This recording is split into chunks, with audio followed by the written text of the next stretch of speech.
play Faker Assassin versus Assassin, so... Doubtful, yeah. Either way, he's probably not going to get the LeBlanc this time, right? Let's take a look at our teams for our first best of 3 of the night. There is SBENU Sonic Boom.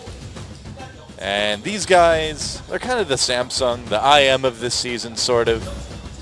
Well, and like you said, Doa, they have actually scraped by in the early game, and even playing compositions like Juggermon giving SK Telecom a run for their money. It seems like they have, despite the fact that they haven't won a game, they have been able to make it close with teams like Jin Air, CJ, SKT. Right. But it's just a matter of waiting them out.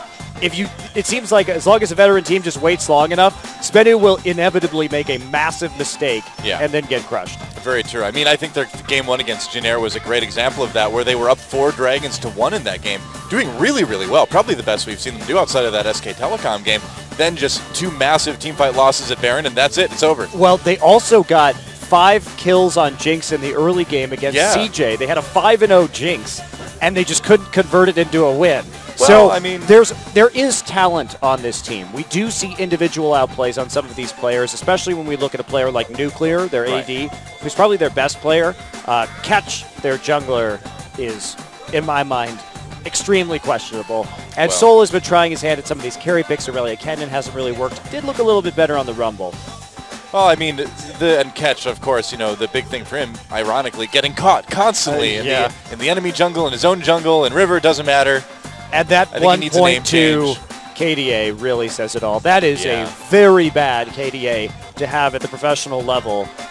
Well, SBENU by far having the lowest KDA last week out of the teams at play. They had, I believe it was 1.1 as a team overall. I'm sorry, 1.61 last week overall, and NAJIN conversely with 10.3. So, yeah, SBENU's coming into this one as you would expect a rookie team too. You know, this is an organization that's trying to build something, right?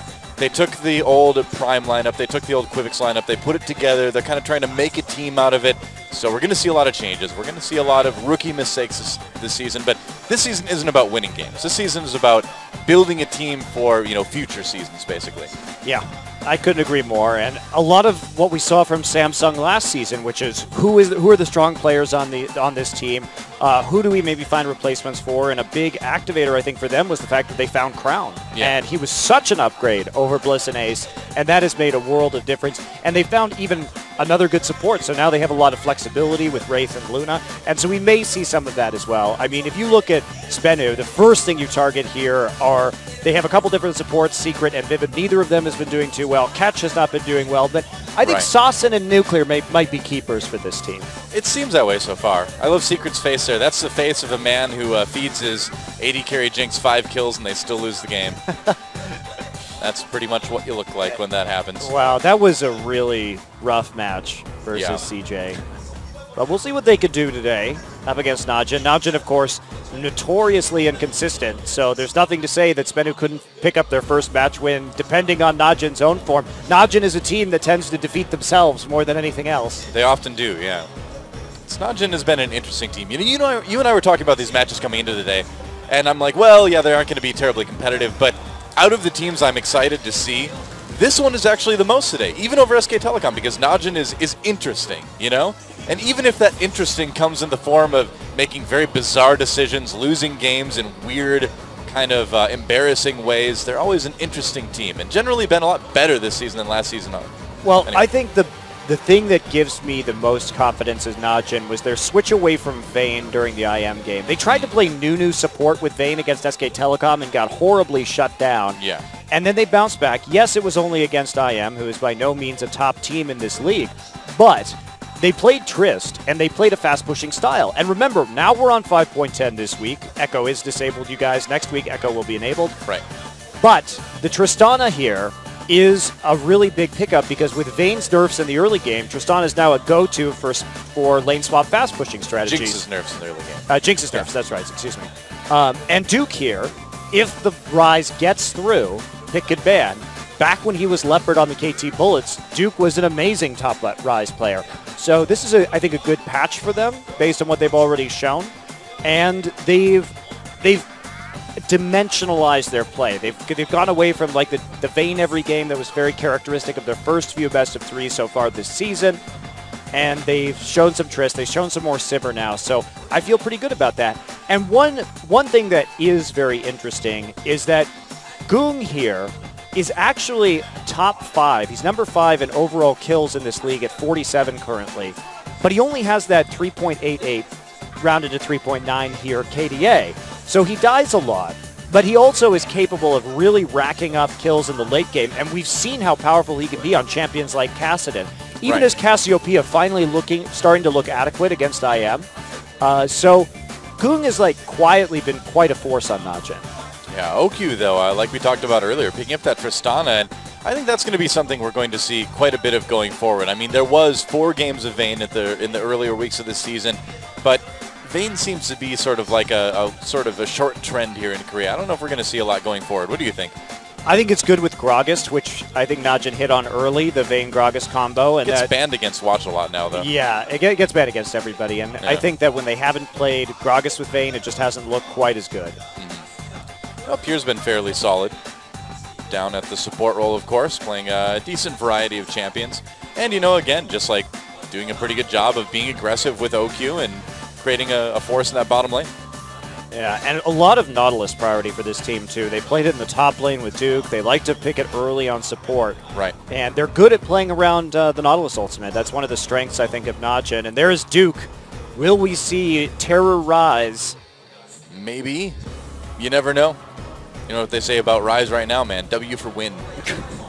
That's what new Rise is all about. Pretty overpowered. I don't think we're going to see it. We'll see. We'll see if it's banned. I think it's just going to be banned? I think that you have to ban it on red side right now, or we'll just get first picked. It's incredibly dangerous. You know, I actually chatted with OQ a little bit before the matches today, and I was like, so you feel pretty good against SBENU? You think it's going to be pretty easy? And he's like, no, actually, I think we're going to have to try pretty hard. So, well, I don't know if he's just saying that. He might just be saying that. They did say that they got overly cocky against ANARCHY, which was part of their downfall. I think that's fairly obvious. Yeah. Yeah. So maybe they learned a lesson. Maybe not. I would hope so. I mean, if you look at their matches after that, it seems like they kind of picked it up a little bit more in terms of seriousness with which they approach matches. But the coaches are in the booths right now, which means we're getting very close. So we're into picks and bans for SBENU. Sonic Boom versus NAJIN Empire. There's that Rise ban against Duke. Yeah, I think we're going to see that pretty much every game from here on out until the nerf bat hits. I'm actually surprised they banned it out on blue side when you could just force NAJIN to ban it instead. We'll see what their priority ends up being, though. Well, maybe just not willing to even entertain first picking it, I suppose, at this point. We don't know if Seoul can play that Rise. I mean, you think anyone could point and click, but maybe Seoul's not comfortable doing that, you know? I think that Tarek is really hard. You have to be pretty confident in your ability to play Rise. Although Rise now has a skill shot, Doa, so... Oh, yeah, you're right. He is like 33% more hard to play now. More harder. He's hard apparently, too. That's the All-Star ban against Pierre. Of course, Eclipse ban as well. The Varus ban coming in against Sauce. Kind of interesting when SBENU has Reddit in the past. Yeah, Reddit in their last composition, in fact, had some good moments between the Varus and the Lucian. It's a pretty nice siege comp. Yeah. A lot of mid-game power through Rumble. That's really good.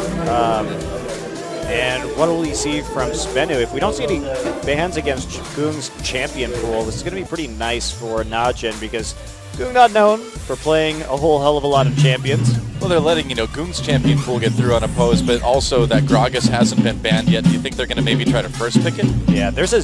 Zed ban seems a bit odd. Gung has not.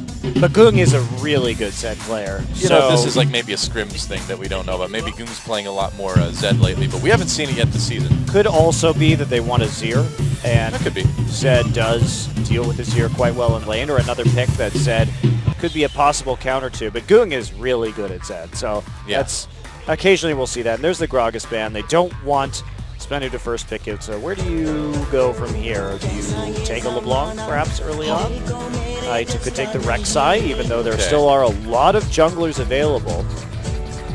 Yeah, we'll see what Watch decides to go with. Evelyn's been ever popular, but Sejuani is, of course, a strong pick for him as well.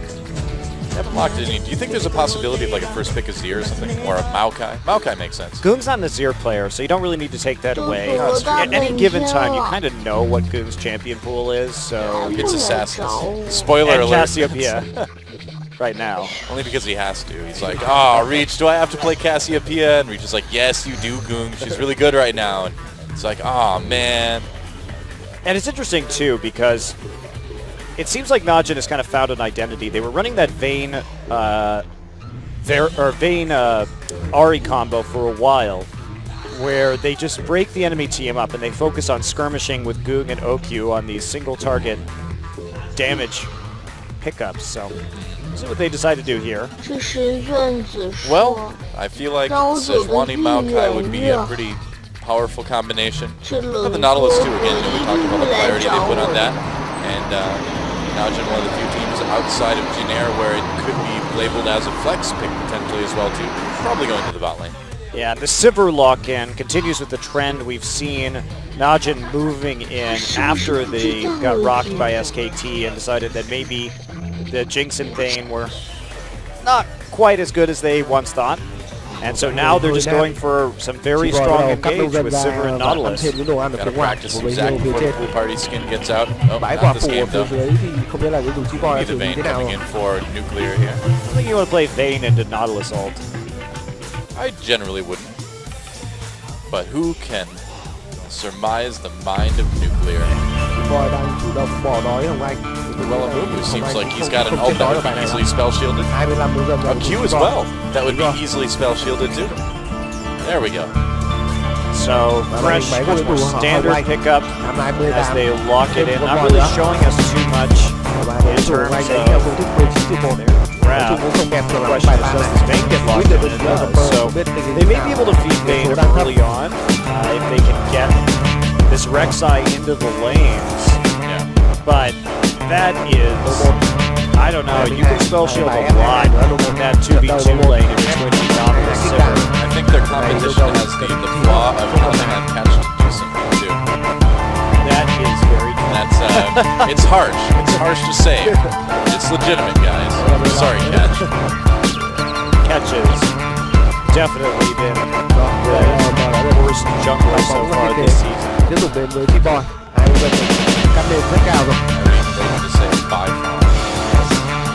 not really close. Although Tucson has his own unique issues right now. That's true. You know, but it's a role swap for him. You know, so Rumble maybe for Duke, and watch me get the Evelyn wouldn't be too surprising, I suppose. Although with this composition, do you feel like you like the Sejuani ult a little bit more? Well, I suppose Evelyn fills a similar role, so. But I never like Evelyn into Rek'Sai. What's the point? Evelyn is not a very strong jungler in the weak game, has worse engage than Sejuani. Plus, you have to factor in more. You could always flank on Sejuani and maybe make that work. You also could just engage straight on.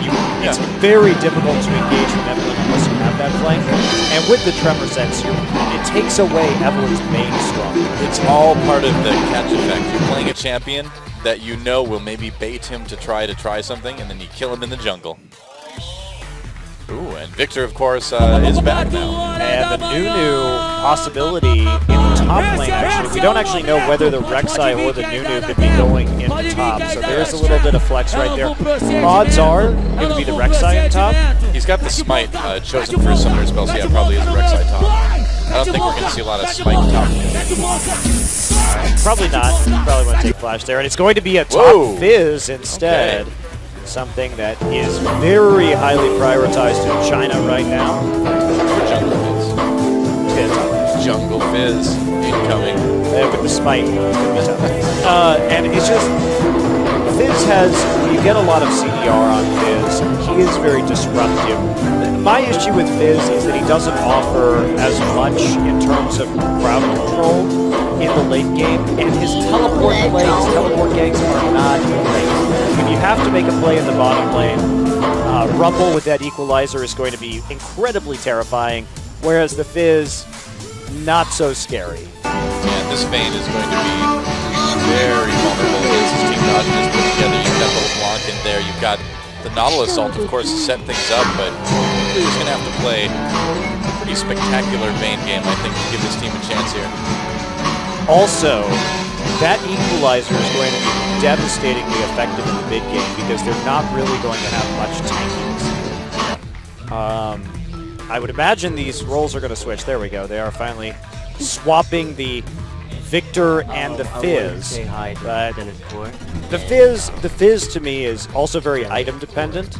Yes, it can do a lot of damage. Yes, it can help shut down the back line, but in this case, he's not really going to be able to get onto LeBlanc. And Sivir has a spell shield. So, and also if he goes into the back line, he's probably just going to be depth charged and forced out of the fight. It's an interesting thing. I have to say, I really think that there are much better top lane picks right now that provide more versatility.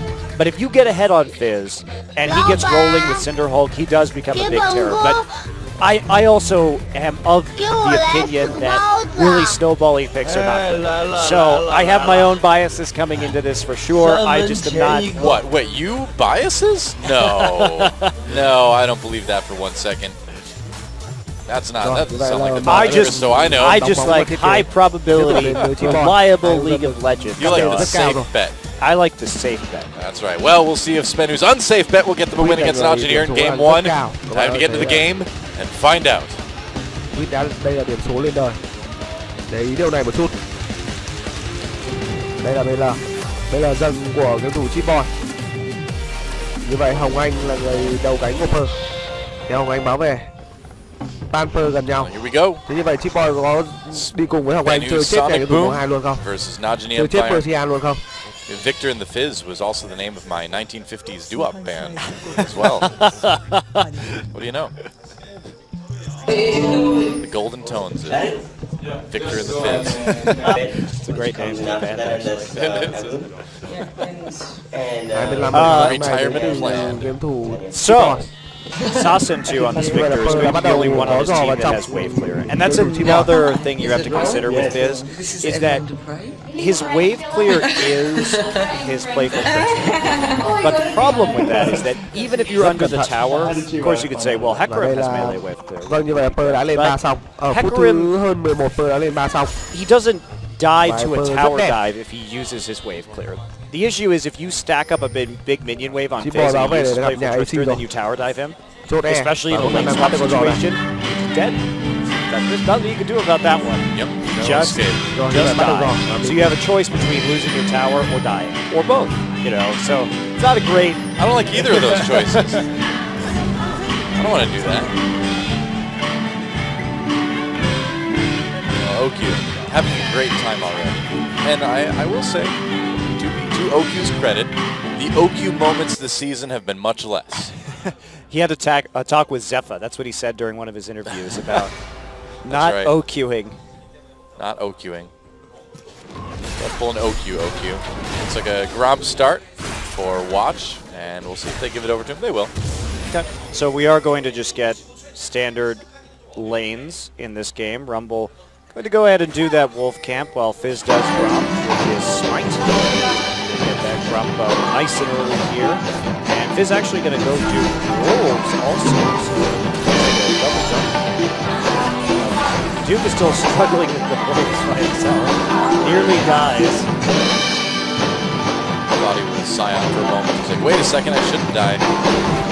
Against his first camp. So he's going to go back before TPing up into the top side. Grab some. Oh wow, Nuclear just tumbled right into the stun. That was adorable. And Sasin having some trouble early in this lane. Yeah. So for me, this is going to depend on how much NAJIN can make plays around this bottom lane. Any teleport plays with Vayne, you know, if you get that 3v3 or that 4v4 in the bottom lane with Fizz and Vayne down there, could get a little bit dicey for SBENU if NAJIN finds a chance to make an early play in this game. Well, they're certainly putting the pressure on already. All lanes for NAJIN seem decently in their favor.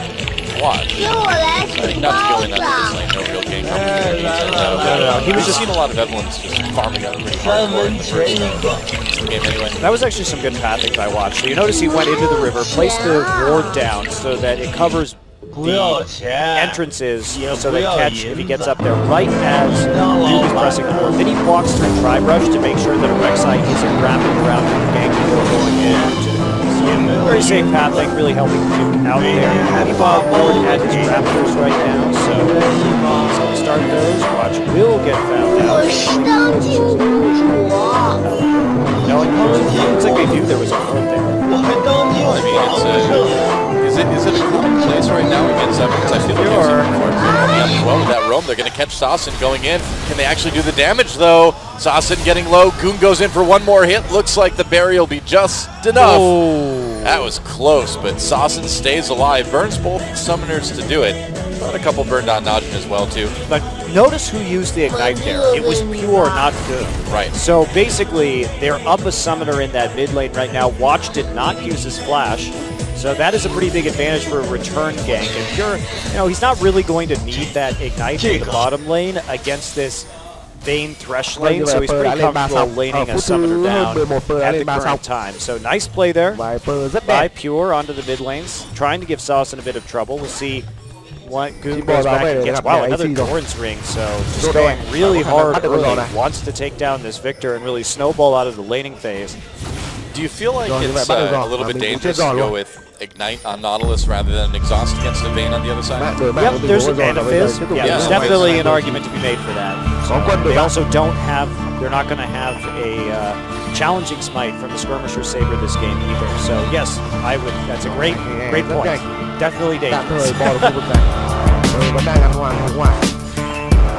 Q and Pure is still pushing up his bot lane now. And pretty huge CS lead actually already in this game. To be expected though, if you get this 2v2 versus Vayne, you're going to take some bumps early on. You're just going to grab some mana back, blocking that death sentence.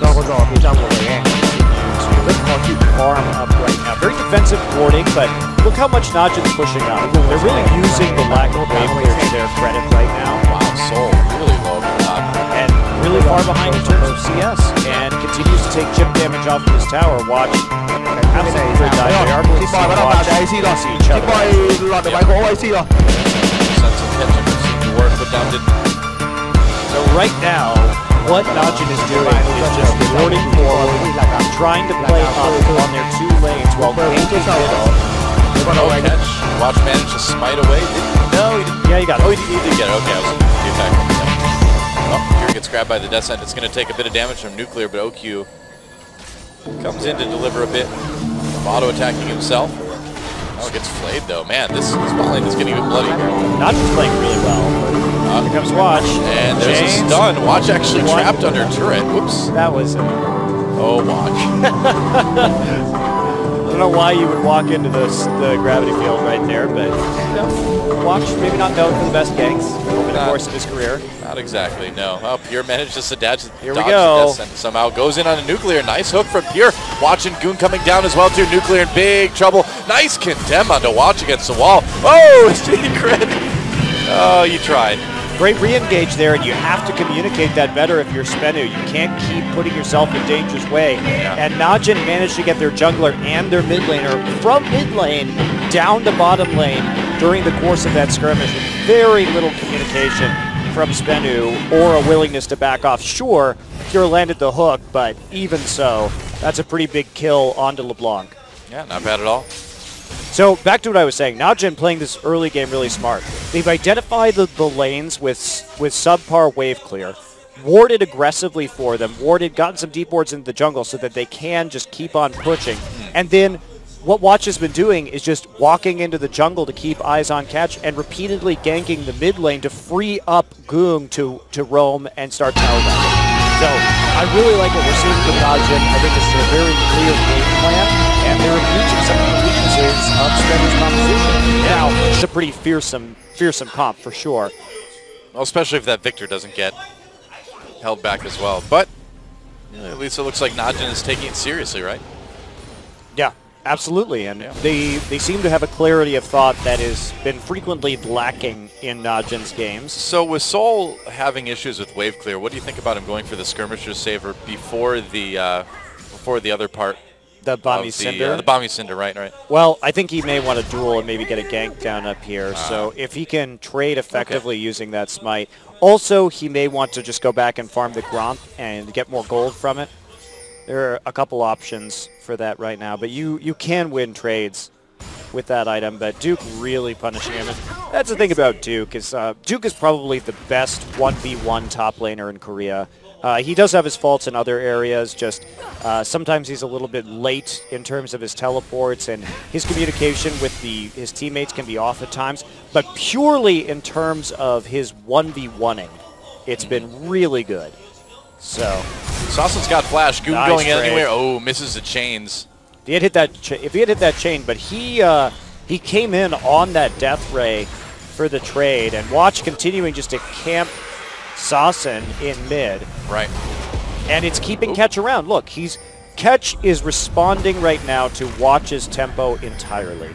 Ketch has to play around the mid lane in what is a losing 2v2 at the moment, and he can't respond to everything that's going on. And look at this. It's allowing Duke just to walk in the jungle right now, start harassing the blue buff because they have control over the waves. They have a big farm advantage in top and bottom, and this is great play from NAJIN. Wow, Duke doing a ton of damage to Ketch, and it looks like NAJIN's going to be able to just take this blue buff away. Goon already having his, just doing a lot of poke to Sawson. And this could set up a pretty decent dragon. Soul Oh, wow, he got it. Smited it away. Yep, and that was a miscalculation on the smite by Watch. He left it with about 20 HP on the smite. So mistake by Watch allows Soul to pick up a blue buff. That is going to be quite annoying for Duke, who had built up a nice little lead for himself in the top side. There's Watch. Looking embarrassed. Smite misser. Aw. It's rough. You don't want to anger Duke. You don't like him when he's angry. Incredible Duke. His Excellency, the Duke of the top lane. Successor to Flame. First of his name. But it was the second of his name. Flame? No. Duke is the second of his name. Oh, well. Was Leopard first. That's true. second name of his name.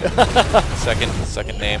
All right. Ketch trying yeah. to be sneaky right here. This is dangerous, considering that they don't have control over mid and bottom at the moment. They might get away with it, though. Is not going to see this one. Yeah, I think they're going to actually be able to grab it. And SBENU showing that they still can be a bit tricky, a bit solid here in the early game. Yeah, clean dragon for SBENU, not bad. Yeah, they're going to see that dragon buff come up on the other members of SBENU. Missed that hook. Watch is here for a gank, can't find it. No eyes on the dragon, though, and LeBlanc backing right there did make it difficult. Yep. Morellonomicon now for Goon, so he did finish his first big item. We'll see if Sawson is able to do something. I suppose Sawson's been upgrading his item as well, too. The Hextech Core. The Hextech Core, Yep. No, he hasn't done it yet, has he? No, he has not. This is very odd. He's going for an Athene, so really wants that early magic resistance instead of what we typically see, which is that...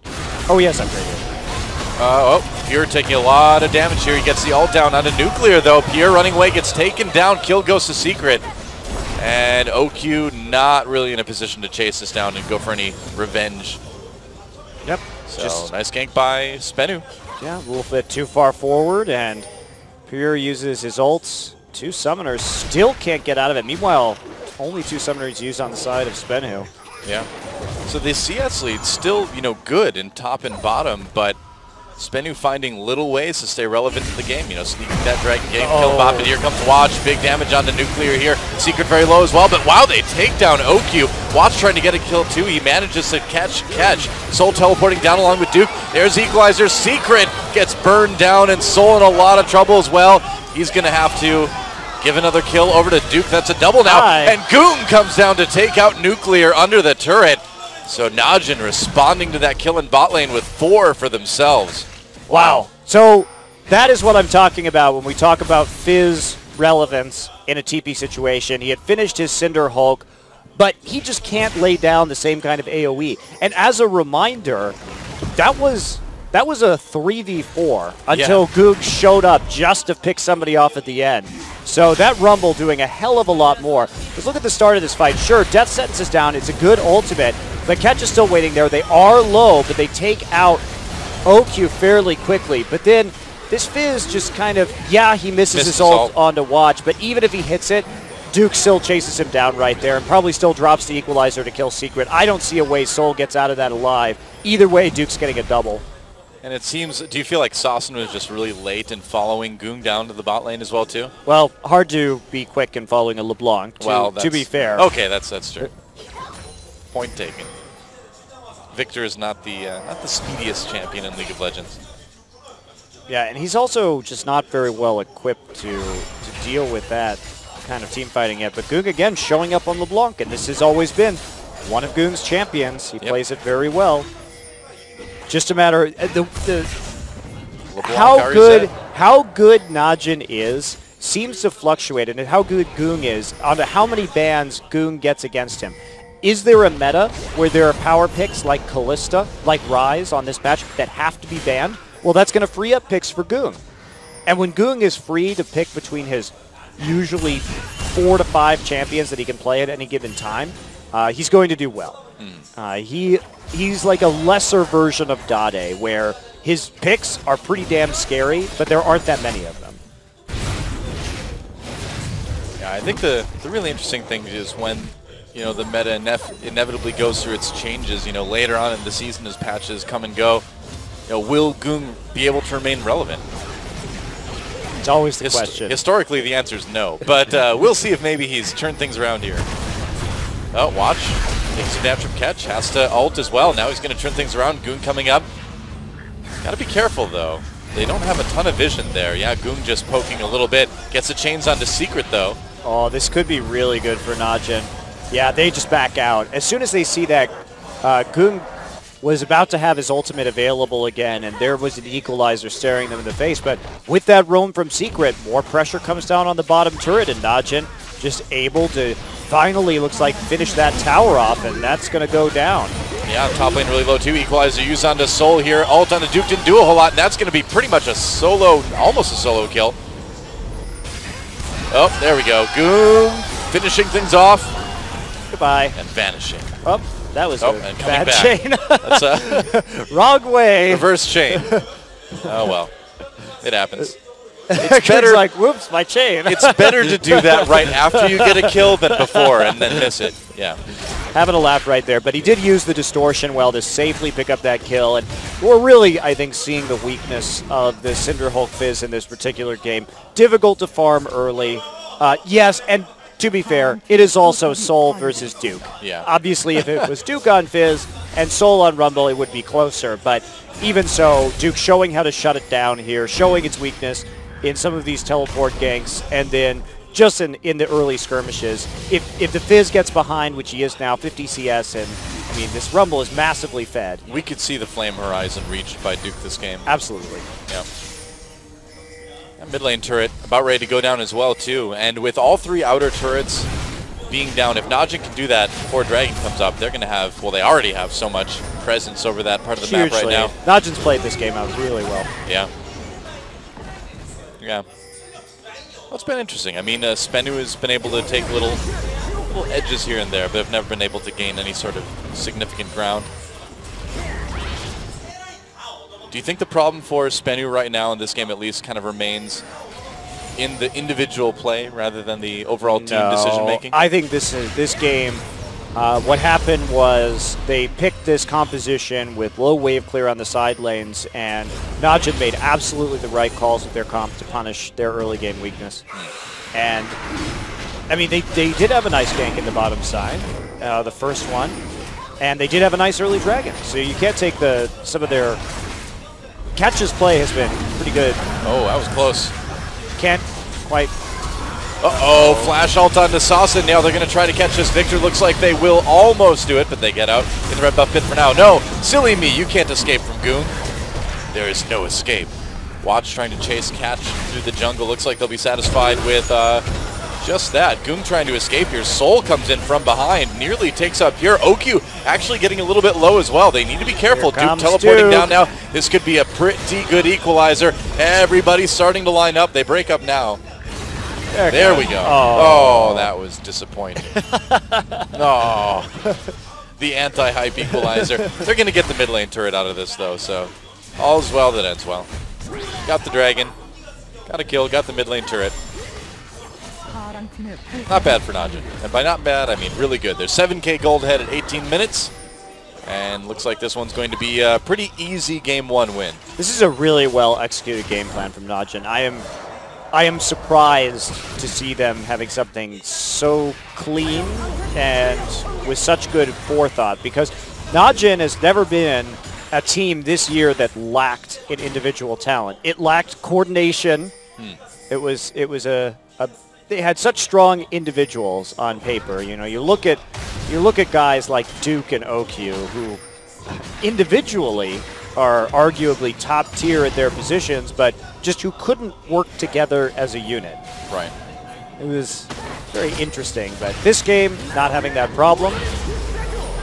And they're going to try to, SBENU's going to try to switch Nuclear and Secret up to this top lane to try to push down this turret into 2v1 as fast as they can, I suppose. Well, Duke's Equalizer is going to be up by the time that wave hits the tower, and that will shut that down immediately. Yeah. Plenty fed. Plenty tanky enough, too, with that Seeker's Arm Guard, I think, against this particular Vayne. Yeah, Duke not even going to have to use it. They're not pushing particularly hard. They're scared. They don't have a whole lot of wards in their jungle right now. Evelyn could absolutely be in there. True enough. Wow, meanwhile, some action down in bot lane, or mid lane. Saucin evaporated. Oh, hook dodged by Watch. Secret not able to land it. That feel when you have to deal with a Fed LeBlanc. Yeah. It's really nothing he can do right now. Yeah. Against Kung's LeBlanc, and Watch just popping out of the shadows for a singular hate spike to steal away the kill. Why not? You got to get something on that Evelyn, right? You have to have some reason to be like, Evelyn's really good against the Rex side. Look at all these kills. I'm 2-0-4. Yeah. Well, Watch has been doing, I think he's pressured the right places. I'm not sure it mattered much which champion he was playing, as Kung continues just to go crazy on everyone from SBENU's team. Yep. It's kind of a shooting gallery for LeBlanc from now on. I would be terrified. Yep. At least they have an Aegis. I don't know if I'd be terrified against this. I would just be kind of like depressed and resigned to my fate if I was SBENU, you know? I would have that look, you know, that Secret does in the player picture. And here's where Soul can't use Playful Trickster to clear this wave, because LeBlanc is coming down. Oh, you want to see him die? Oh, he's not going. Look, Goong not going that way around. But he has to back off immediately. Goong's not on the map. Rumble's pushing the mid lane. And so after that Playful Trickster is used, he has no choice but just to back off the tower. Yeah, pretty much. And NAJIN able to get that turret a little bit below half health because of it. Yeah, this is not going to be one of our longer games. So you think NAJIN should be able to close it out fairly quickly too. Oh yes. Oh yes, I think they will. Unless OQing could slow it down. It's true, but no, he learned his lesson, man. He learned. No more OQ moments, which is too bad because there's some great photoshops of that. And that's what we live for, Doa, the dank memes. That's right. Yep. SBENU joined the league too early to win games, but joined just in time to be the victim of dank memes. Soul manages. He's at least stealing objectives with Smite. So he's got that going for him. Well, he's also going Trinity Force, and I'm not exactly sure who he thinks he's going to be threatening with this Trinity Force in this game.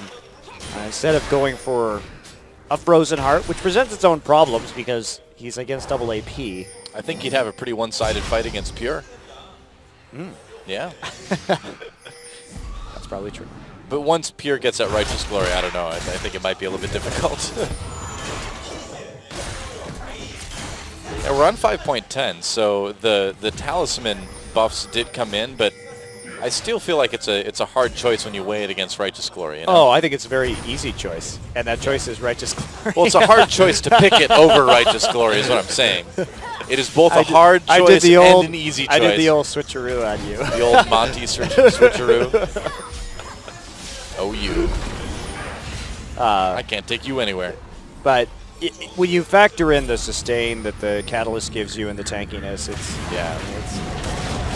Oh, all right. Well, SBENU tries for Desperation engage here, but already people getting pretty low there. Secret goes for hook onto Goong. He lands it. Soul in the back line getting killed.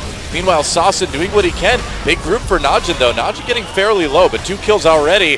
And, yeah, Goong just starting to evaporate people. Saucin getting very, very low. Nuclear on the run as well. Not a lot Vayne can do. 1v5.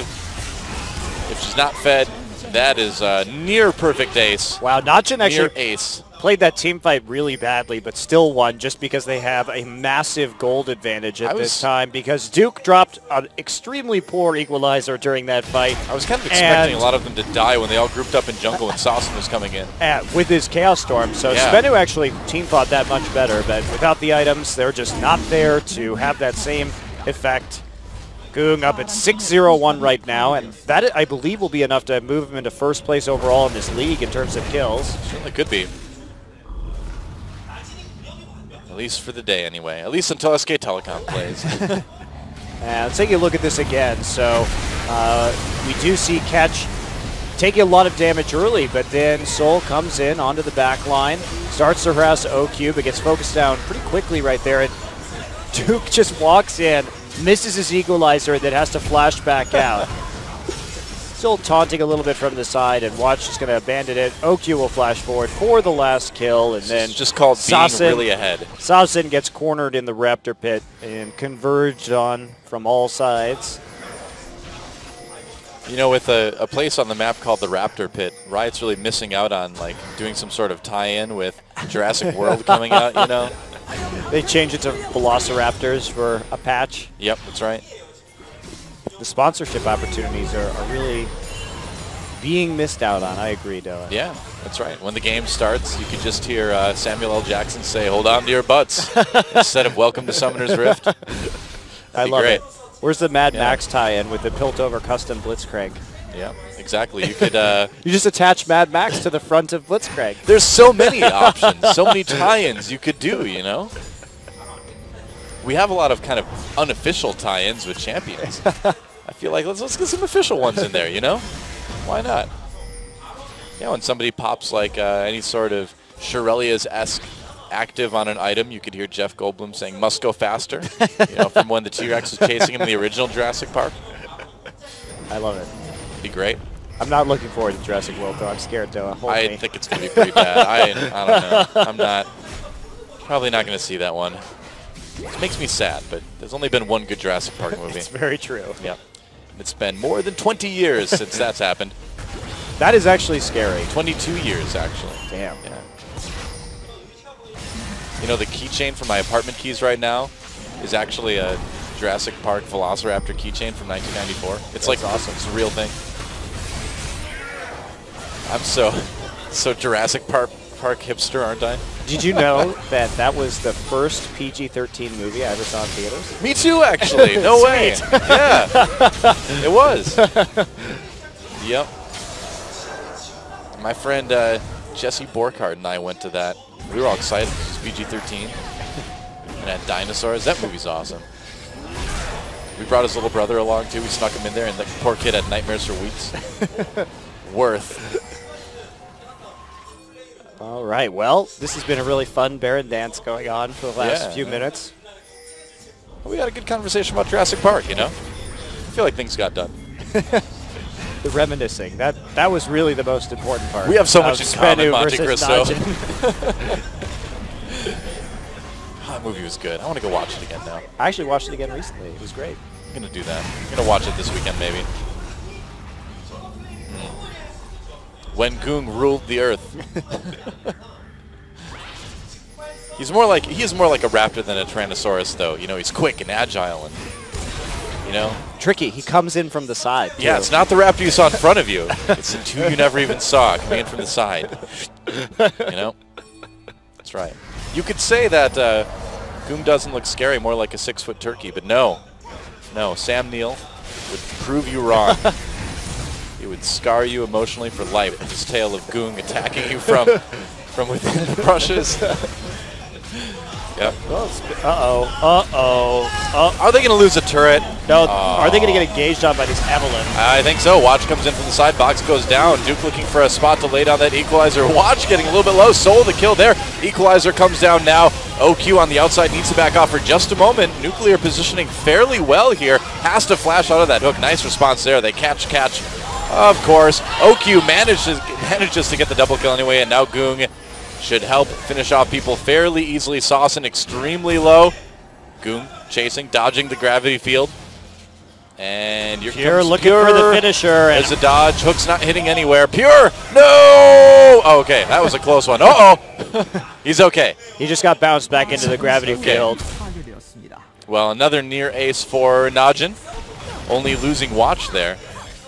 And Oki's just going to celebrate by taking out the mid lane inhibitor turret, I suppose. What a sweet celebration it is, too. Yep. Sometimes. Can't do anything more, though, thanks to Catch showing up and Soul as well. Operation Get OQ. They got the knockup. OQ turning around, and he's going to get killed by Catch. Oh, well. Finished off with the Rek'Sai E, but he did open up that inhibitor. Now Pink's going down. That wasn't quite an OQ moment. could try a Desperation Baron right now. I think that's really their only choice, you know. They do have 2 smites, and quite a bit of damage from this Fizz. Could get it. And the Vayne. Definitely an option, but watch us here.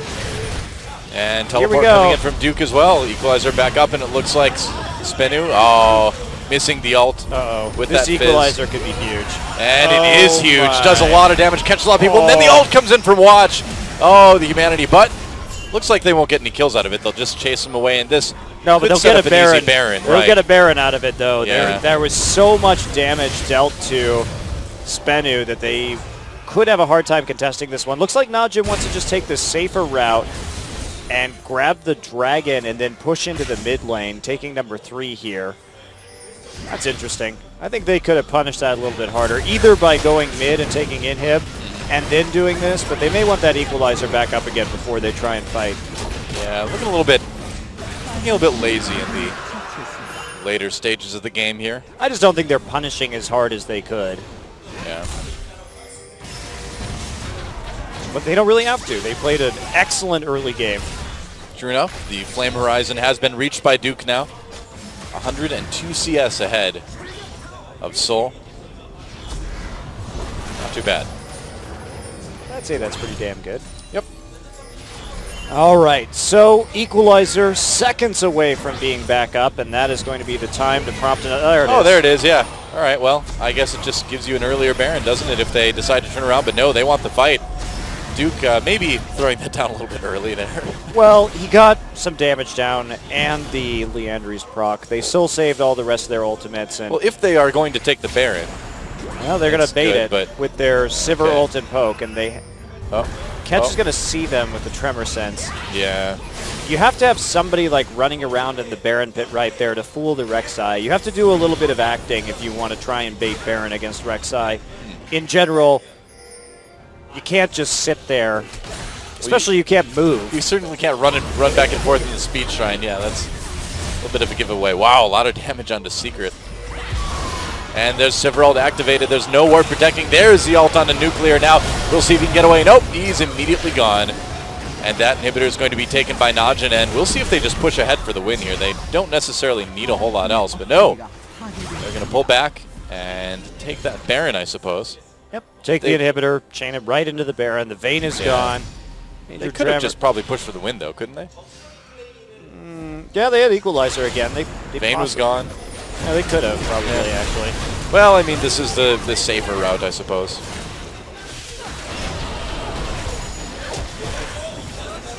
All right, well, Goong deciding that he doesn't even need to help with Baron, because he doesn't. He's just there to kill somebody on the outside if they get too close. Pretty much. Punish that, and he's quite good at punishing that right now with his 580 AP. Oh, don't end the game. You have to save bottom turret. Yeah, NAJIN, they are sometimes overly conservative in how they close games. There's not really a lot of threat here from SBENU. There's not something that they should really be afraid of. They can just dive as much as they want. I call this style going for the Fox News sponsorship. The conservative. Play as conservatively as possible. Overly conservative. Well, here we go. They found a wave that they want to push forward, and they'll go ahead and ride that one out. It's like Goong going to make his way over from the blue buff towards his team eventually. Watch setting up right now, making sure there's not a flank. That could be dangerous to his team going on. They may try and bait this one in. They don't see him right now. He's been immobile, so if anybody down, they see him. There we go. All right, just taking down another turret.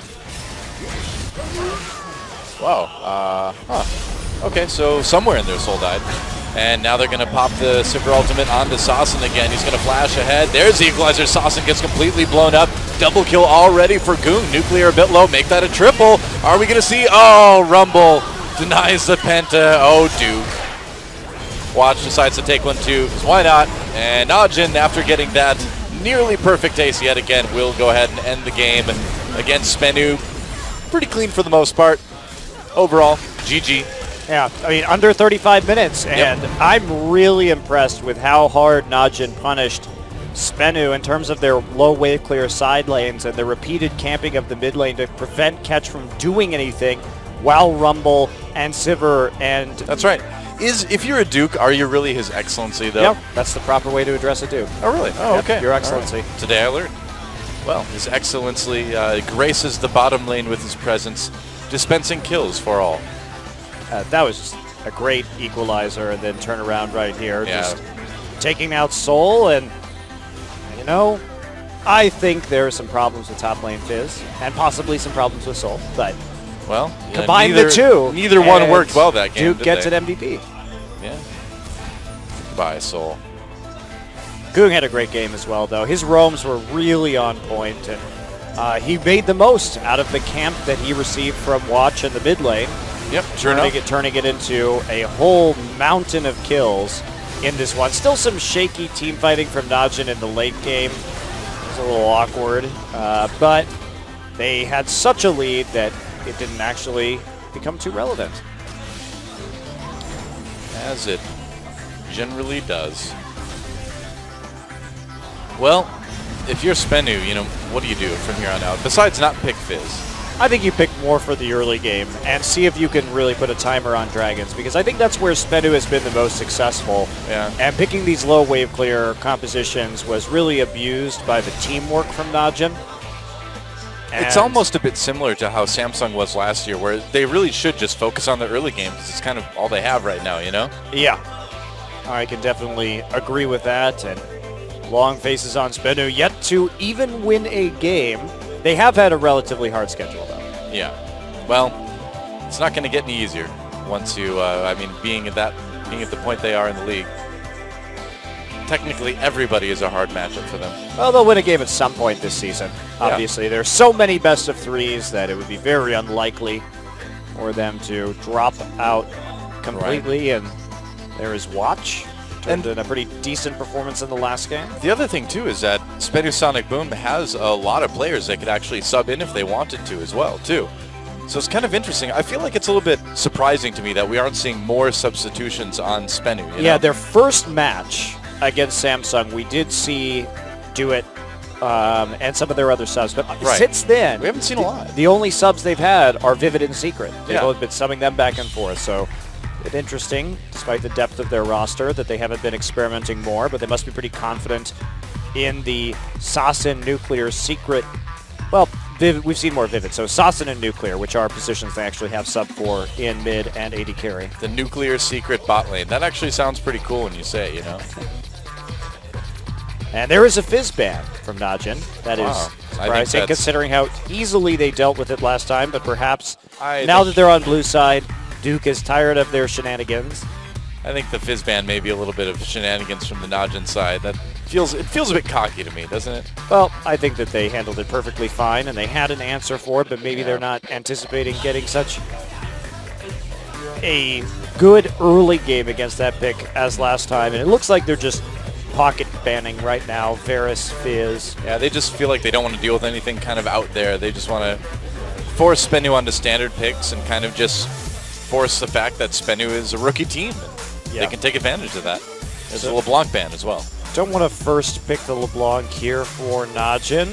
Will they go for a jungler instead as a possible first pick here? Do they want to take away that Rek'Sai, threaten it in the top lane as a flex pick? Would you maybe consider first picking the Sivir as well? Yep, that's definitely an option. see what they go with. The Evelyn ban against Watch, so SBENU not wanting to deal with that. So with 2 jungle bans, do you go ahead and first pick jungle here and really make it awkward, or do you take the Kalista? Wow. Man, this is such a... I can't believe we didn't talk about that. No kidding, yeah. OQ's Kalista. He's gotten 8 kills in the laning phase on Kalista from time to time. It's just something we never see get through, so it's, Nope. you don't even think about it. Yeah, but apparently it does this time, so SBENU decides that the answer to all their problems is to give OQ Kalista. I don't know if I agree with that train of thought. I've got suspicions about that one. It's always fun to watch OQ on Kalista because he's one of, if not the best Kalista player in Korea, and his ability to just dominate the laning phase as an already strong laner. His ability to take over laning phase with Kalista has been pretty damn good, and they still, even if the Thresh is taken away, I mean, Alistar is still available too. Where's that pick coming in right now? You take Kalista Alistar, Kalista Annie, all very good picks. Kalista Nautilus, you're fine there too. Many support choices, and that early pick of Thresh, I don't know how meaningful that is going to be. They want... Oh, Goong insta-locks Victor. Well, that's not a champion we have really seen much out of Goong, so that's... Very strong, though. Very strong, but also Goong takes a long time to warm up the champions, and unsurprisingly, there is the Alistar. You would think too that that Goong would struggle with Victor in the same way he struggles with Cassiopeia, and that if a champion doesn't have a lot of movement, he has issues. But his Cassiopeia was much better in the last game. To his credit, that did look like a big change. Do you go with the Tristana here? Do you go for a lane swap and try and fast push it now that the Jinx early game attack speed has been nerfed? Jinx no longer that premier fast pushing AD carry. I have a feeling that Tristana now going to rise to that role with the buffs on 5.9. I believe it was 5.9 to explosive charge. Yeah, I think you're right. Believe so. And they're going to grab the Rumble as well, too. So going to try to push some stuff early, it looks like. Yeah, definitely a much more early game focused team this time around, saving that mid pick till last, even though they already know that it will be a Victor in the mid lane. There is a very smiley Duke on your screen. Smiling because he may get to play a very smiley Mundo. I think you... Or a top Cassiopeia. Wow, that would be quite surprising, but definitely a good way to push the Rumble in early. Going to do his best Huni impression here. So, which you may or may not want to do with top Cassiopeia. I think you go Gnar here. Personally, that's what I would do in this situation. Start building up that big tank line for your Kalista and your Victor. Yeah. Victor generally does better with large tanks just because he doesn't have very much mobility and his short range. Hecarim will also work. Certainly fits that role. And Lee Sin. So that will provide a lot of early pressure with this Kalista. So we'll see how much Watch wants to focus down on the bottom side this game. Do you think there's any chance at all Sasson might lock in that Katarina? Nope, never mind. Lissandra, interesting. I mean, we've seen that recently as like a counterpick to the LeBlanc, but how well do you think it will work in a composition like this? This would be a really big all-in for the mid-game. You'd have to get some early towers, some early dragons in order to make this work, but that said, that has been SBENU's forte. Yasuo up against Victor. I don't think so. There you go. I like the Zed. How about the Twisted Fate? Yeah, TF is good. Let's just cycle through a lot of mid-lane champions. We'll settle on one eventually. That would be, again, set them up for a very strong mid-game. They'd have some really good dive with Tristana and TF and Thresh. Able to kind of all in under a turret with Rocket Jump and then get the kill and Rocket Jump back out. So look for TF to start ganking the Tristana lane. Very cool. All right. Sasson going to bring in the Twisted Fate here in game number 2. So SBENU, yeah, bringing something different, bringing something more early and mid-game focused. I feel like compositionally, SBENU is looking a lot better than they did last game in terms of playing to their strengths. Yeah, and we could see some interesting ganks onto the Victor here with Rek'Sai coming in and then TF porting into the mid lane in order to pick that one up. If they have to fight the 2v2, though, I'd be a little bit nervous against the Lee Sin.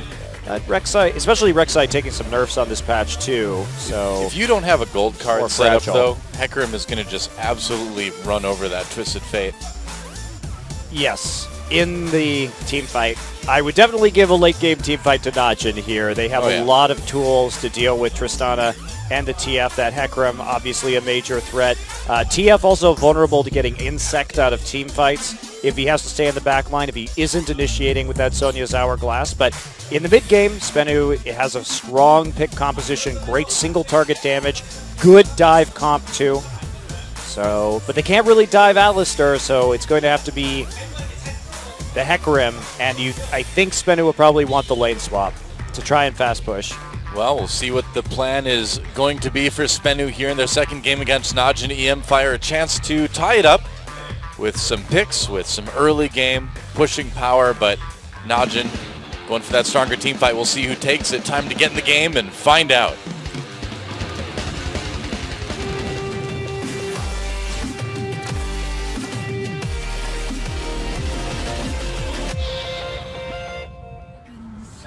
You know, at the end of the day, at least you can feel cool if you're SBENU and that you have an awesome team name like Sonic Boom. That, in terms of new teams' team names, well done, SBENU. Well done. Especially because the Korean teams get kind of weird at times. So 1 and 2. Oh, we've got the new Lee Sin skin in the game, I guess. I am 1 and I am 2. Never forget. I know, yeah. Yep, KT A and B. SK Telecom S and hey, K. they got to arrows and bullets eventually. KT fixed it. It didn't start well though. It didn't start well. No, that doesn't change the fact that they started with A and B. That was only for a season. Then they sorted themselves out. Meanwhile,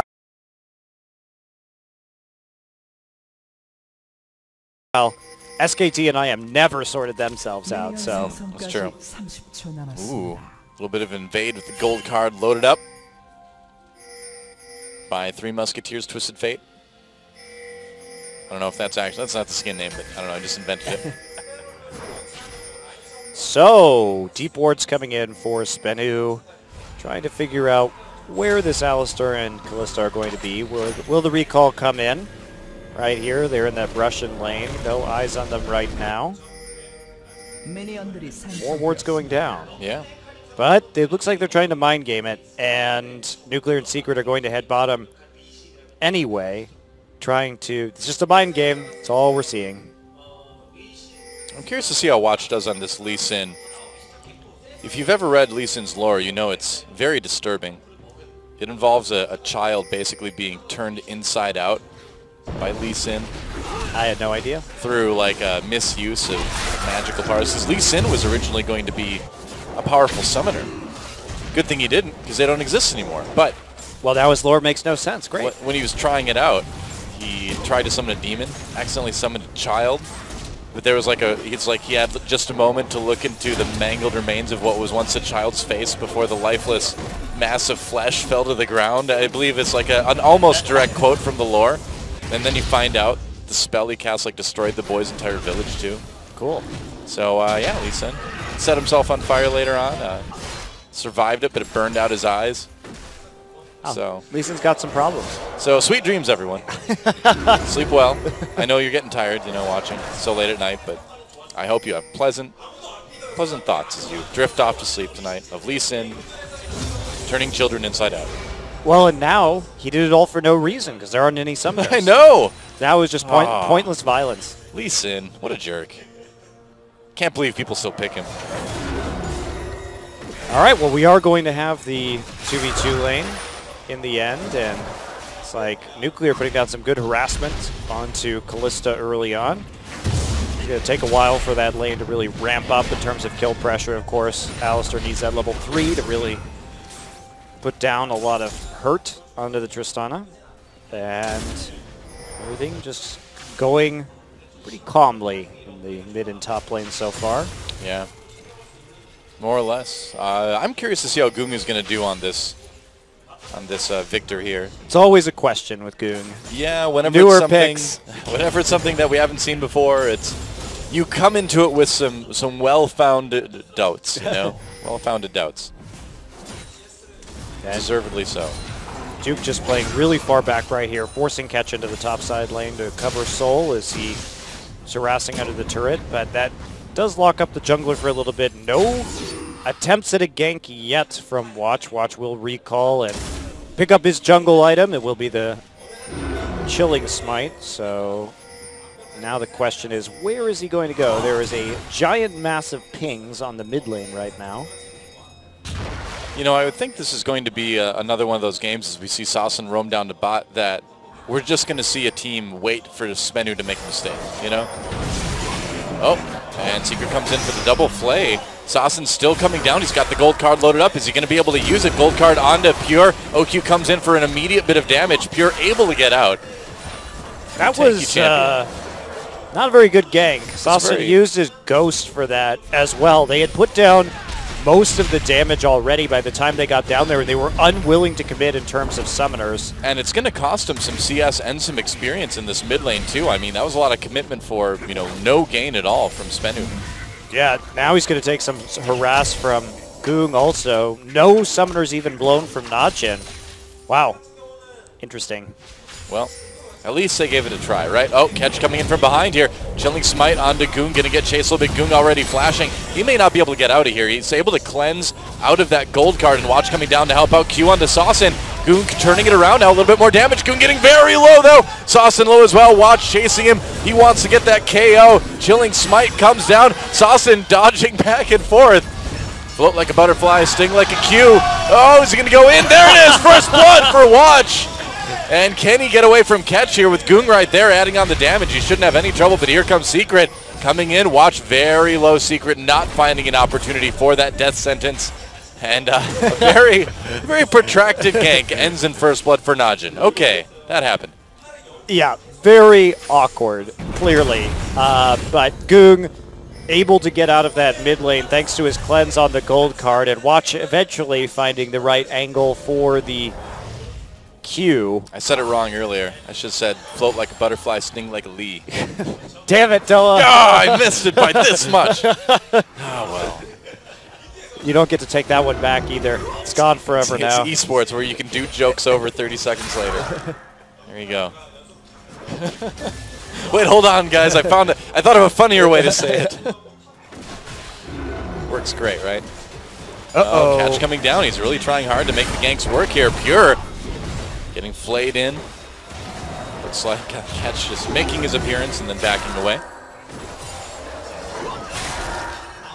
Yeah, now the pressure really started to come in, though. Secret had to roam up to the mid lane to see if he could salvage what was going on there in the awkward exchange that took place. Yeah, he really needed the Saucen not level 6 yet. Goong, of course, hitting that first after the roam and the death. That was really a Benny Hill soundtrack moment there in that gank. All right. Well, Saucen just waiting right now. Double Doran's rings, of course, going for that early game. And now, are we going to see a gank onto the mid lane? They really want to punish this TF while they can. Watches. Oh, wow. Q on the catch. Takes a lot of damage early on. Chilling Smite, Goong trying to poke a little bit. They deny the recall and really cause some issues for catch here. Goong also going idle first before upgrading his Death Ray. That's interesting. Yeah, that is interesting. Yeah, wanting to just rush a really fast Morella Namicon, I suppose. Yeah. Prioritizing that CDR over all else. I think why he wants this is he just wants to keep Saucen pushed in so that, and spam the Death Ray as much as possible so that Saucen doesn't get a lot of roams for free right. So he's saying you get more wave clear out of lower, or being able to Death Ray more often than getting the explosive upgrade on the Death Ray? The answer is yes over time. I suppose, yeah. If it goes on long enough. So, I mean, that really just kind of shows NAJIN is planning on playing a pretty long laning phase, farm heavy, late game, wait for them to mess up sort of Which style. Makes sense. If we look at SBENU's composition, they definitely peak harder in the mid game, and NAJIN, even with this Lee Sin, has a lot more late game threat. Obviously, Victor and Hecarim's late game damage is pretty enormous. I guess if you go for that sort of sustain sort of build too, it lets you combat one of SBENU's strengths, which has been early dragons too. You have more sustained poke against something like that. Right, and you have good general control over early dragons because you have this Kalista in the bottom lane and you have the Lee Sin. So you're not doing badly in terms of your mid-game power either. So it's a pretty well-rounded composition from NAJIN. But SBENU has to do something with this TF, and TF now level 7, yet to gank here. And how many opportunities he's going to have? Can they make a play with the double globals they have with Void Rush and with the Gate Destiny? It's like they maybe want to do something topside. I thought they might gank the mid just because Goong still without that flash.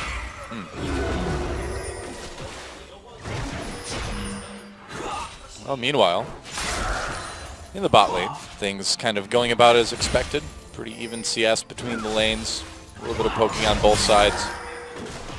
Here we go. Oh, here we go. Yeah, headbutt pulverize on the Nuclear. Nuclear still with that flash and heal available. He's going to rocket jump out. TF coming in with the gank, going to try to counter this gank. It's a gold card on the watch. The equalizer comes down. Doesn't do a whole lot, though. They burned the teleport. They burned the gate.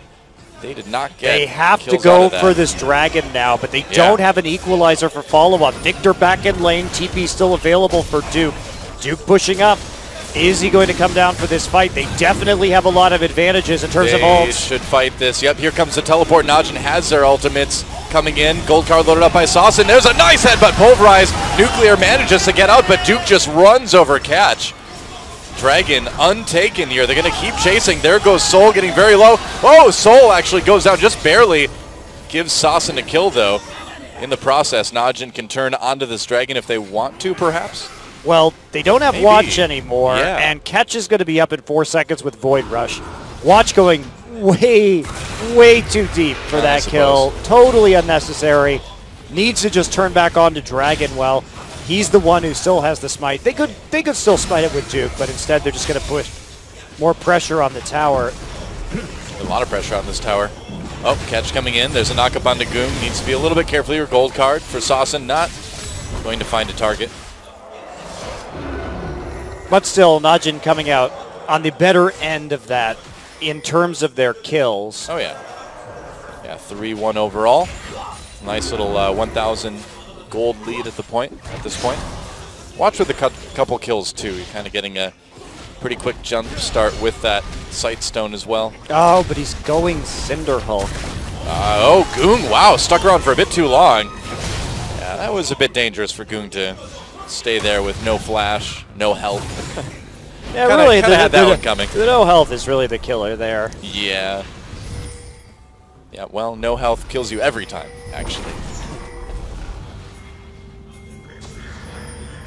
Now they have to defend mid lane for a little while. Or maybe defend this dragon. This might be a little opportunity for SBENU. Yeah, looks like NAJIN actually might have to give up this first dragon because of it. Yeah, it's going to be taking a lot of damage from this Tristana. Yep. Yeah, it looks like NAJIN's just going to give this one over. Watch not moving over to try to steal it or anything. And so, Goong, playing a bit too unsafely, dies in the mid lane, and that results in SBENU able to get a dragon. Now, to be fair, Goong had to recall anyway, and they probably would have gotten that dragon regardless, but Goong was playing a little carelessly without sufficient vision. Yeah. And they did have to use 2 flashes to kill him, though. So that could set up potential kills later in this game. But for now, have to give up that dragon. They tried to get that damage onto the mid tower. Now, if they can eventually trade the mid tower for it, then they're going to be still in fine shape, having a gold advantage while having the heavier scaling. True enough. Well, Secret just having a bit of an issue landing those skill shots today in general. I've seen that, I feel like, both games now. He's been not hitting those death sentences. I really just don't like Cinder Hulk. I think it's, as we see, a lot of damage onto Secret there. And will the Ren be enough? Oh, they try to throw Pure in. He gets hooked with the death sentence instead. A blow flash right there. Definitely worth it to use the Fate's Call to get that summoner spell. They win that trade. They continue putting pressure on the bottom side. Catch can't do anything because he keeps getting found by Watch in his own jungle. And Goong slowly working away on that turret. Goong also pretty far ahead in CS too in that lane. Getting a nice little edge there, if the assists weren't enough. Yeah, that's how it's going to go when we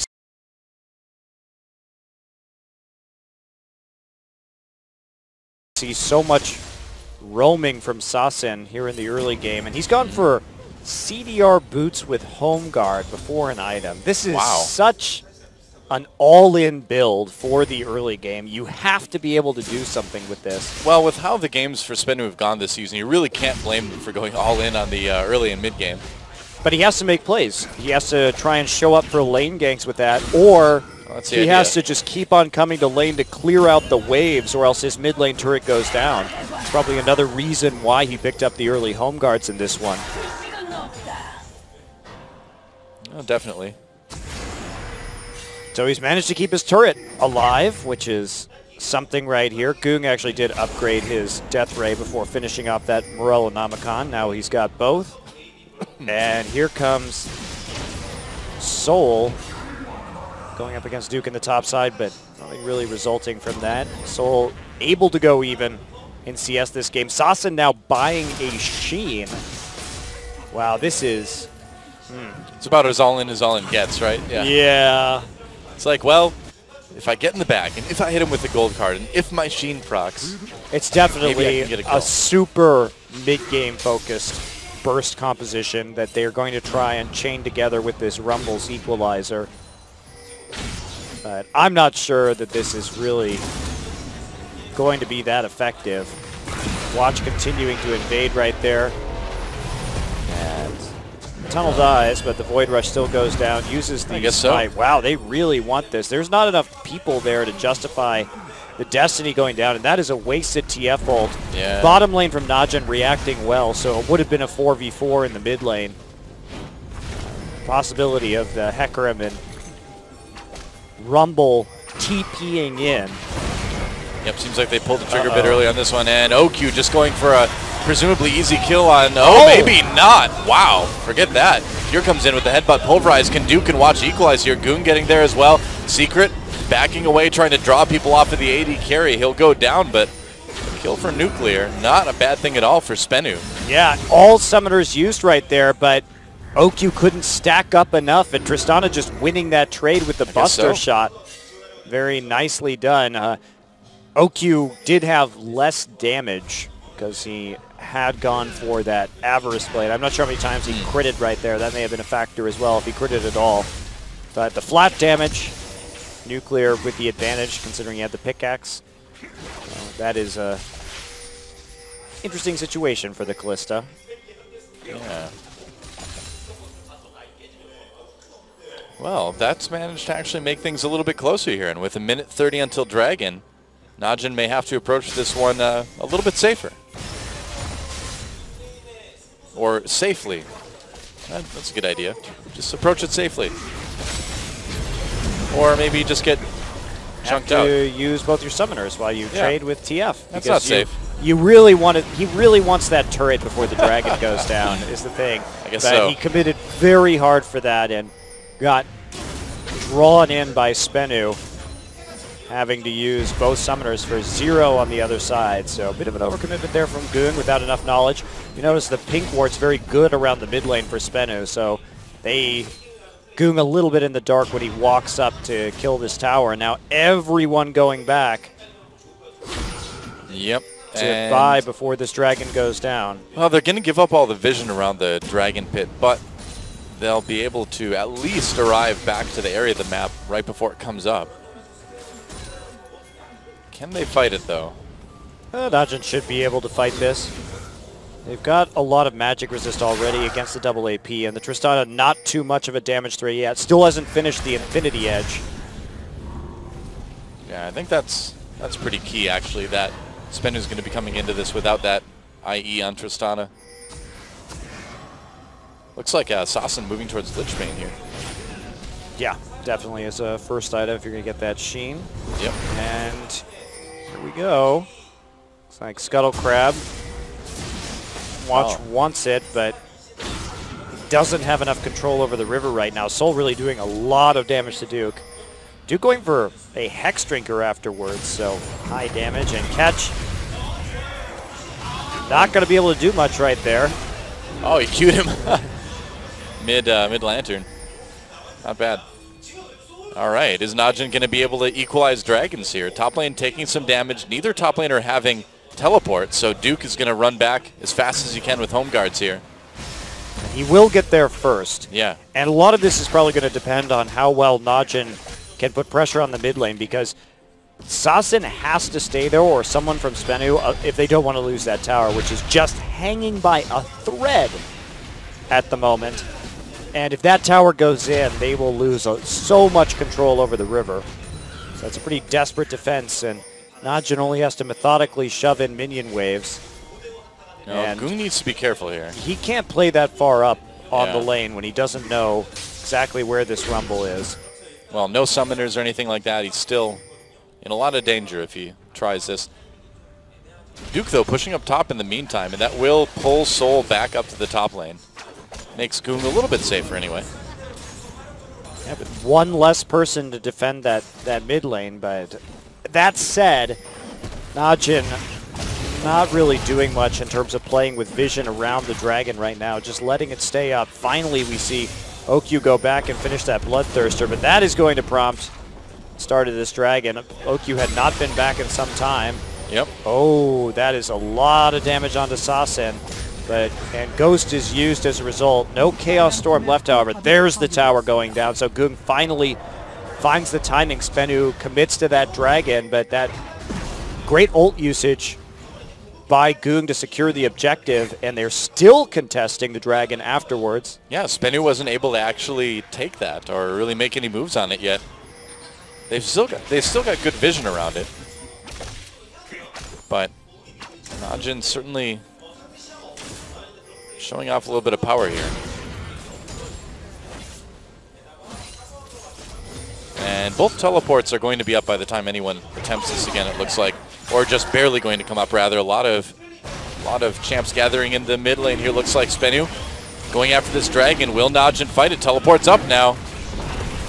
Ooh. And there we go, headbutt pulverize on the catch. They're going to jump onto Secret as well, too. OQ going very far in. Will NAJIN just turn onto this dragon? Looks like they will. Watch, taking a lot of damage. Equalizer goes down, but NAJIN manages to take the dragon and get out without losing anybody. Really weird team fighting from NAJIN tonight. During that fight, yeah, they got the dragon, and Duke was there to use the smite, but you probably should be trying to threaten people to zone him out with Duke rather than Lee Sin. Lee Sin should be on the dragon right there, because Watch basically just had to instantly flash out of that engagement, whereas Duke could have been threatening his Hecarim ult that entire time on the choke point. So not very well coordinated in terms of whose job it should have been to finish off that dragon. But SBENU also very easily spooked right there. I think they gave up too easily on that dragon in the first place. Well, it was like they were expecting the flank from Hecarim to come in because of how aggressively OQ just jumped in there, you know? I mean, I think he just jumped like right into the box. So I think they thought Duke was going to be coming in from a side they didn't expect, maybe. Yeah, they definitely turned tail and ran pretty quickly when they could have had more of an opportunity. And they also didn't collapse on their flank very well either. They were trying to play both flanks at the same time, and that is almost never successful. Well, Hecarim's a scary guy. His portrait's so scary that they had to change it on the Chinese server, man. They had to do a new one that was less scary. It just looks kind of funny when you look at it, actually. It does. It looks like a happy ghost. It's rather comical. He doesn't really have a horn. He has sort of like a droopy forehead protrusion, kind of. It's a bit odd. Nobody wants a droopy forehead protrusion. Usually you have to go to a doctor if you've got one of those. You need to have that removed immediately. Yep, well, right onto SAIEU. Watch gets gold carded. Here's going to knock him away here. Oh, Goong right over the wall. SAIEU very low already. Secret nuclear coming up the river. It's like there was a dragon there, but there's not right now. There's just a team fight instead. Yep. And little skirmish blows some summoners from SBENU, and they lose so much control. Look how well NAJIN's able to push up the mid lane right now as they zone everybody out. They have that minion wave. But fortunately for SBENU, they do have the home guards on the TF, so he's going to be able to catch it as it comes in, minimizing that damage. Yeah, but they just gave up their entire bottom jungle to NAJIN. I mean, it's fully warded now. All the camps went to NAJIN. And so they gained a lot after getting those summoners out of SBENU. Oh, wow, they're still getting some damage down onto the tower, too. Watch just making sure no one has any control over that side. Now they're coming in. One tunnel remains for Rek'Sai to Void Rush to, but that is going to be Watch. Nope. Watch knows he had that wolf sprite. This could be annoying. So he had the wolf there to keep track of catch. And meanwhile, OQ and Pure pushing up this bottom lane pretty aggressively. They want to start taking down turrets because the thing is if they can be far enough ahead that they can start taking turrets now against a SBENU team that kind of lives and dies on their ability to put pressure on the mid game, that's pretty much a game one for NAJIN, isn't it? Yeah, the fact that they have this much control already is pretty dangerous. Goodbye, Secret. Just saving Pure in the end with the Kalista ultimate. It seems like they got the fight they wanted right there. Pure. I guess so. Oh, hi, Goong. What are you up to, buddy? Just hanging out. Oh, Watch is right there as well, too. And can they turn on to catch here? There's a knock-up onto Watch. He's going to have to safeguard away back to Goong, but it's going to give them that bottom turret at some point. Yeah, they're doing right such a good job of playing in this bottom side jungle, yeah. Maintaining their vision, denying the vision of SBENU, and then preventing Rek'Sai from having a lot of options to void rush into that bottom side. So that'll be a blue takeaway. Goong will grab it. Duke just gathering power in this top side, becoming super tanky. Now he's moving into that Trinity Force after the Skirmisher Saber, so going for the big-time damage on the Hecarim in this game. Yeah, it doesn't seem like he really needs to prioritize tankiness too much. Again, you know, if he can get that Trinity Force and get in on the Twisted Fate or onto a Tristana, even though it's easy to rocket jump away, he can just annihilate people. Yeah, that is definitely true. And considering that Watch does have that early Aegis as well, combined with his Cowl, he's not going to be taking too much damage from this TF, especially the TF just working towards the Zonius now, but okay. Play on the Soul here. OQ and Pure going in out of this one. Soul with a lot of spears and oh wow, nearly, well he barely survives the Ren, but he doesn't survive the auto attack afterwards. Yeah, but Pure doesn't even have to use his ult right there. They should be able to get out of this one pretty easily. Yeah, Catch and Secret coming in. They're going to get the knock up there. OQ not even running away, but here comes Nuclear. Okay, here we go. Duke teleporting back up to the top lane. Ult on a Nuclear. Nuclear feared back into the team here, and OQ right there filling people up with spears. Goodbye, Nuclear. A kill for OQ again. Sasson comes into the gold card. Looks like they might be able to take out the AD carry, but no, somehow OQ lives. A double kill, triple kill for OQ, and that's going to be the final outer turret as well as NAJIN picks up the clean ace. Yeah, this one's pretty over, isn't it? Yep, a lot of commitment in that top side, and OQ maybe being a little bit too aggressive, played it pretty unsafely there. Played it, but he got saved by his team in the end. That gold card wasn't enough to finish him off as the cavalry arrived. The goal of every AD carry, to play unsafely and be saved by your team. And there you go. Like, did you guys see that triple kill? I'm so good. Baron. So let's take a look at this one again. Pure never had to use his ult on that, so they're pretty confident that they can deal with any damage coming in, especially from just a jungler and a support. OQ starts just to press forward. Duke comes in, gets the ult onto Nuclear after Secret misses the hook. And then there you go, challenging smite onto Nuclear as well. The Nuclear heals, gets hit by another auto attack. Now OQ moves forward, gets gold carded in the front line, but he does manage to sustain with that Bloodthirster and the help of Duke and Goong, who killed people before he can go down. Now we're going to see Dragon take away from NAJIN as well as they move into complete control of this game. And this is one of those reasons why you don't give OQ Kalista, because he ends up 5-1-4. Wow.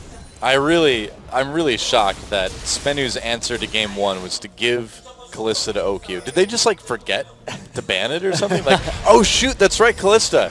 Oh well, they won't first pick. Oh. I really don't get why you would ban Watch's Evelynn when you continue to take Rek'Sai when there's still OQ's Kalista on the board. And look at that. Okay. Oh, that's pretty good. Hi, Sasson. Age of Destiny. Oh, well, Destiny comes to meet Sasson in the most unfortunate way. Pure able to pick up a Bloodthirsty support kill there. Another turret goes down in top lane as Duke takes out the tier 2. NAJIN, meanwhile, pushing this bottom lane even more, undeterred by the damage coming in from SBENU. And Goong just coming in from behind. Yeah, flashes ahead for the kill on the Secret. Why not? Why not, man? Then drop that ult, keep people away. Another easy turret. And NAJIN's going to be cruising to another easy victory here in game number 2. Might take another few minutes to end it, but we'll see how aggressively they want to do it. Nah, I think that you take 2 inhibitors here, go back, use the epic amount of money that you just received, and then close out when the super minions get there, just to be as safe as possible. I think that everybody's up. No, they're gonna leave. Oh, I thought they were feeling a bit saucy, but I was wrong. No, I think they're trying to minimize the OQ-ness of these games, Doa. Yeah, I suppose. Oh, that's annoying. Pure, all alone. A herd of one now. He's got Righteous Save Glory. me, Baron minions. Righteous Glory away from that. Just flipping around real quick, and then heading back to base. Catch had just like a real jungler crisis of confidence right there. He's like, yeah, you're right, I can't kill their support. I'm a Cinder Hulk. Rek'Sai. Oh, whoa, Duke ults in his soul, knocks him back, not bad. Who needs Lee Sin when you got Rek'Sai, huh? I guess you still need Lee Sin because they didn't kill him. But it's Chaos Storm for the wave clear right there. Yeah, it was a zoning Chaos Storm. Oh, it was a zoning equalizer. Catch getting in the back lines a little bit. OQ very low. Wow, that was a bit of an interesting interaction. Looks like OQ's going to live anyway. Watch doing his best to kill his AD carry right there. He's trying, man. You know, that OQ kid gets too cocky sometimes. Gotta humble him a little bit. NAJIN's team fighting in these late game fights has not been good today. Sasan rethinking his life. They are winning by the grace of their gold advantage, not by their coordination, that is for sure. OQ very dangerously living right there, having to QSS. Yep. NAJIN, kind of the NAJIN plan is get ahead and then play for the thrill of it. You know? Just live life. On the edge. That's right, just grip it and rip it, right? All right, well, they've all managed to get back up right now. Watch is alive. There is no more tower in that mid lane. And they can take that final inhibitor with some ease. As soon as OQ gets a red buff. Got to have that to close. True. So I believe that's what Alec Baldwin said. Red buffs are for closers. That's exactly what he said. He was way ahead of his time, man. He knew League of Legends better than anyone. That Alec Baldwin. Oh, there we go. Nice. Three-man headbutt. Pulverize into the ult. Oh, man, it's disgusting. You know, we talked about the first PG-13 movie we saw in the last game, but that team fight was rated X, man. That was, nobody should see that. Wow. Oh yeah, make it happen. There it is, the easy ace, the easy victory, 18-4. And wow, what do you say? NAJIN just crushing SBENU, kind of like we expected they would. Well, good luck next time, SBENU, because this one is over. GG. Yeah, NAJIN really cruising to a win tonight. Still some lingering issues that I think could crop up against better teams. Yep. As we take a look here, Why? we're just going to conveniently miss the 1v1 where Nuclear killed him, I guess. Yeah, well. His only death in that game, but they did a good job of isolating, and his team fight as well. Oh, this was the kill that turned into a team fight eventually. Pure flashing forward after the Fates call. Really good synergy with this Kalista-Alistar combo. They finished off Soul, and they still have that Unbreakable Will up, which really helps out in this next team fight. OQ just going to kite and then follow up on Duke as he TPs in. Nuclear gets knocked around by the Hecarim. Yeah, OQ really got to have one of those great Kalista games where he could be as aggressive as he wanted to be without really worrying too much about dying. He got to be 100% OQ. He got to go full OQ that game.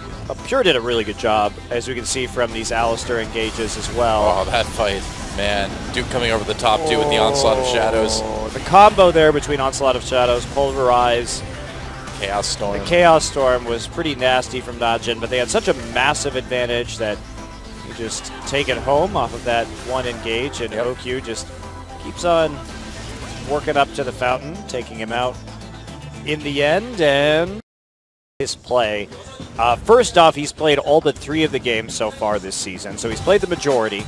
On top of that, he's #1 in GPM.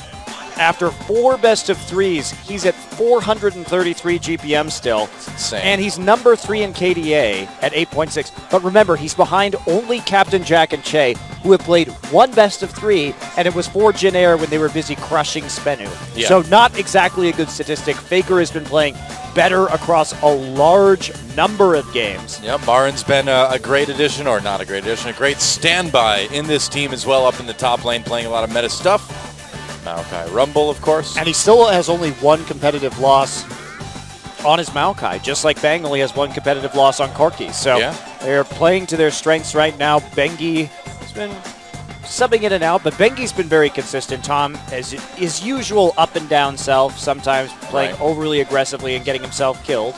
And, you know, I feel like Bengi is he's almost the goong of the jungle, right? I mean, when the meta's in his favor, he's really good. When it's out of his favor, then he kind of struggles a bit. But right now, it's going well for him. That's right. And there is Faker, lots of MVP points. An outstanding game on Victor. Went 9-1-4 against Samsung. And that isn't really indicative of his success. He was basically one-shotting Eve's jungle Nidalee by the end of that one. And he got a little bit of an advantage and played very aggressively, did Faker things, and pretty much won the game almost by himself.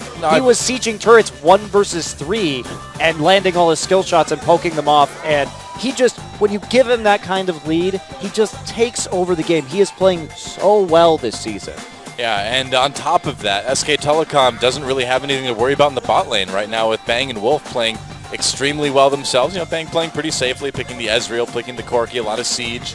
Yeah, just poke and siege, and that's Bang, old reliable in the bottom lane. He's probably not going to make the same level of outplays that we can see from a player like OQ, but he does his job and he doesn't die. Well, that's been kind of the story for Wolf and Bang all season, all career long almost for these guys. All career long. Pretty much. I mean, they have their off days like any other bot lane does, but they have their really on days as well. But the bell curve is quite even for this bot lane in terms of being mostly solid. Yep, that's right.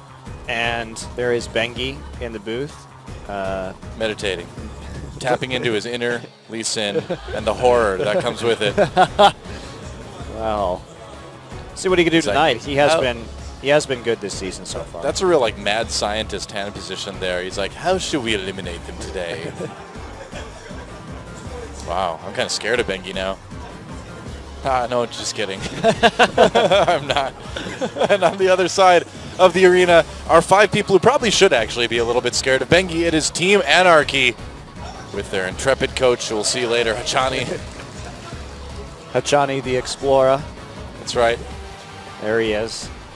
Well, no, there's no, Snowflower. no, that's there's. I thought that wasn't Hachani. It was the I ref. am Hachani. No, I am Hachani. The Spartacus moment. Hachanicus. Well, Lyra and Mickey have been pretty solid for this team, and Ixu, I think, the safer choice compared to Stevie Max. Oh, definitely. Now, Mickey does have a very high kill contribution rate for his team, up at 80%. But ever since they took that win over NAJIN in Week 1, the method of camp Mickey and keep Lyra in mid lane has been very effective. You know, the thing is, too, is you look at that kill contribution for Mickey, and you think to yourself, you know what? It's actually pretty easy to have a very high kill contribution percentage when you're the only person on the team really capable of producing kills. Right, and he was very instrumental. He had some outstanding games on Zed that we saw. They did do a number on NAJIN, and some of his other assassins, particularly LeBlanc. He plays Vlad in a very assassin-based style, too, which is fun to watch. Yeah. Lyra's been doing pretty well, especially his Gragas mechanics are very good. But Mickey is the core of this team. If Mickey doesn't get rolling, then it just doesn't work, and he has to play against Faker today.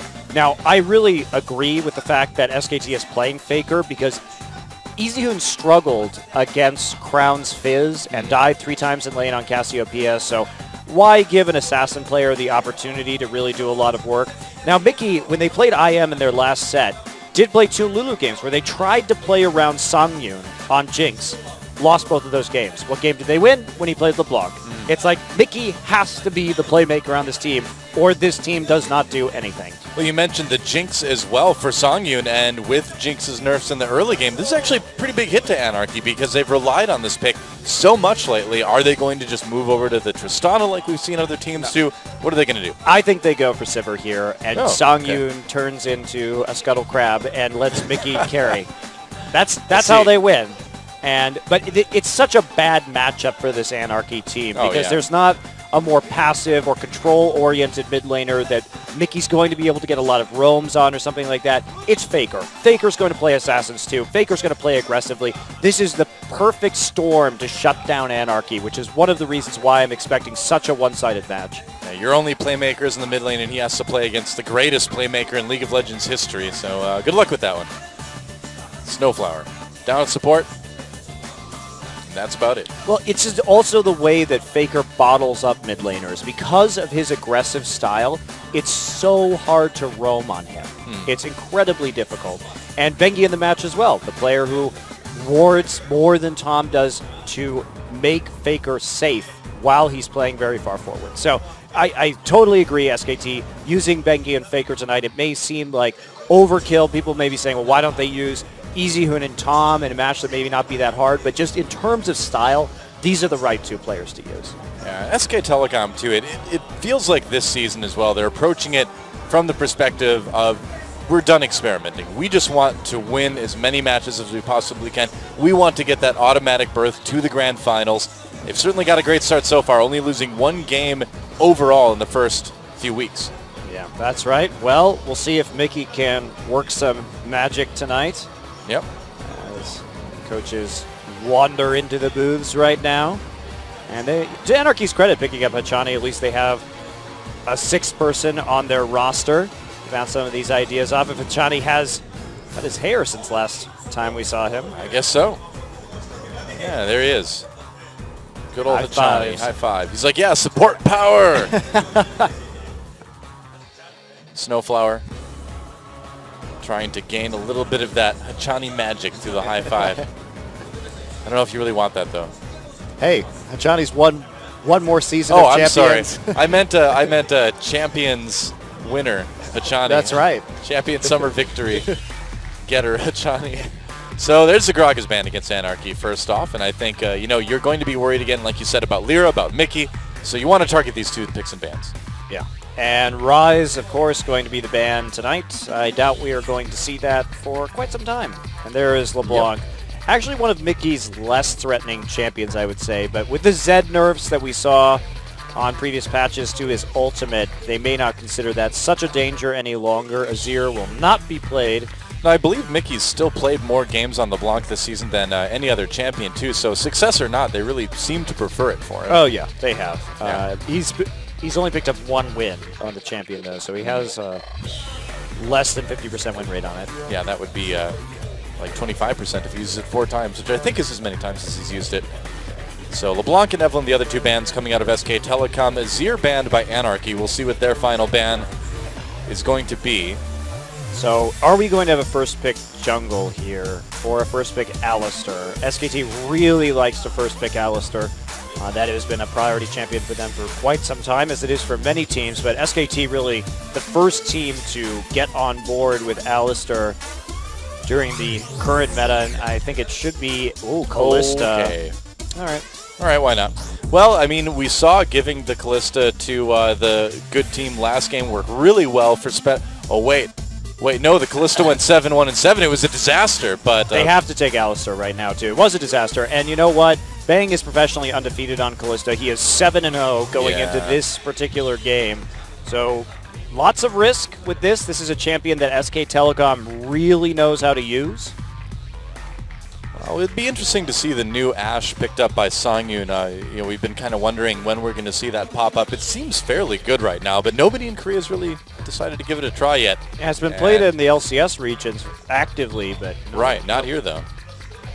Well, Koreans don't really like low mobility AD carries, so that is definitely a consideration. And engaging really isn't something that AD carries do here, you know, which is what you kind of get with Ashe. And they do take the Alistar away. Alistar Rumble taken by Anarchy.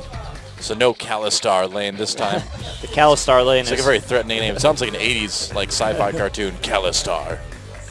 All right. Well, the Rek'Sai still up for grabs here. I think he's been very good on it for a long time. Well, for a short time. He's only been playing it since the end of this past season. Feels like a long time. He's so good. Just feels like forever. But what is the other pick going to be?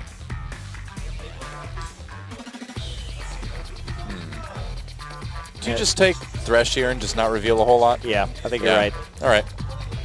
And they will. I said preemptively as there were 10 seconds left.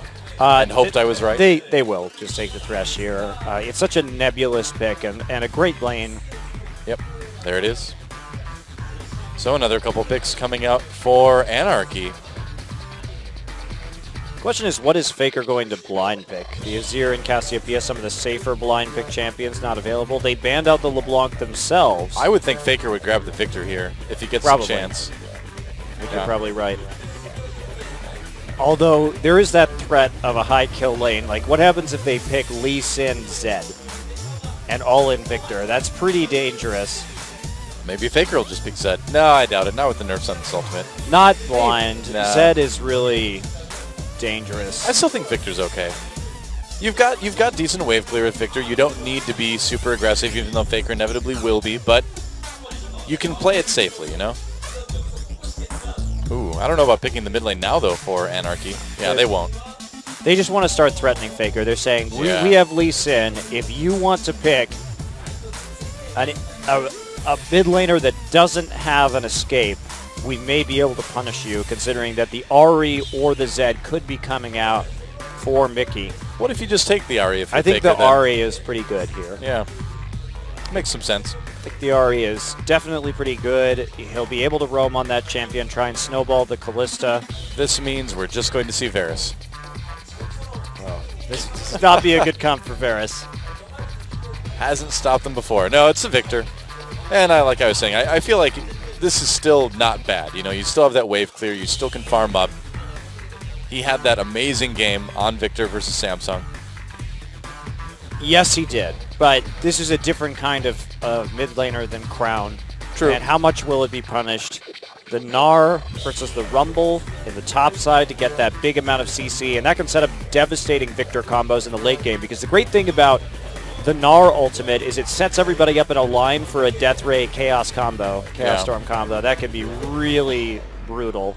I think Zed is going to be the way to go for Mickey this game here. I think so too, and I think Faker knows this is coming. Oh yeah, I think SKT definitely knows what's up.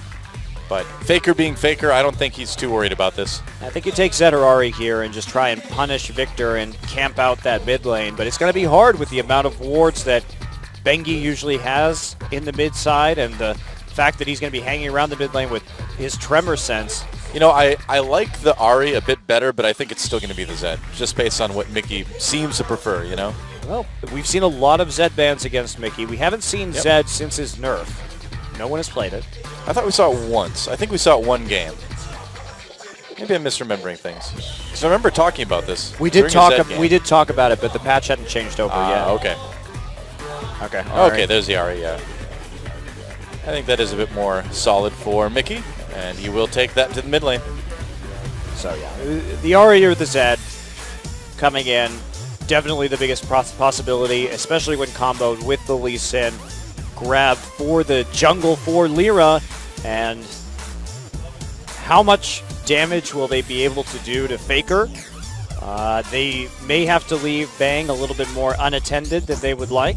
It's so scary that Faker has even picked Cleanse. Wow. Faker without Ignite. What do you know? He's at least partially intimidated by Mickey's charms. That is playing with respect, though. He's being realistic about it. The only way you lose to Anarchy is if Mickey gets rolling. Yeah. You just, as long as you can play even against Mickey, I think you're going to be okay. So yeah, you just don't give him the chance. Pretty reasonable. So SK Telecom with a pretty powerful team comp all the way through. And Anarchy, I suppose, looking to make some picks. Yep. Pretty much a pick comp for them. They're not going to be able to handle probably a 5v5 in the late game against SKT, but they have some pretty decent kill pressure in all of the lanes right here. If Marin's pushed up, he could be vulnerable, especially post-6 to the Rumble Lee Sin combination, and obviously the hard CC in mid and bot do make that attractive, those attractive options, and Bengi is going to have to really take care of Faker this game. That's right. Well, it's time. Let's see if SKT can take out Anarchy, or will it go the other way around? We'll have an upset. Let's get in the game and find out.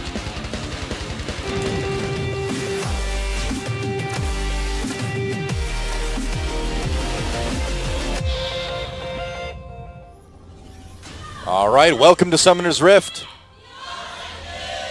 ANARCHY taking on SK Telecom T1.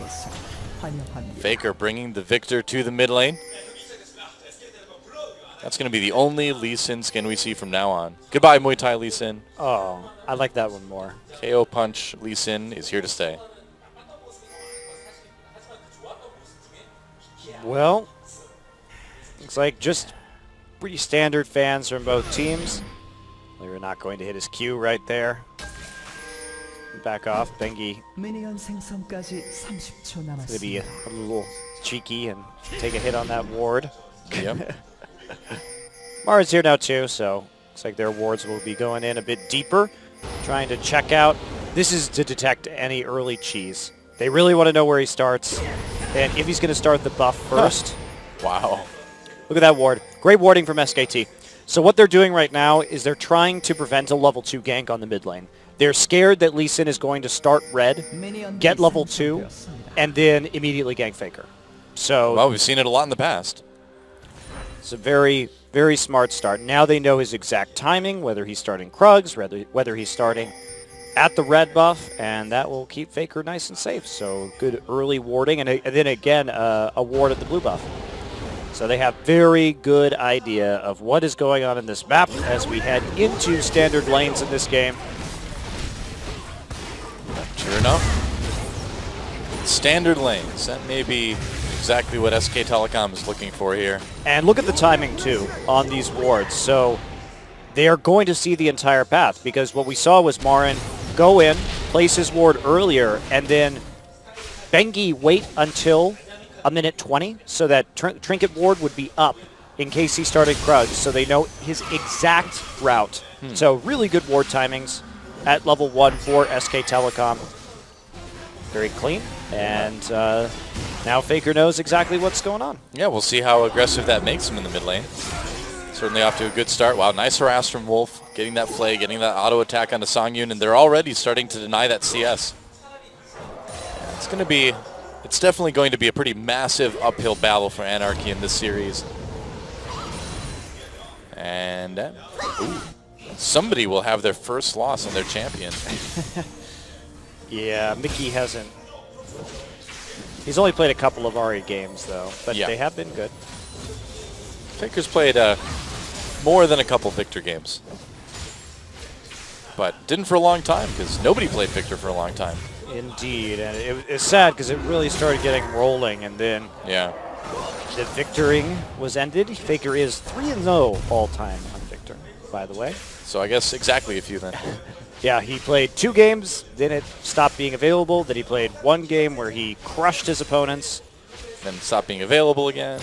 No. The crushing happened last week. That was a very serious crushing. Victor is the new Rengar. That's just how it is. Disabled forever. Yep. Wow.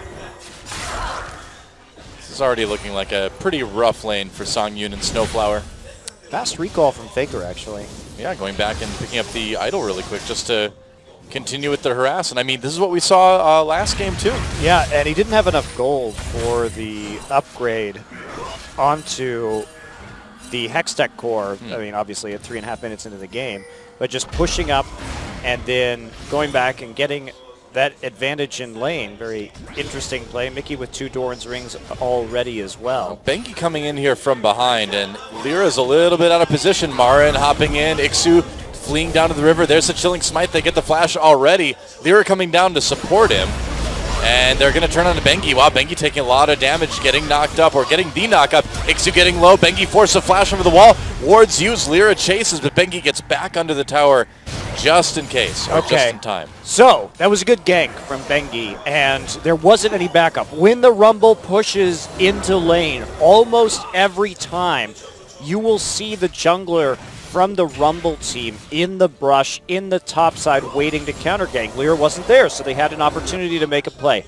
Right. Now, Bengi got greedy. He did not flash to hit the knockup, and that was punished very hard, because they kept chasing without any kind of crowd control onto the Rumble to get the damage that they needed down, and then they were able to turn it around in that 2v2, which the Lee Sin and the Rumble just do more damage this early than Gnar. Yeah, Bengi a little bit lucky that he didn't get taken out on his way out of that skirmish. Yeah, had to use his flash anyway, so that definitely could have been won, I feel, by SK Telecom had they committed to using the flash, but they got greedy. Well, I suppose it happens. Hasn't stopped Marin from getting a nice healthy CS lead, though, up in top lane. Already 6 ahead here. They're getting chased off some of the CS, though. Choosing a trade instead, so it'll even out. And Bang and Wolf, now that Snowflower is higher level, they do have that sustained advantage. They're able to do some work right there. Oh, Bang getting poked pretty heavily by Songyun right now. And Bang doing Q-Max this time instead of E, which we saw OQ attempting last time around. Just equalizer drop, zoning him off some CS. Will he actually get the recall? Nope, he doesn't. He gets chased out by Ixu. So Ixu doing a good job of controlling this lane after the gank. Oh, Death Sentence onto Snowflower, and the Flay as well gets pretty low, but Lyra comes down just in case they need that. Yeah, you can see extra support in the bot lane. Bang and Wolf so conservative. They don't commit to that at all, knowing that they had no clue where the enemy jungler was. There was a threat right there. So just take the small advantage you got based on that trade and don't overplay your hand. Meanwhile, Mickey on the roam. He gets seen by the Tremor Sense, however. Yeah, going into the enemy jungle there, too. Yeah, they ping him out. They have a good idea where he is. Going to send a Sentinel into that brush. Make sure he's not there. Mickey gets seen by a couple Sentinels in the river, and that'll prompt a recall. Marin just trying to push up and get out. TP is available. Probably won't have to use it. Yep, should be able to get back in plenty of time for the next wave. Yeah, so I feel like it's kind of to be expected, but a pretty farm-centric early game between these two teams. Now the Hex Drinker coming in as well. This is where Gnar really can start to punish this Rumble in lane. It's going for the more defensive option. Faker trading very favorably as he sidesteps the charm, hitting the Death Ray. Not bothering to try to deny the recall or anything like that. Just getting a bit more CS before he goes and grabs the blue buff. No problem. Yeah, so probably got a little bit of time, huh? We'll see if Lyra wants to try to make a play in this bot lane. It's going to be tough with the bot lane, knowing that he's around anyway for now. Well, they've heavily invested in wards in the river. 2 pink wards on the bottom side, so Faker can't play as aggressively as he might like, and he's just going to back off. He knows that pink ward's in there, but he doesn't want to commit to killing it right now. Scared of being alone while Mickey is level 6, and they've got so many gap closers to get on top of him, so he's just going to let Bengi know there is a pink ward there and play a little more scared in the lane. Oh, here comes Lyra. Faker moving up quite a bit in that lane. Has to be careful here. Bengi's not there. A little bit far back. Yep, they're going to go in. Faker flashes. The Q would have missed him anyway, it looks like, but Faker better safe than sorry there. They do get the flash out of Faker, though. Meanwhile, some action onto Wolf here, taking a lot of damage from Songyun as they have to retreat here. Bang doing some return damage, but again, you know, that Lucian Alistar lane has a little bit more sustain to it. And now they're going to take out some of... Ooh, Lyra has to be careful. That poke is very dangerous. Yeah. Bang, you're going to have to take his support's lantern out of the pit. Yep, they've got those wards around Dragon, though, so at least they've got a bit of vision. And that's one thing that Anarchy has consistently done well, is place good wards. Their wards are very good right now. They're putting pressure on with their warding patterns. They're preventing Faker from really doing much. Mickey has had some time to roam, even if it hasn't been successful, but that is the key to Anarchy's success, is getting Mickey out of that lane and snowballing everybody else.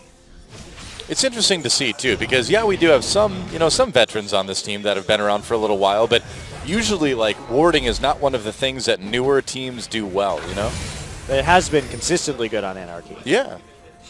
Yeah, Anarchy's been an interesting team to watch this season in terms of the flaws that they've had and kind of the advantages that they've had too, both kind of a little bit unexpected when you look at the team. Yeah, finally that second pink ward taken by Bengi, but there's plenty of green wards there just to back it up, and they've got so much vision onto Wolf and onto Bengi in this game. You can't really go anywhere on either side of the map for a gank without being seen. Yeah, very true.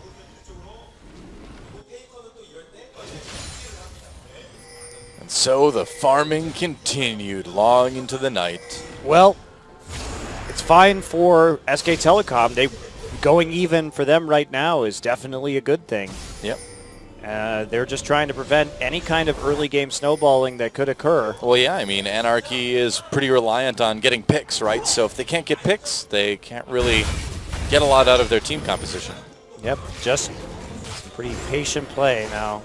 A lot of ward clearing going on, and it's like Snowflower going to take a little bit of damage from the activation of the dragon, while Wolf clears out some wards on the backside of the pit, but that's not all the action we got right now. Faker has upgraded his Hex Core. They really want to kill Faker.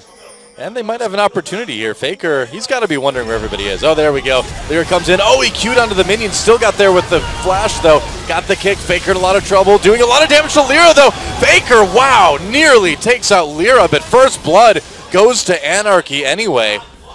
A little bit of a kind of a crazy gank, but it worked out for Anarchy. Well, Faker's flash was down. All he had was the barrier in that situation, so it's pretty easy gank to execute if you have all of these gap closers. He was playing through the wave, so he did at least force Lyra's flash, but Anarchy picks up the kill. Unfortunately, it doesn't go on to Mickey. First blood to Lyra instead. Yeah, that does cause a bit of a problem. Man, and Faker already just nearly killing the jungler right there, even with the 1v2. Well, when the Lee Sin goes in, it's pretty easy just to put the W on yourself and then just unload a combo. So, and considering that Lyra has gone for a warrior enchant, not a lot of HP to make it work. And just back into lane. I mean, it doesn't really matter in the grand scheme of things. No, I mean, 10 minutes from now, that kill is not going to really make a big difference. Oh, Lyra going in onto Bengi here. Bengi doing a little bit of counter jungling, trying to take some of these camps. And Lyra, again, you know, like you just mentioned, with that warrior enchant, not a lot of health. Snowflower having to flash on the box. Wolf, flash death sentence onto Songyun. They get the exhaust on as well, but here comes a teleport for Anarchy. Faker roaming down. There's the equalizer. Doesn't do a whole lot. It does slow down Marin as he comes in. He's almost Meganar. Meanwhile, Mickey does get the kill onto Bengi. Oh, there's a snipe onto Snowflower. A kill for Faker, and they're going to back off after the 1-for-1 trade. So teleports used by both top laners. Bengi somehow died in the enemy jungle. That was a bit odd. Well, Ava killed Mickey too. Mickey came up in there and killed him while he was invading. So here's what happens. He was trying to delay Lyra. Couldn't kill Lyra. Died. There's a lot of damage right there. So meanwhile, Mickey continues to chip away at the mid turret, slowly getting some more damage. Bengi Void Rush to keep Mickey at bay. He's going to try and maybe take this red buff right now, actually. Pops down a ward. How sneaky does he want to be? Bengi undeterred by getting killed by Mickey, I suppose. And Faker. Is he's kind of trapped there right now. It's going to be a 3v2, though. Oh, Wolf taking a lot of damage right away, though. But Faker responding with that Chaos Storm. Nice double knockup from Bengi. Can they capitalize? Snowflower trying to save people, and Mickey just barely makes it out. As a result of that pot that he used, but they look like they're going to lose a tower because of it. That is much more important. Bengi backing off, so hiding there in the brush, not seeing anybody with the Tremor Sense, but getting the ward down, seeing if he can steal the red buff. Now SK Telecom taking two objectives at the same time after removing the mid laner and the jungler from the middle of the map, and that is a huge win for SKT. And this is how good teams work. They're able to punish you even if they don't get a kill. Yeah. They take that momentum and turn it into something else, and that is a large victory for them. Yeah, when you push someone back to the base to heal up, you have to think about where they're not going to be, you know, for the next 20 to 30 seconds and what you can do with that. Great. SKT, good at responding. Yeah, great split up there from SKT to take the objectives. Now, Anarchy responds with the blue buff, so that's a nice little steal, but will they pay for it? Bengi down in the bottom side, doesn't know if there's a ward in Tri-Brush. They really want to push this, though. Songyun has to back off the tower. They could just take the turret too, couldn't they? I mean, they can push Songyun out of there. They just saw easily. a ward go down, so they know Bengi's there. I see. Well, Marin dueling with Ixu here, but here comes Lyra. Ult against the wall, and Marin may have gone a little bit too far here, trying to hop away, flash away. Over the wall he goes. Equalizer, though, keeps him bottled up. Q misses, and it looks like Marin actually gets out. Oh. A parting building. Very, very greedy from Marin to do that all in. No wards in the river right there. Yeah, not knowing where Lyra was. Lyra's still... Wow. Just hopped right over that Q, I guess. Loses tower for it, though, more than likely. Yep. So SKT playing a little bit sloppy here and there in game number 1 against Anarchy. Faker's coming back with another Hex Core upgrade. Oh, they may lose 2 towers. This is a great response by Anarchy all around if they can get it. Mickey. This is a bit dangerous. Death Sentence lands. Bengi comes in, gets the knock-up. Snowflower there to support, though, and they have to back away. Wolf now very low. Mickey picks up the kill. The charm on the Bengi as well, too, and Faker gets hit with that Q. He's not going to be able to follow that up. Now, I think they could have saved that turret without Wolf dying right there. Wolf, little bit eager to get that kill. I feel like they thought Faker was going to get there a bit sooner. I think that's exactly what they thought. Faker was just not in a position to get to that mid lane, so it looks like perhaps a bit of miscommunication on the timing of getting back into mid lane, because Wolf really did sort of all in right there for that one, and that means that we're nearly caught up right now. Anarchy seeing that bottom side, and they punished the recalls as well, so Anarchy doing a pretty good job of staying up with SK Telecom here, and Mickey is on a champion that he knows how to make those plays on, and he's been a part of all 3 kills so far, so this is looking good for Anarchy. Well, Anarchy is getting what they want as a team. You know, they love to have those little skirmishes, and if they can get you, you know, 1-on-1, 2v2, they generally do pretty well, as we've seen so far. That said, SKT, you know, again, they just need to settle down, play a bit safer, wait for the late game. Wow. Snowflower flashing for a pink ward. No backup right there from his jungler. Very easy collapse from SKT. Yeah, they're going to be able to move in and get a bit more vision into this top jungle as well, too, because that mid turret isn't around anymore. Yep, and Anarchy, though, despite those successful skirmishes, it does feel like they're starting to kind of lose some ground on the map, you know? Well, they certainly are. And where is this Rumble going? There's not a lot of objectives of this Rumble to take right now. It's weird for him to be in the bottom. They expected him to be in the top side, which is why SKT just sent 4 people top. But now they're going to be pretty surprised. Yeah, I mean, it looks like they're going to get the top turret, I suppose. They're going to lose their bottom one. But it's a bit odd. Recall coming in now from Ixu. Do you think he's going to teleport back to turret to try to save it? No, probably not, because the Dragon's going to be coming up before his TP does. I think they're just going to try and trade 1 for 1, but Ixu actually opting to go deep warding in the bottom side rather than defend his turret, so they want to trade evenly.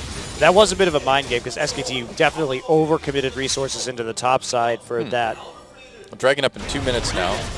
Oh, wow. Anarchy just going for the tier 2 well, here. This is what happens when Anarchy shows up on the bottom side of the map with this Rumble. They didn't know where he was, and now they figure it out, and they're going to get a tier 2. Can SKT respond? They're down to about 50% on this one.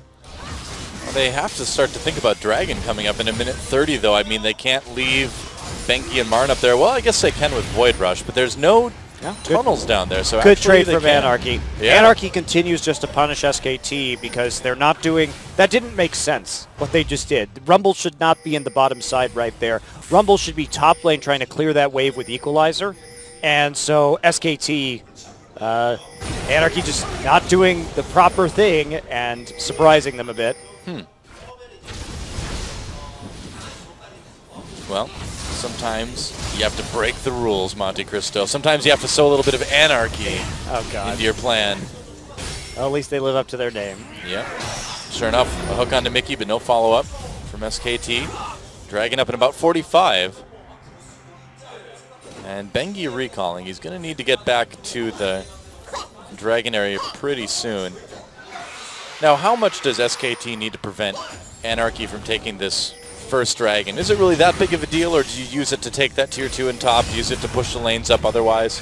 I think they can. They're fine to contest it, but they don't have to. They should be stronger going in late as long as they keep their vision up and don't get picked off. That really is Anarchy's win condition. So Faker, looks like he mistimed the blue a little bit. Now going back for it. He was wandering around near the blue buff earlier, but there really wasn't a point. He's going to be cutting it a little bit close with this dragon if they want to fight it. Yeah, I think he's going to be late if Anarchy actually starts it right away. Oh, we're going to get back just in time now, I suppose. They still have to deal with this mid turret. SKT holding on to this mid tower as long as they have. Wolf sacrificing his life for the mid tower now makes it really worthwhile considering how long it stayed up. Oh, there goes the pink ward. Speed Shrine is in the favor of Anarchy. That dragon getting a little bit lower. Wolf coming in. Death Sentence doesn't hit anybody. And there's a teleport. They're going to go on to Ixu immediately. Wow, Ixu drops the equalizer, but they still get the kill on him. Dragon taken by Anarchy, but here comes SK Telecom. Lyra a little bit on his own in the back lines of his own team, not able to do what Lisa needs to do. Snowflower surviving with no health. Never mind.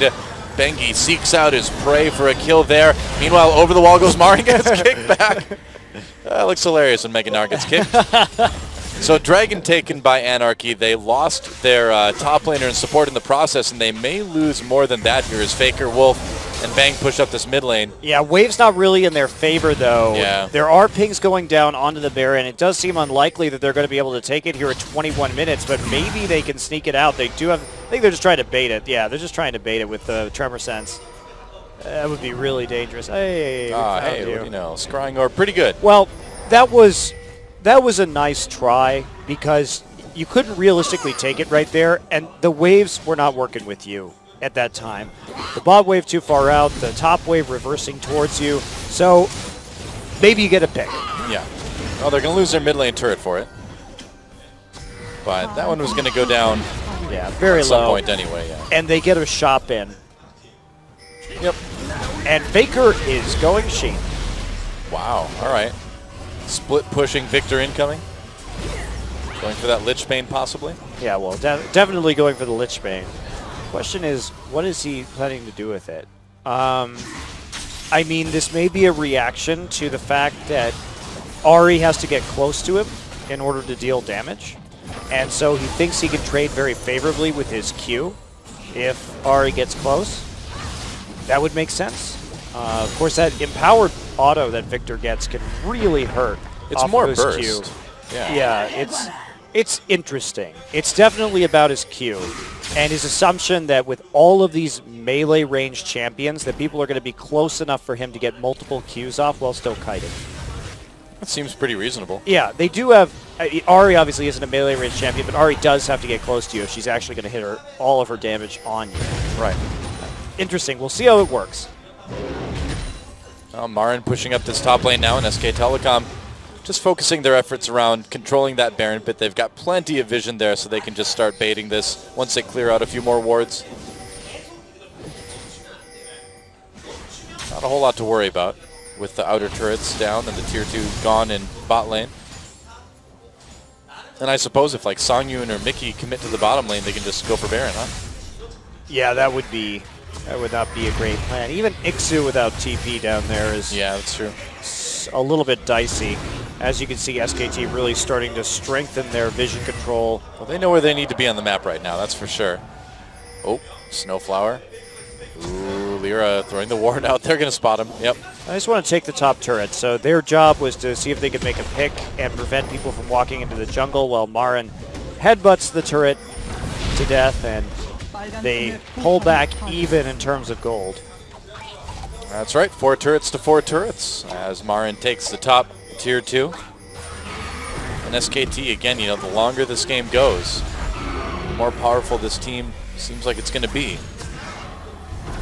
Bang not doing a ton of damage just yet, but Faker certainly will be. Yeah, that big CS lead between Marin and Ixu. So Ixu's roam to the bottom side gave Marin a lot of farm. Now, coming out of the laning phase, Marin was only about 15 up. But when Ixu started making plays towards bottom, Marin has just been able to solo farm in the top side. And it also means he's a level up right now, too. So Ixu's... This is why that kind of random play can be punished in the end. Because now the towers have evened out, but the CS and the levels have not. So they got enough damage down onto the tier 2 and kept up the split pushing. So this Rumble hurting a bit. Yeah, I would say so. QSS now built for Bang. Yeah, just wants to stay safe against that charm, of course. And the double AP too. Well, yeah. Especially since that equalizer can hit him in the back line. Gives him that extra little bit of survivability. Wolf taking a Sonic Wave right there. Anarchy trying to push down through here, but I would be pretty hesitant to go through SK Telecom's jungle like that. They just want a little bit more vision over SKT as they try to get control over the Baron. They're going to start the Baron even. Oh boy. This could be risky. Wolf coming in, spots it, gets knocked up by that Pulverize, knocked back in, gets pulled out by the Fate's Call. Wow, Ixu has taken so much damage from Baron. Yeah, this is a little bit risky. Anarchy really taking a chance there, and it doesn't look like they'll be punished too hard for it, maybe losing their bottom tier 2. Well, they keep on losing waves of experience onto Ixu, who is now 2 levels behind. That's a good point. So they are sacrificing Ixu so hard in this game to make these objective-based plays. And SKT playing the more safe, calculated game here. It did result in some advantages earlier on for Anarchy, but the more they roll the dice here, the further they get behind as they are discovered at that Baron. We've seen SK Telecom do things like this so much this season too. You know, usually it's with a more tanky comp we saw earlier in the season with Urgot and things like that, but just any way they can just play for the late game, play safe. Against a team like Anarchy, you know they're going to make a mistake at some point, kind of just like SBENU.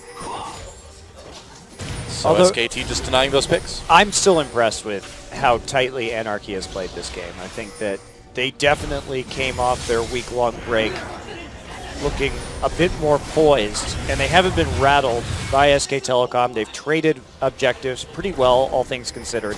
Yeah.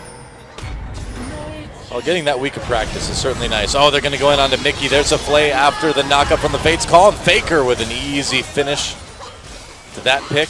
It's a great play. Mickey far forward, and they are willing to commit with the Fate's Call immediately. Now they're able to siege with this Mega Gnar, and this Gnar is huge right now.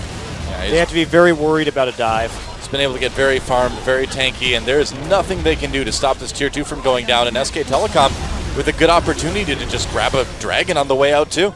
Yep, absolutely. 16 seconds until the Ahri is up. Pretty safe, and they're able to continue to put pressure on the mid lane at the same time. They have a ward on the Baron. They're not worried about that whatsoever, especially in that 4v5 scenario. And oh boy, it's beginning.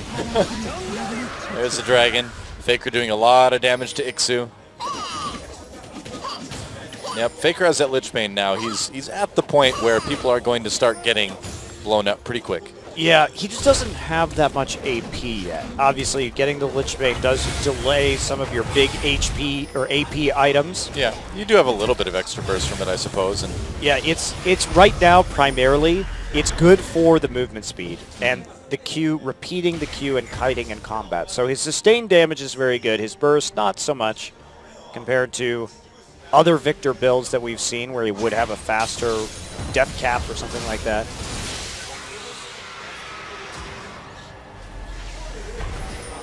Well, I do think it's a cool Victor build against this composition, though. Yeah. And I mean, we know that Faker had to pick this Victor into, whatever Mickey was going to grab. So they had this plan all along, He's so fast. Look at him. Wow. Yeah, putting the damage onto Mickey as well, too. Dodges a bit of, anyway, of that Q from Ahri. The Orb of Deception. See, it's not deceptive because it comes right at you. It's deceptive because you don't expect it to come back.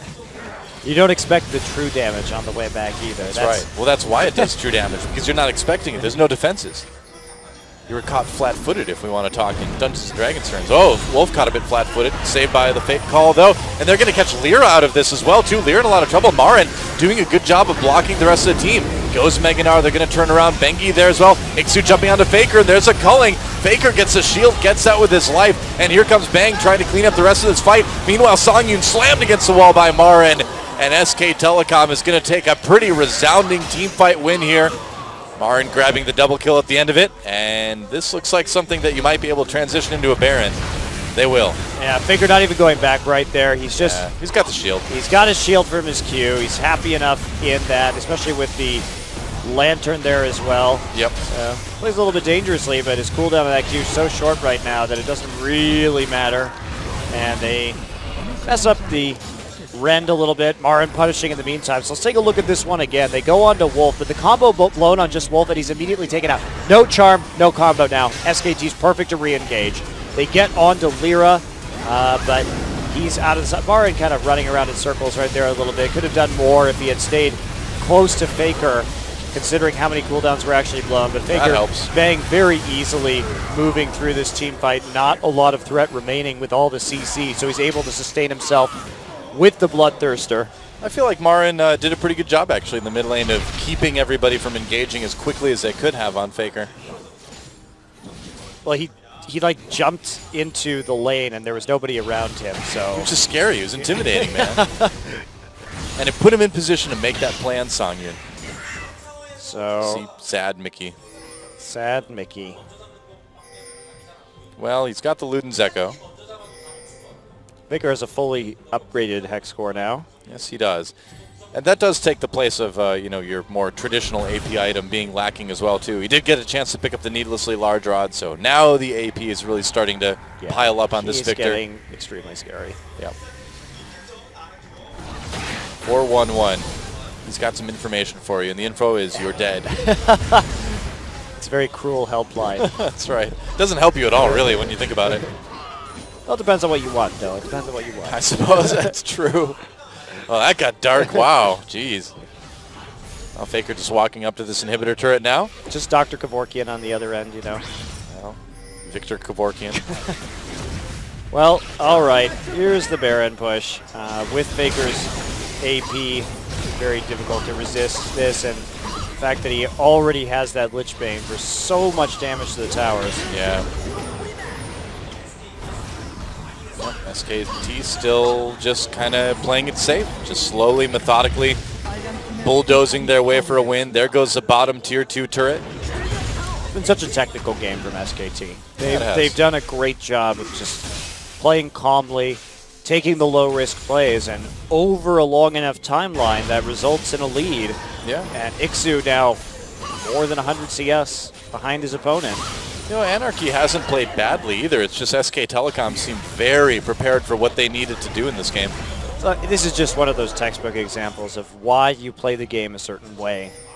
You can make epic big plays by doing things like having Ixu on the bottom side of the map if the other team gets suckered into it, but if you take that low-risk style, eventually, on a long enough timeline, it will result in an advantage. Oh, Wolf knows that he's got that Fate's Call, so he can slow people up a little bit. Equalizer goes down. Marin backing away here as well, too. Snowflower locked into the SK Telecom team. He's going to get taken out. Ixu thrown back as well. A kill for Faker comes in. Lyra has to try to escape. The Chaos Storm chasing him. And SK Telecom winning an easy skirmish there. Well, what are you going to do? If you're Anarchy, you have to repel them. They're beating down your gates. They just had the Baron buff drop off them. This is going to be your best time to try and all in. They did their damnedest, and they lose an inhibitor. Yep, and now they're going to lose a dragon as well, and pretty much whatever SK Telecom wants to take at this point. Well, Ixu's teleport is up, so maybe they could turn this around a little bit. Can they win the 5v4? No. Yeah. I don't even think they need Marin yet. Yeah, and Lyra's chasing Marin around anyway. Clearly more important than this dragon. Checking blue buff. All right, so there's... Oh. You sure? You sure about that? All right, well. Faker looking for his next victim. He doesn't need items. Nope. He's already got plenty. He needs to hide in this bush. Hide on bush. That is his Smurf. Yep, that's right. One of his 2 Smurfs. That was, I haven't checked it for a while, but he did have both of them in the top 10 here in Korea for a while. Not the first time, definitely not going to be the last time. Let's see what he gets on his way back. I think he's just going to pick up a death cap at this point. Yep, he is. I had a great conversation with myself about Faker's items just there. Thanks for listening. Well, he doesn't really need that much magic penetration. There's an Abyssal and a Banshees, but he's so far ahead in terms of core items that he can get away with this. Yeah.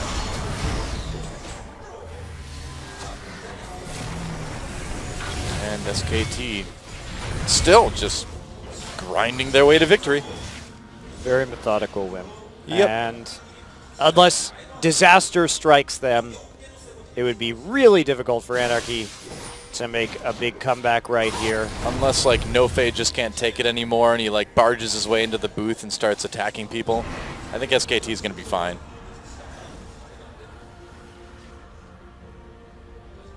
Okay. Well, do we have last push of the game? Marin's split push is very strong against Rumble with that Maw. He's really going to be able to trade nicely that item, and he's going for a Frozen Mallet next for the extra punishment in terms of split pushing. Yep. Hey, could be a Sunfire Cape. You never know. The pickaxe? Sunfire Cape, Blast Whisper? Yep, that's the plan. Got it.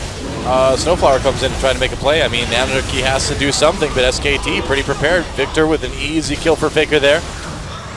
And Chaos Storm. Wow, there's a double kill from Faker.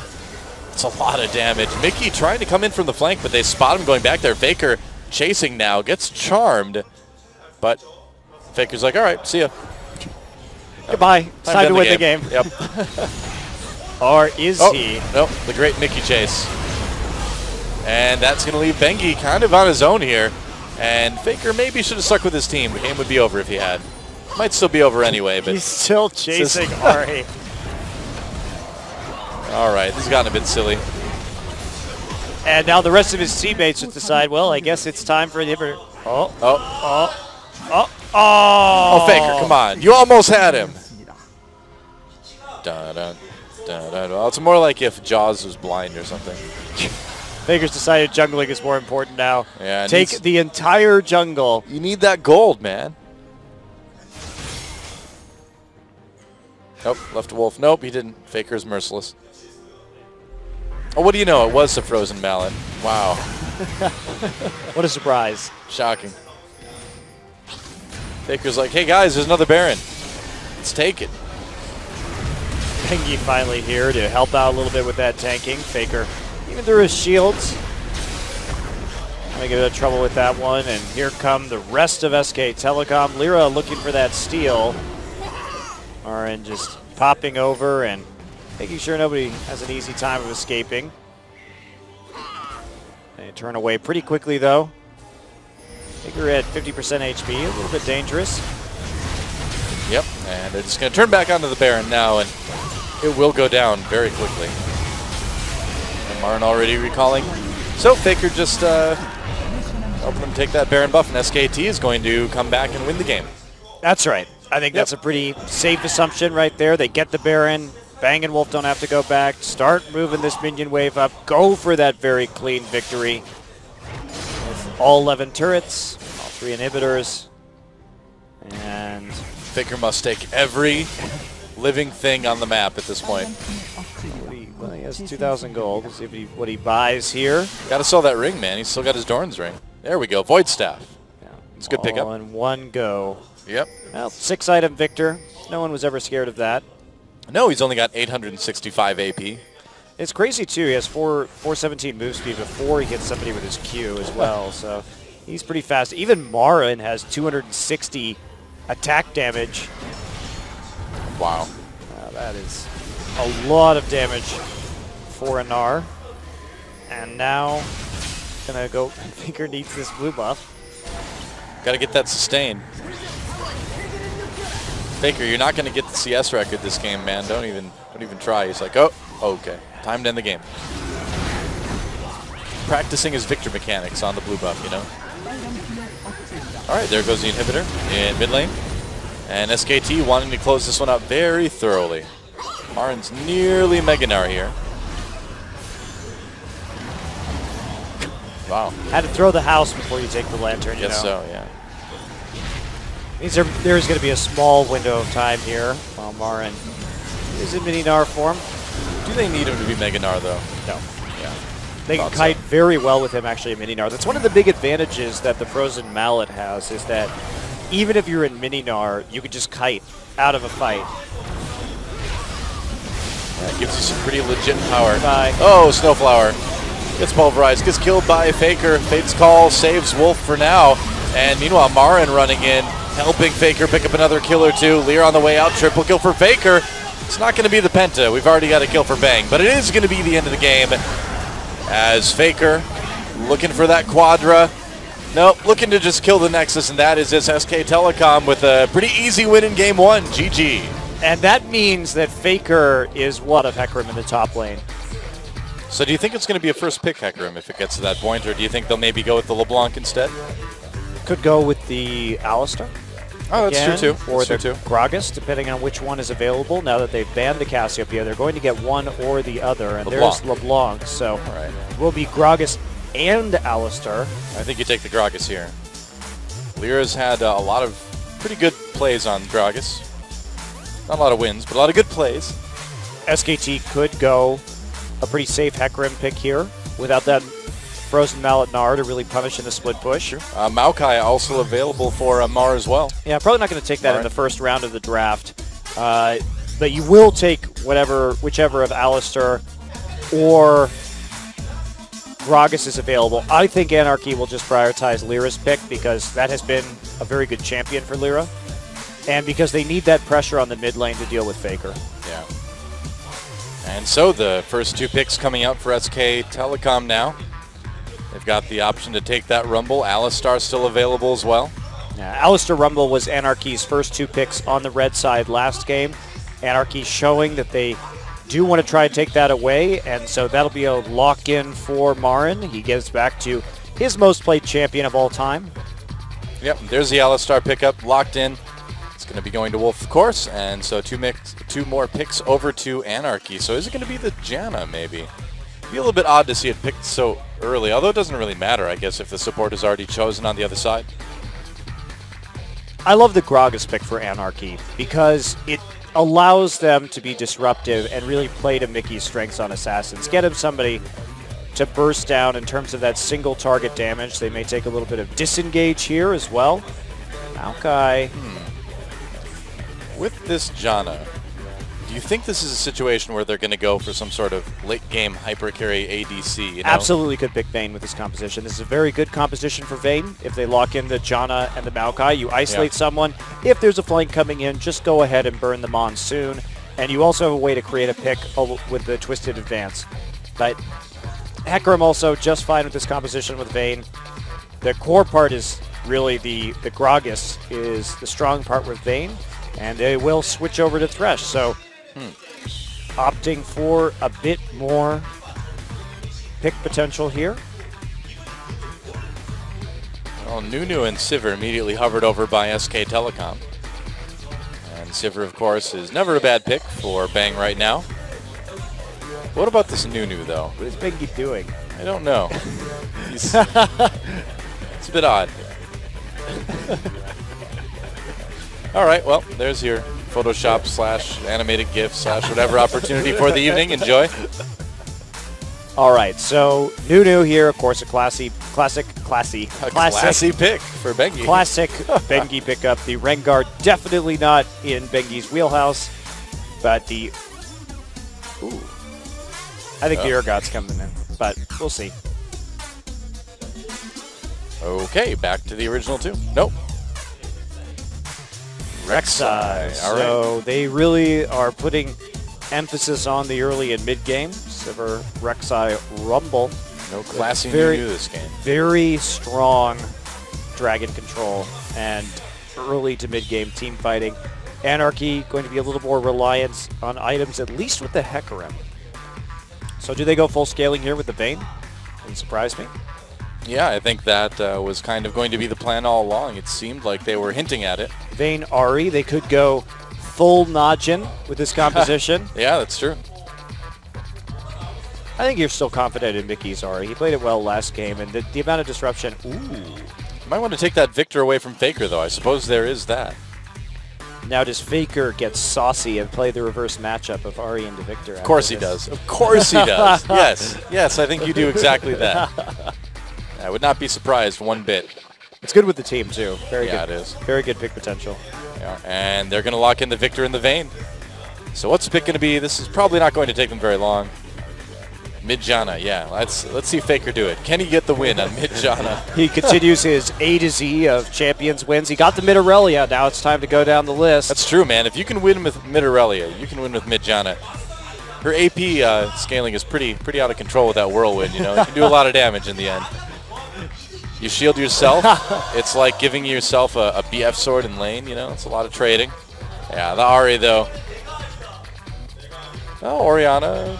I think I like the Ahri a little bit better, but you could argue that the Orianna works well with the ultimates on the team, so why not? Yeah, it's a conservative pick. Yeah. Just looking to control the laning phase. I'm a bit sad he didn't take the Ahri, but this is Orianna is Faker's most played champion of all time. He doesn't play it very much anymore, though. Played a lot towards the beginning of his career, but it has fallen off a bit lately. We don't see a lot of Orianna here in Korea. Yeah. Especially this season. Nagne has had one game on that champion. This will, I feel like, give SK Telecom a really good team to control Dragon with. They're going to have a really nice team fight early on. Yes, they will. And I'm curious to see what he could do in lane. He's very scared, I think, of getting ganked again like he did last game, and the amount of poke. Faker's never scared. He's just wary. Wary. That's right. Well put. He's just careful. So they have more speed, however, with the Orianna just to create picks. This is more of a composition around Bang than anything else. Although we'll see what they can do with the Orianna-Alistair combo. The combo I like to call Rocky Mountain Oysters. Oh, man. Yep. Google that one, kids. Or if you're in South Dakota, just go and have it for breakfast or have it for dinner like you did for breakfast or something. Well, there we go. It is time for game number 2, Anarchy versus SK Telecom. Who takes it? Let's find out.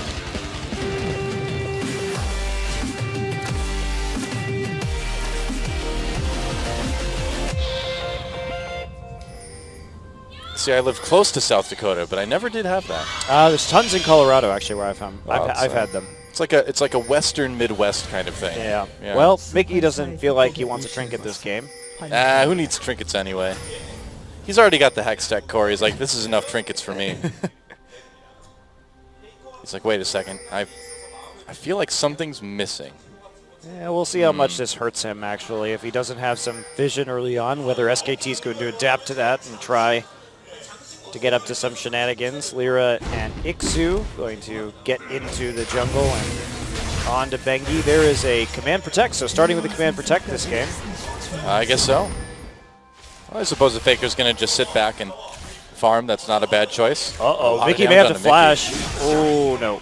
Well, Snowflower takes the Flay and flays Wolf away, which... Yeah, Wolf not committing to a skill yet either, so probably just going to go for the heal, of course.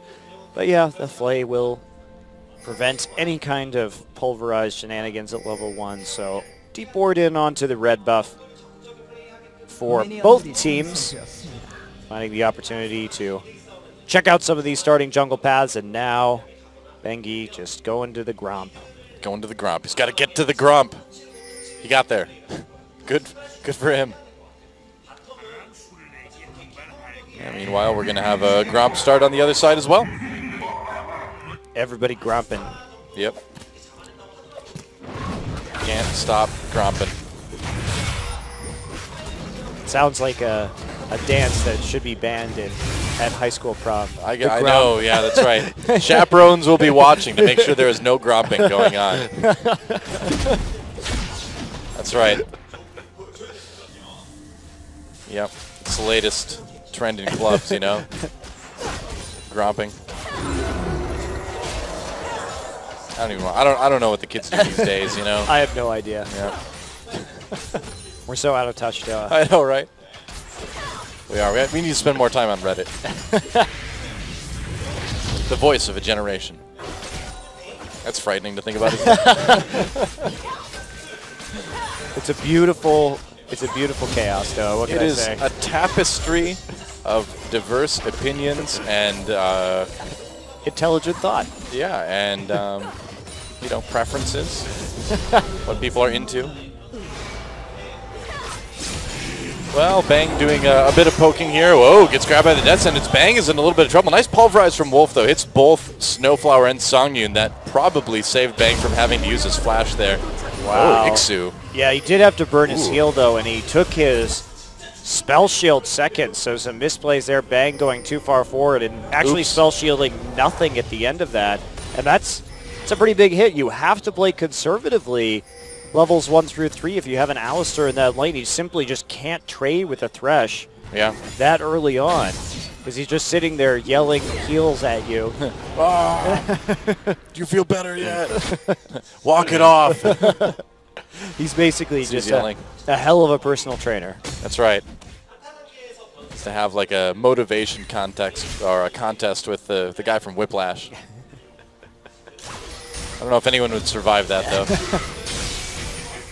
Okay, so Faker just trying to trade here slowly over time. Oh, Lyra body slamming over the wall, gets a slow onto Faker, but that's about it. Just kind of stands there for a moment, too, being like, huh, well, I didn't really get a lot done. Snowflower on the roam as well while he was waiting for Bang to come back into lane. So trying to do something, but Faker just going to be pushed back under the turret, safely playing this one out. It's interesting to me that on the Korean client, it doesn't say like what you would think the Korean equivalent of level up would be. It just says level up written in Korean characters. Level up. Well, which is how you would pronounce it if you're reading the Korean characters. It's true. For the record, Bengi coming in behind Mickey. Faker going in, a little bit of a bait here. Faker getting ignited, though. There's a flash from Mickey. Flash knock up from Bengi. Can Faker get this kill? Mickey turning around. That's still a lot of damage onto Faker. Oh, but first blood still goes to SK Telecom. Bengi picking that one up. And wow, Faker just not even hitting the heal right there. He got very low, really knowing the limits on that Victor. I'm surprised. Yeah, really he was keeping so an eye on the confident. cooldowns. And he got both summoners out for nothing and the first blood at his lane. So that's a gank that Mickey can make again and again. It's a massive lead for Faker. And now they saw. Ixu, really? I don't know about this, Ixu. Yeah, you're dead. Okay. Wow. Bit of an overcommitment from Ixu in top, and that gives SK Telecom a kill onto their solo laner up there. You have to be so careful when you don't have that flash. Yeah, he used the Ignite right there, but it wasn't quite enough to deal with Mar, and Bengi now on the top side making sure. So as I was about to say, so they saw the level 4, or the 4-minute gank coming in from Lyra, and the fact that Lyra still hasn't gone back yet, so they assumed that probably he was backing after making that gank, or sometime shortly thereafter, to get his jungle item. And that's why they made that play onto the mid lane, so some aggression punished very early by SK Telecom. That Orianna now with the Chalice, some magic resist to lend him even more durability in these trades. This is really the last thing you want to give SK Telecom early in the game. Bengi is just committed to camping the mid lane. Well, they can really make Mickey's life miserable without any summoners here if they stick around. He's got to be really careful. Oh boy. Oh, you can't do this, man. He's very scared. Yeah. Bengi. Still, he doesn't have any wards. His Trinket ward is down. There's not that same level of control over the mid lane that we saw Anarchy playing with in the last one, and here we go again. Yep, that's right. Mickey trying to make it out. Lyra with the body slam, trying to keep Bengi away. They're going to get the knock up onto him. Either way, Mickey going to lose out on a little bit more CS here. Faker used his shockwave early on. They tried to get the kill while Mickey was pre-6. Didn't commit to that, though. Well, no need to commit at this point, I suppose. You already have a lead in that lane, and no need to take the risk. Chasing Lyra off, protecting that pink ward. Both the laner is pretty low right now, but Faker with the potion advantage. Oh, Wolf condemned against wall. He's actually taking a lot of damage. Does a play as well. Bang able to step up and do a little bit with auto attacks. And wow, knocked away Songyun. Wolf trying to keep him away here. This is a little bit crazy. Okay, this fight's still going. Snowflower has to flash. Bang flashes for the auto. Lyra comes in a little bit too late. No, he doesn't come in too late. Gets the kill. This game's getting a bit silly already. Songyun trying to come in for the kill, but there is Bengi not able to engage on that, though, as Wolf has to flash to get away. Very odd that Bang and Wolf are playing this lane so aggressively without very much respect for their opponents, and that's really hurting them because now we have that CS lead developing onto Songyun, and there were a lot of summoner spells used by SK Telecom over the series of that play. In fact, all of them on the bottom side of the map. So maybe overplaying their hand just a little bit here. Yeah, I think there was especially with no knowledge of where Lyra is. To flash forward like that is quite greedy. Yeah, I think a bit of overconfidence on the side of SK Telecom, and they paid for it, you know. They lost their AD carry. Had to burn a couple summoners. Oh, Faker gets grabbed. This could be bad. Faker getting played as well. Flashes away. Shockwave brings him back in. Oh, still can't make it out of the damage from the Ignite, though. But here comes SKT Marin and Wolf as well with that two-man pulverize. Mickey could be in a bit of trouble, but no, Marin not able to really do the damage here. Ixu teleporting down as well. Oh, Wolf, goodbye. SK Telecom, come on. Well, come on, wow, guys. Marin just terrible ult right there. Yeah. Didn't equalizer, not hitting anyone. Looks like he was trying to zone them out and come in behind with the flame spitter and force them to make a decision, but he just wasn't able to get that angle. So very easy for Anarchy to avoid that. And Wolf also couldn't headbutt them onto the equalizer. So a lot of deaths. And again, Anarchy making plays out of the laning phase, starting to get Mickey ahead. 2 kills for him will be very much appreciated after how much Bengi did in the early game to take that. Now they're going to try and make a play well. Equalizer's down. Great job. Snowflowers really hitting the death sentences this game. And Marin, he's not going to make it out of this. A kill for Snowflower here, but he deserves one, man. He's been really making some great skill shots around the map in the last few minutes. Yeah, didn't have to take that, actually. Ixu dropping the Ignite to finish it up, but this is a lot of plays being made. And by the way, Wolf has missed several combos today as well, and that was just the buffering of the Condemn not working very well with his Pulverize around that ability. And now he's going to have, so they can't make a play, SKT. Dropping behind by about 800 gold after a pretty poor series of engagements around the map. And just, they're making a lot of plays without having adequate vision. Yeah, they're just to know where people are, playing too aggressively, and they're just getting punished. They're getting cocky, they're getting sloppy, and Anarchy has shown over and over again that you really still do need to take them seriously. You can beat them, but you can't mess around with these guys. Yeah, and Snowflower too, doing very well this game. Yeah. Very true.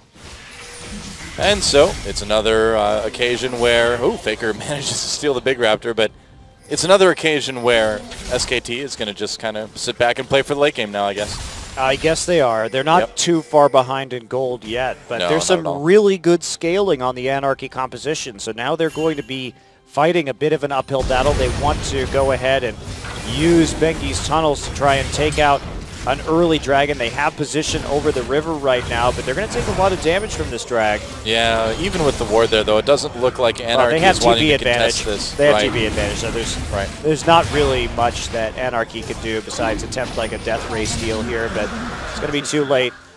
Rumble in the top side, just able to control this Hecarim. It's a little bit of a boost in damage for SK Telecom, which helps mitigate a little bit of the edge Anarchy has. Lyra coming over the wall after Wolf. Snowflower's right there. Another hit death sentence. Wolf able to get out of that one, though. Oh, right into bang over the wall. Snowflower could be in a bit of trouble here. Mickey coming in, gets exhausted. Faker coming down. There's a kill for Faker.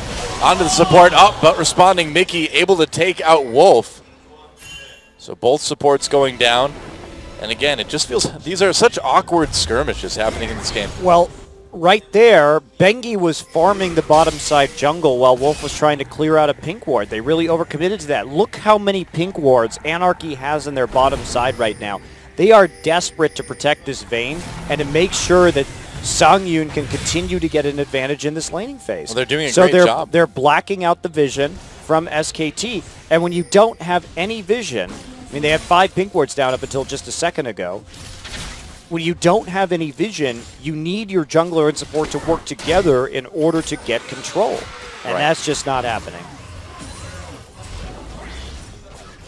Yeah, SK Telecom definitely needing to tighten things up. Otherwise we could see a game 3. It's just surprising considering how clean SKT's game was in the first one. It seems like they really let their attention drop. Yeah, oh, definitely. Many more careless mistakes made this game as opposed to the last one. And credit to Anarchy as well, too, not letting that loss in Game 1 phase them at all. They really are coming to play in Game 2 just as much and look very strong. Bengi over the wall, gets a knock up on Ixu. Ixu appearing to not see this happening. Going to have to ult away. And he has Hecarim, so he's pretty fast. But this is going to give Marin a nice little bit of time in the top lane to push it up, to farm, to get a bigger advantage. Marin has gotten a nice CS lead up there. Yeah, he has, and it's going to continue to get pushed forward because that little delay on the recall means that Ixu can't trade as a result of not having his ultimate there quite as well. And now he's going to lose a wave of CS also. Has to go for those hug guard boots right after the phase just because he keeps getting repeatedly shoved out of lane. Lyra managed to smite away the big raptor there. So getting a bit of Bengi's jungle. That turret's taken a decent amount of damage too from Mickey. He has really done well in this mid lane.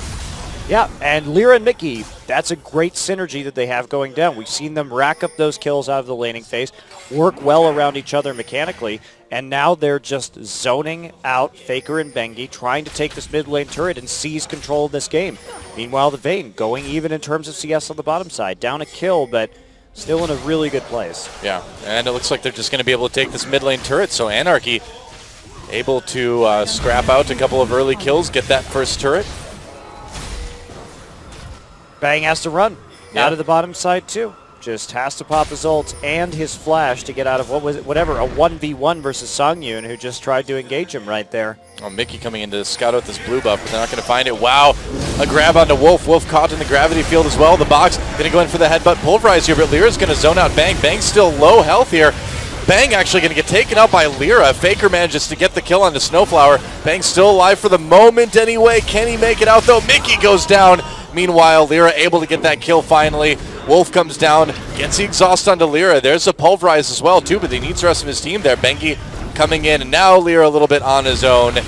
And here's a skirmish that did not work out terribly well for Anarchy. They did get the kill onto Bang, but that's about it. They gave up 3 in return. You just can't be that aggressive yet if you're Anarchy. First off, Ixu wasn't even there. His ultimate not up, and he didn't.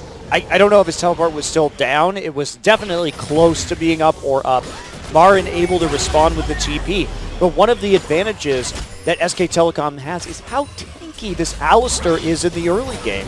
With his ultimate, you can't really make picks on him. So Anarchy really overcommitting to an Alistar whose ult was up, who is able to wait out that gank. And then just the incredible early game potency, having this Rumble in the mix. And the Rumble was ahead, remember, as well from the top side, so had a little bit of that item advantage, and they're able to carry it through. So now SKT ties up that gold lead, and we're back to being even. It's still okay for Anarchy, just due to their superior scaling, but yeah, you can't make mistakes like that. You don't need to commit to those fights right now. Yeah. Just be patient. You're already winning the game. Well, ult pop by Songyun, going to go in after Bang here. Bang could be in a lot of trouble. Yeah, Songyun trying to win this 1v1. Bang gets taken out. Wolf can't get there in time. And yeah, if you're Bang, you need to be really careful, man. This Blade of the Ruined King already picked up by Songyun, and he's going to be able to win duels against a Sivir with no big items yet. Avarice Blade? Yeah, of course. It's very good item timing, and Songyun taking advantage of that. Now they want Lyra. There's the equalizer. Can they get it? Lantern will rip Lyra to safety. Snowflower's been making some decent plays. He's been great this game. Yeah. Very good. And Songyun doing a good job of taking care of himself. He's winning those 1v1s, so now what is SK going to do? They can't leave Bang on his own, but if they try and 2v1 on the bottom side, Snowflower will just wander all over the map. Right. So, Marin coming in behind Songyun. Songyun has no ult, so he can't sneak his way out of this one. Lyra coming down too, but Songyun might be in a little bit of trouble here. Condemns Wolf back.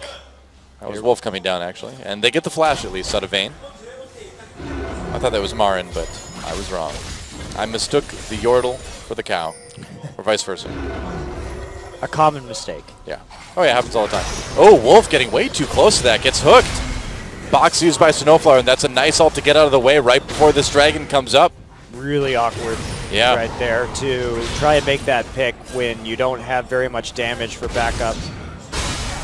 Well, SKT, Sivir Ultimate activated. Mickey makes it out. Kind of a weird way. Wow, Marin just gets 1v1 by Ixu. That was interesting. Faker gets pushed back. Looks like this dragon is going to go to Anarchy. And are they going to take a top tower for it as well? Looks like they will. Wow, SKT How in the world? Gonna have to see how Marin died 1v1 to Hecarim there. Well, Marin not looking too pleased with himself after that. Pro tip, Hecarim had a Sheen. Marin has no armor because he went Liandry's Home Guard Sork Boots first. Yeah, you can't. And then he also doesn't have Ignite. Can't go melee with Hecarim like that. This is probably going to be pretty straightforward in terms of ult, hit back, then use Sheen procs with Rampage to kill him with Ignite. I mean, he's not itemized to deal with this Hecarim at all. No. And now it's a dragon and a tower over to Anarchy. No reason to get the Liandry's this early. Hecarim isn't even building HP as a Trinity Force, but it's not like he's going Cinderhulk this game. Doesn't have that smite.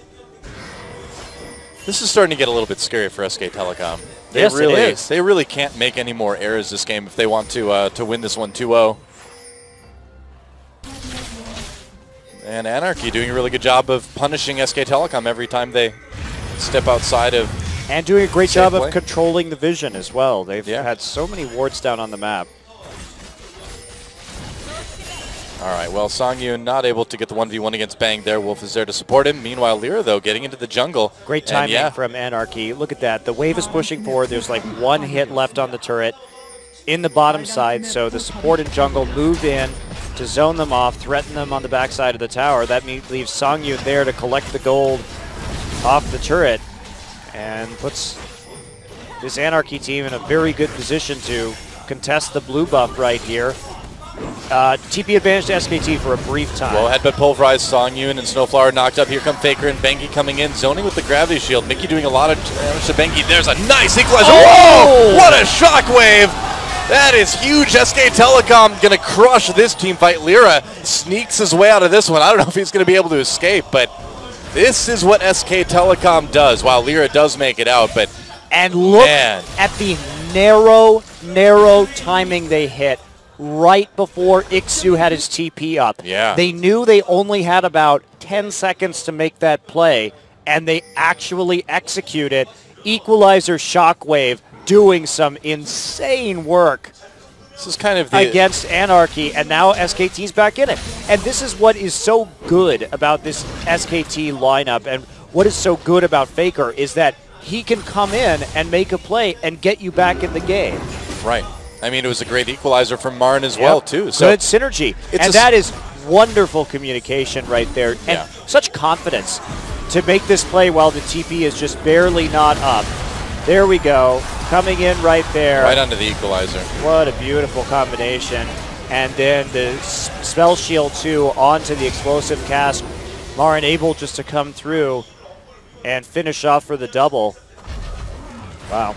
Well, I mean, that's not nearly catching Lyra there, too, but that's the thing about this SK Telecom team is that they do get a little bit cocky sometimes. They do play lazy, but when they're down, they seem to always just sort of suddenly become like one mind, you know, and find that opportunity to win that big team fight. I'm very impressed, mostly with the communication and teamwork that resulted around that extremely small timing window. Yeah. Off of that teleport. It's frustrating for Anarchy, too, because they played this game really well, and just one small, like very small misstep there, and they get punished so hard for it. But that's what a really good team is, right? Is that it's this League of Legends is a team that is so incredibly focused on teamwork that you have to have good communication so that you can make those plays. Of course, now Ixu does have his TP up, and they have TP advantage, but they have to do something around this edge. Now they're... Lyra. Oh boy, that's a play of the year there. Wow, Shockwave brings Lyra in. He takes the Lantern out. Snowflower catches Wolf, actually, brings him into the box. Wolf's so tanky, though. Pops his ultimate teleport coming down, though. Ixu getting there. Command Protect. Wolf somehow makes it out. Ixu, though, manages to catch Bengi. Bengi goes down. So SK Telecom still losing someone there. Yeah, nice response from Anarchy, knowing that they had that TP up, even though it starts out poorly from Lyra. It's not a good play from Lyra, but they end up getting a kill anyway.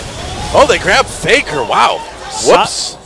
Snowflower has been on point with these thresh mechanics this game. No kidding. And now they have to use the equalizer just to burn the wave. I don't know if you placed that there, actually. I think you placed that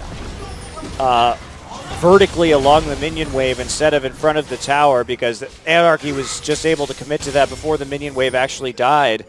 And now they're back up to that 2K gold lead. Well, ANARCHY certainly not out of it yet. This is a very close game. And this, again, just like last game, ANARCHY was able to respond to SKT blow for blow in the early game using that. Now Faker, nice flash great play. Flash play. Wow. If ANARCHY pulls this off, Snowflower has my MVP vote already. Oh, absolutely. Yeah. He may have died a lot, but he's also been the cleanup kills and objectives that have resulted as part of his thresh mechanics have been great. Hey, if you're a support and you make the plays, it doesn't matter if you die afterwards. You just need to make that initial play, you know?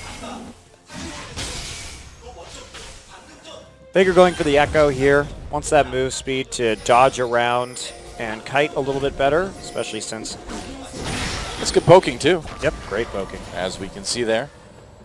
Dragon up in 6 seconds. Now, the Dragons are even between these two teams, and SK Telecom still has a pretty devastating team fight, potentially.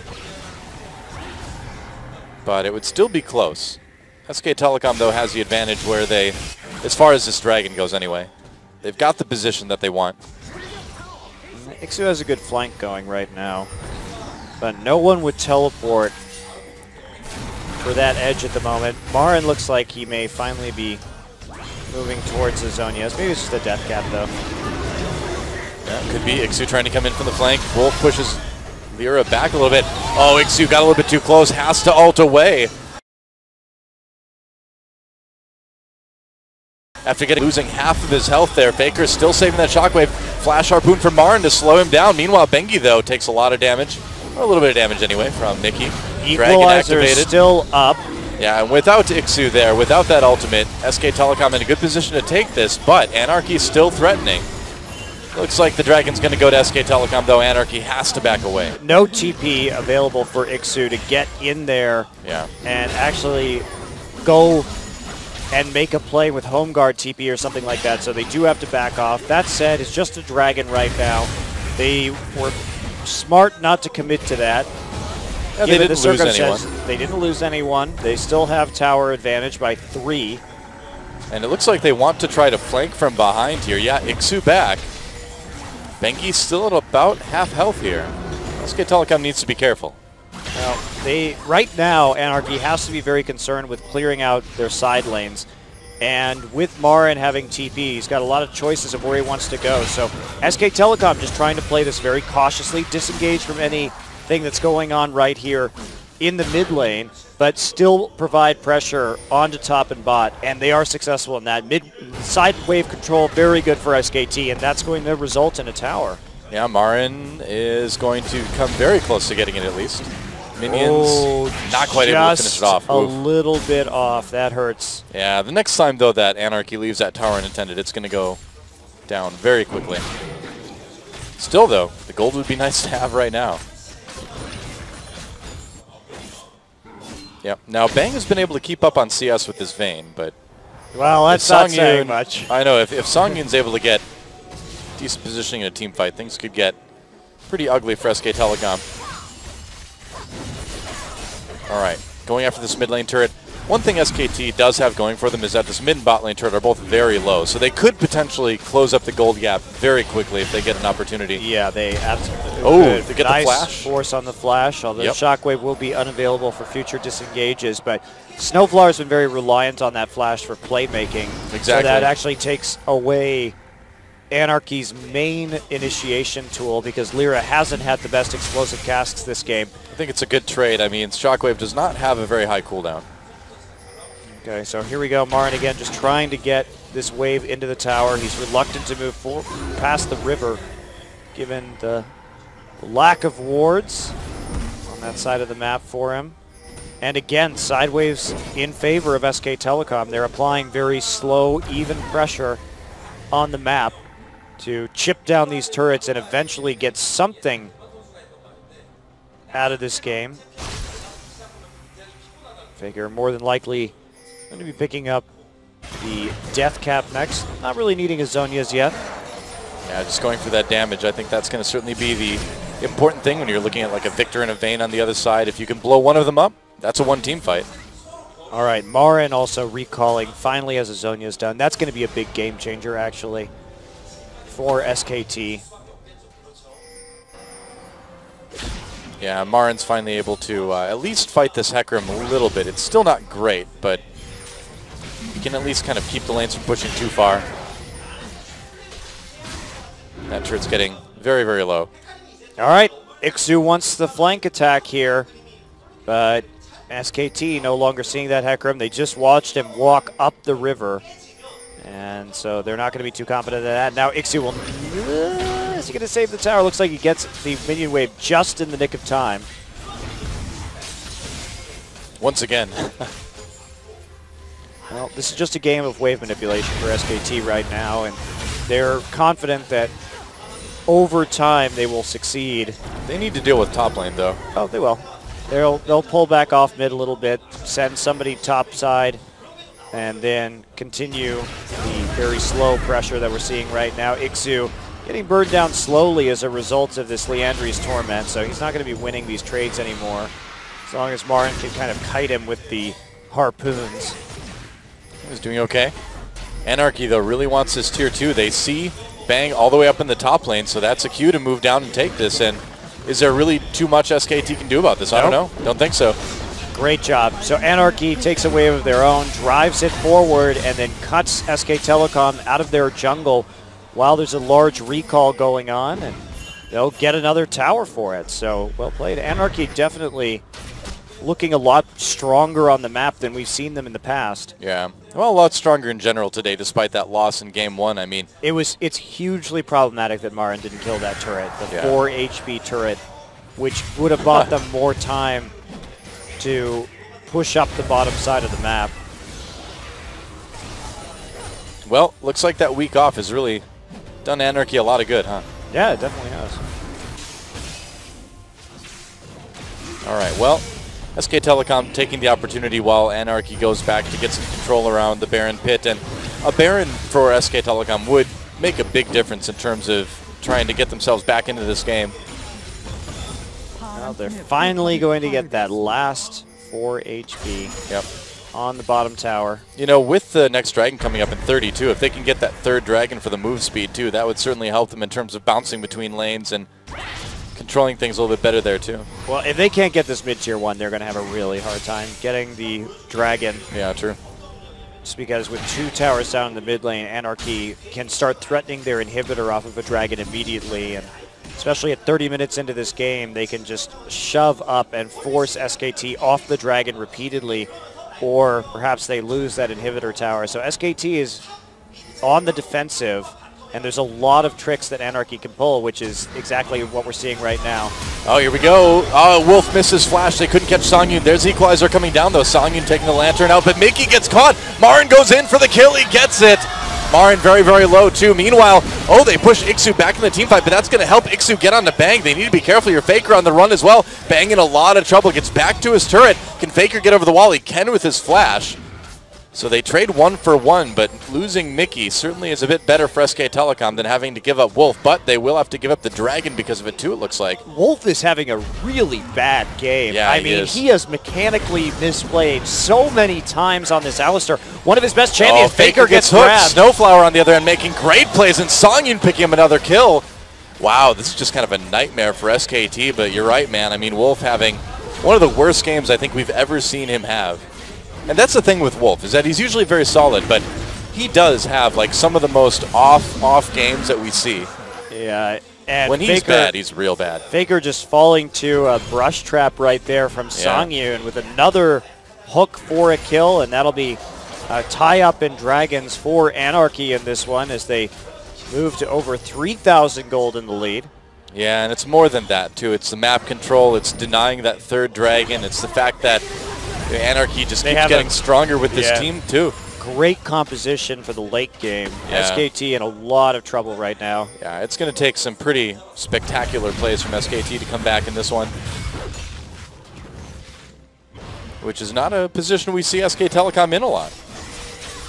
But, you know, a little bit of an overconfident, kind of cocky early game into Wolf having a pretty particularly bad game has added up to ANARCHY with a pretty sizable lead here, even if the gold doesn't necessarily show that.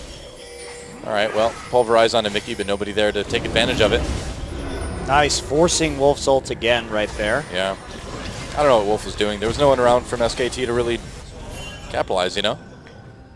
Well, Wolf may not have known the rest of his team was afraid of walking forwards towards the river right there. Snowflower was in a very good position, and his teammates wisely not going for that. But this is a big threat right now. Bengi gonna get hooked. Wow, Snowflower again. That leads to a lot of damage onto Bengi. Anarchy looking like they're able to take a lot of control around this Baron pit right now.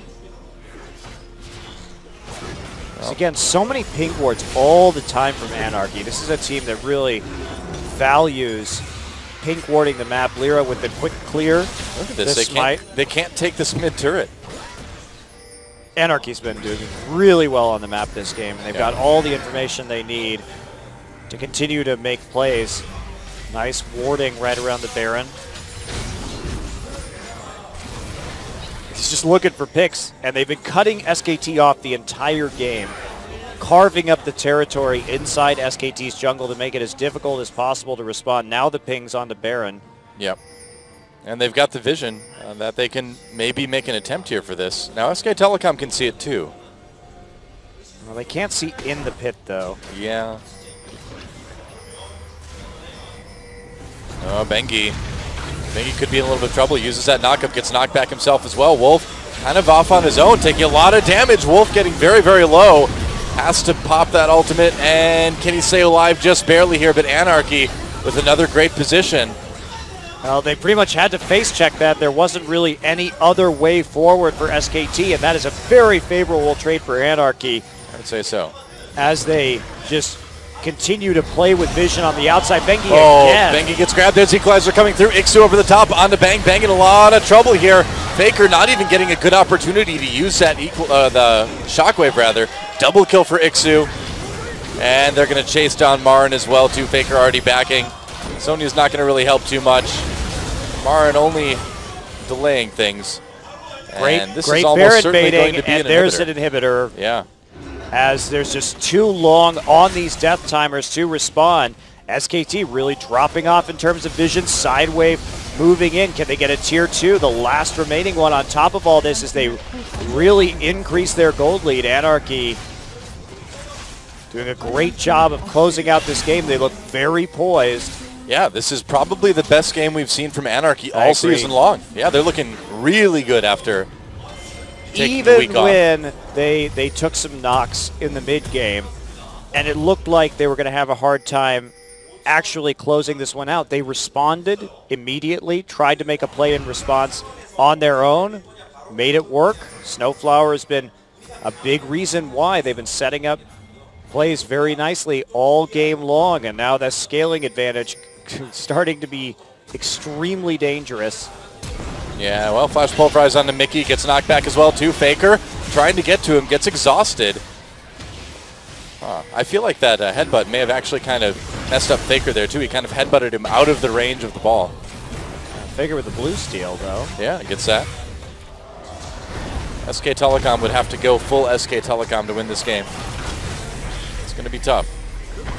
Definitely is, but there isn't a lot of vision left on this Baron, but they're very afraid of Ixu in the top side. He's got nobody there to stop him just from pushing this inhibitor tower.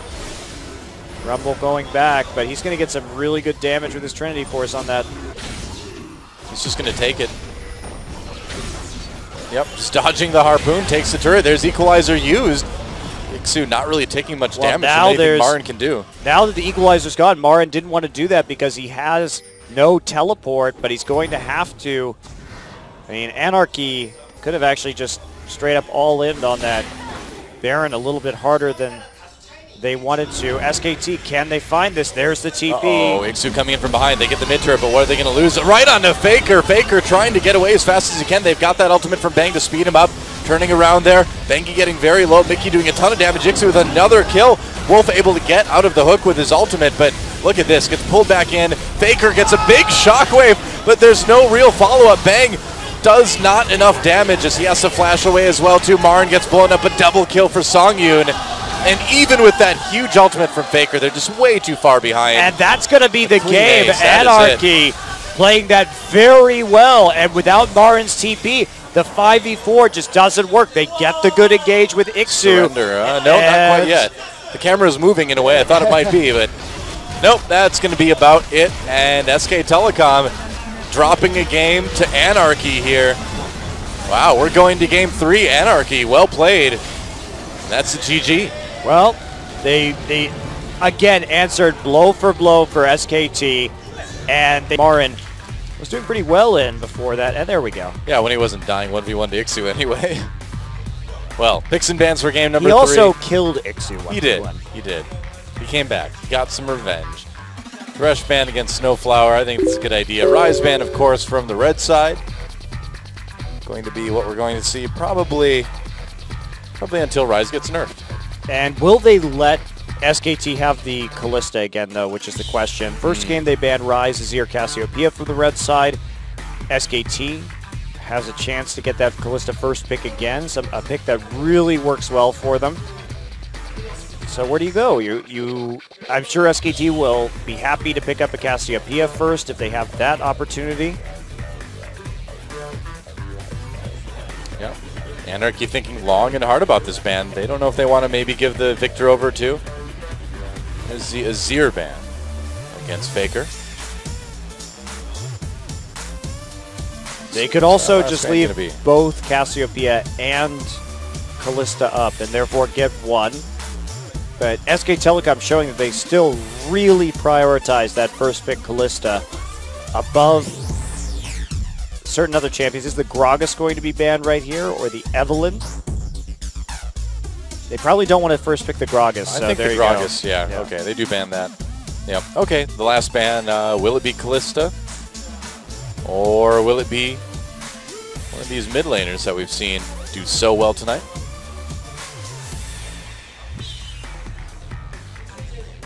Cassiopeia, will it be that Cassie again? Yeah. You have to be a little bit reluctant to let Bang have that Kalista, so there's not really a good choice here for ANARCHY. They're going to let something through that they'd probably rather Cassiopeia. not. Well, okay. Instant Kalista for SK Telecom, locked in right away.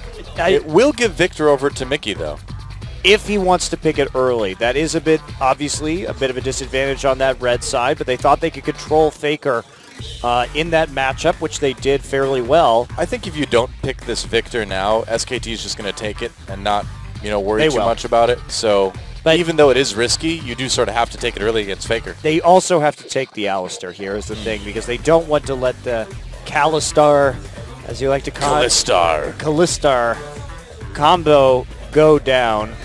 Kalistar. Considering that gives SK Telecom a strong point, but after Wolf's last game, maybe they're just thinking he's not mechanically on point with that Alistar tonight, so well, that's what I'm thinking after that last game.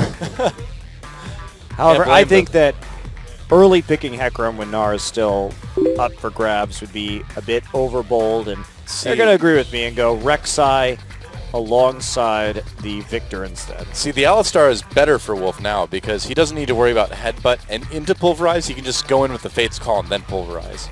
So it's easier, Don't need to worry about the combo. All right.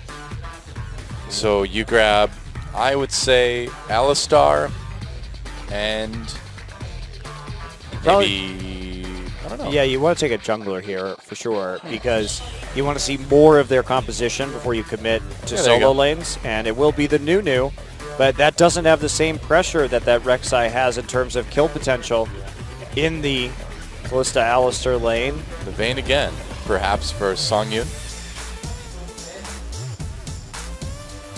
Wow, you really don't want to pick your top laner here. You want to pick your duo lane because at least save one of your solo lanes for a counter pick. Yeah. Don't want to walk right into that Gnar that they thought was very much ban-worthy in the last one.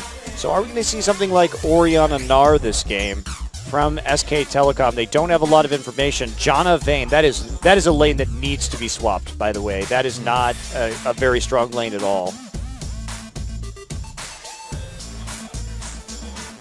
So what are we going to see Faker and Marin play here? I'm just curious whether Faker is actually going to try and get a champion that he can more thoroughly outplay Mickey on, like that Ahri. Yeah. But I like this draft from ANARCHY. They're going to be able to play aggressively around the the mid lane again, and they've, through the ban of Gragas, SKT also not going with that Evelynn, didn't want to have a champion that packs a little bit more punch in the early game. So it's going to be up to Bengi just to keep track of this Rek'Sai and consistently counter jungle to make sure that Faker is safe. Faker may be going for that Ahri, so we will get the opportunity actually to see that reverse matchup. That's exciting. Yeah, and that looks like what they're going to go with, the Rumble being taken for Marn as well. So Faker... So will we see the Gnar from Ixu maybe? Faker did well in the Victor Ahri matchup. Yeah. Playing Victor in game 1. Now he has a chance to turn the tables on his opponent, and Rumble again going down for SKT. That dropped very far in priority considering it was taken first round of red side in the first couple of games. Now we go with the Gnar here and try and use that range advantage to bully the Rumble. Yeah, I feel like the Gnar is, if Ixu can play it well, I feel like the Gnar is the way to go here. Well, that said, Ixu did a good job of playing Hecarim into the Rumble in the last game. It's true. You did have that early death. That was a bit of a misplay, but you really saw how well that Hecarim could do with the Ignite against the Rumble later on. Now, I do think that Marin did build disrespectfully with that Liandry's first and no arm guard. You know, I suppose the other thing, too, is that this time the AD carry has a bit more appeal. The mid is a bit more mobile, so I like the Gnar a little bit better this time around. Yep, lots of appeal for Victor and Vayne. This is a dangerous combination in the late game, but you're not going to have Snowflower able to affect the other lanes quite as much anymore. They probably are going to need to dodge into a lane swap in this particular case. And we'll see how safe Faker is in this mid lane free 6, because they could come all in on him with a big gank in a lane swap situation with multiple members. Going with Ignite too, so Faker going to be playing things a bit more aggressively here. Well, there's not really a threat for him to take seriously with a cleanse or something like that. So, yeah, exactly. He's going to be able to kite this composition extremely effectively actually on Ahri. This is a great comp to play Ahri against, because your Spirit Rush is going to be able to disengage very well. And the problem with Anarchy's composition is that they don't have primary engage. So locking down Faker is going to be really, really hard. Yeah, Faker getting a chance to really play a champion too that he can carry on very, very hard with with being mobile and being an assassin. You know, I feel like Faker's good in a lot of things, but I always felt like assassins are kind of his I really bread and think butter. Sivir would have been better here for Anarchy. They have to do something like flash on Burrow on Rek'Sai to engage, and that is dicey. We'll see if they can pull it off. They won game 2. Who's going to take game 3? Time to find out.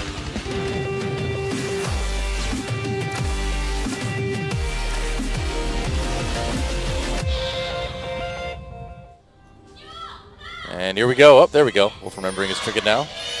SK Telecom versus Anarchy. Game 3. I didn't think I'd be saying that tonight, but Anarchy looking very good. Songyun, too, having a very quietly good game, Vayne game last time. We didn't talk a lot about it, but his KDA was really good at the end of it. And he played well. You know, he did his job in team fights, did his job in lane, and so very quietly having an awesome game on that Vayne last time. That's right.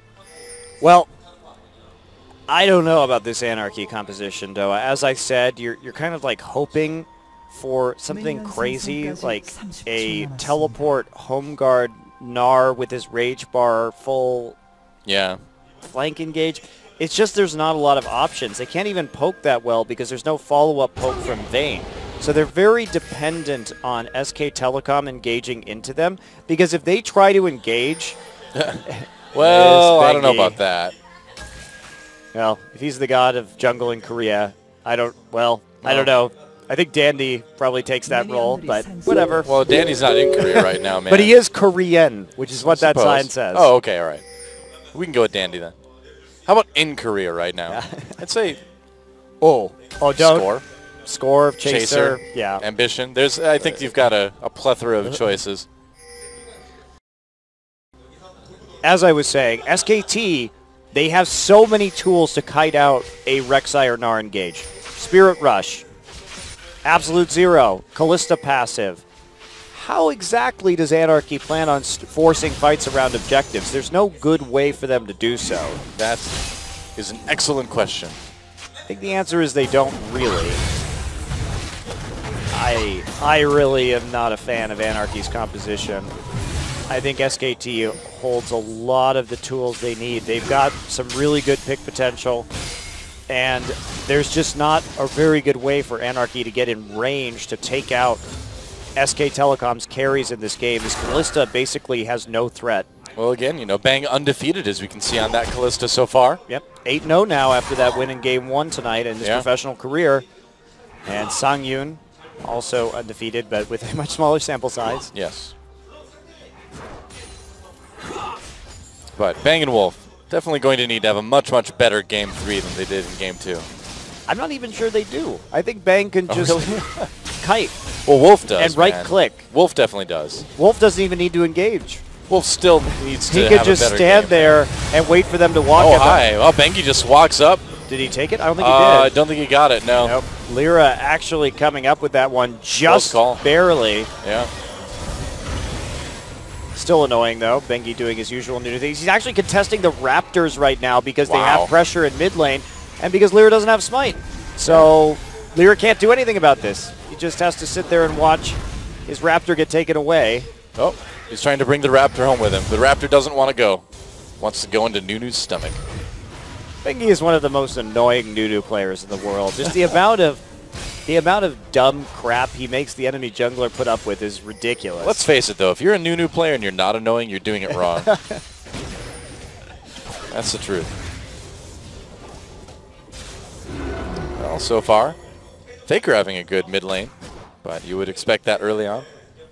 Well, I like the way that Faker and Faker and Bengi rather really communicate well around the Nunu too. You can see that synergy because if Faker didn't have the pressure right there, Bengi could not have been doing what he was doing on Nunu. Yeah. So they work together so well to play this Nunu, and now again Faker really aggressively warding, knowing that Rek'Sai is on that side of the map, so he's going to push in and wait for Bengi's time to get into the enemy jungle once more. Faker going back, getting an extra Doran's ring. Mickey recall with the early recall as well for that Forbidden Idol. So matching Faker's moves, actually.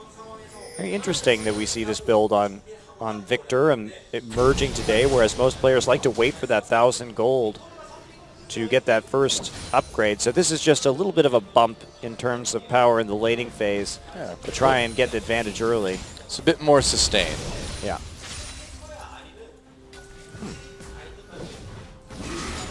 Yeah, time will tell what they end up going with. I mean, arguably, you know, do you really need that little bit of extra AoE on the laser? Whereas you could just have more lasers. And who doesn't want more lasers? Makes sense to me. Oh, Bengi going into the enemy jungle again. Wow, Ixu really low in this top lane. Look at all those wards, too. Lots of safety in the top side. Wow, so many wards from Bengi. Yeah, I think in general SKT is going to approach this one a bit more safely. Just all of his Sightstone wards and a pink going down in the top side right now so that Marin can continue to punish Ixu before Ixu gets something like a Hex Drinker. Now, Faker just moving up towards the top side. He knows that Rek'Sai, now they're going to see Rek'Sai moving into his side of the jungle, but he's got nothing to farm over there. Bengi has done a thorough clear, and now he's just here to stop Ixu from, man, that is... Marin. Absolutely, there's the equalizer. Yeah, that's right. Ixu burning down. Bengi just needs one more snowball, man. That is it. Here comes the wave. Lyra getting close. Yep. A casual snowball. Delivers the first blood to Bengi, already having a pretty stellar game on that Nunu. That is so brutal, but great warding and great prep from SKT to make that happen, and Rek'Sai just, there's so much knowledge that SK Telecom had that Lyra just trying to get what he could, but... That had to be one of the most agonizing deaths that Ixu has ever had to endure, just knowing it's coming, knowing that it's going to be like the easiest thing in the world. There's nothing he could do, too, because even if he flash hops, that's going to flash snowball coming right after you, so you might as well just not use your summoners. Yeah, there's a combo hit, but Bang taking a lot of hits himself. Still sustained advantage to SKT. certainly. There we go. Faker starting to chip away at that turret. Lyra coming in. Yeah, Faker just looking much more comfortable in the mid lane this game with all those wards, with all that vision to stay safe, and just with the Ahri in general. Well, the solo lane's really starting to do work on these towers, and Exhausting Songyun. Double knock up with that whirlwind though, and Songyun's going to be able to get away. Ren not doing enough damage. Snowflower taking a lot of damage himself too. Oh boy. Oh wow, Songyun goes back in. That may not have been wise. There's a heal though. Heal from Bang. Oh, Songyun able to get it. Caster minions right there taking so. the kill. Bang and Whoops. Songyun both using their heal, and another sloppy play in the bottom lane, but Songyun and Snowflower really having their way on this Vayne tonight. Well, luckily Faker and Bengi are doing awesome, and they're able to come in and steal this blue buff right afterwards, but man, Bang and Wolf are gonna, I think they're gonna have a bit of an earful from Coma when they get back to the team house tonight, no matter who wins this game. Very unusual for them to be doing this poorly, especially with the lane combo that they have. You just need to take those wins, force the opponent back, and use that Alistar's sustain advantage. There's no reason to play that aggressively, but Bang. Nope. It's one of those, Marin could get dove here, will get dove here. A lot of damage there coming in with the flash knockup. Marin doing a lot to Ixu. Oh, Marin with a play onto Ixu. Whoa, with the double kill! That is the kind of play that SK Telecom needs to make right now. Really bad dive from ANARCHY. That Gnar was nowhere near hitting Mega Gnar form. They jumped the gun. So. And Bengi takes Dragon in the meantime. Yep, free Dragon. Well, just make plays on both sides of the map at the same time. Turns out you were right. Bang and Wolf don't need to have a good game. Well, look at that equalizer too. Yeah. It's great flash, and then Ixu flash. It's great flash, and then Ixu flashing afterwards, but he takes one last turret shot, and then Lyra eats some more tower damage as Marin swag walks away. He does. Now he's got that Seeker's arm guard. He's got the Haunting guys. He is well equipped to deal with this Gnar that doesn't even have Hex Drinker yet.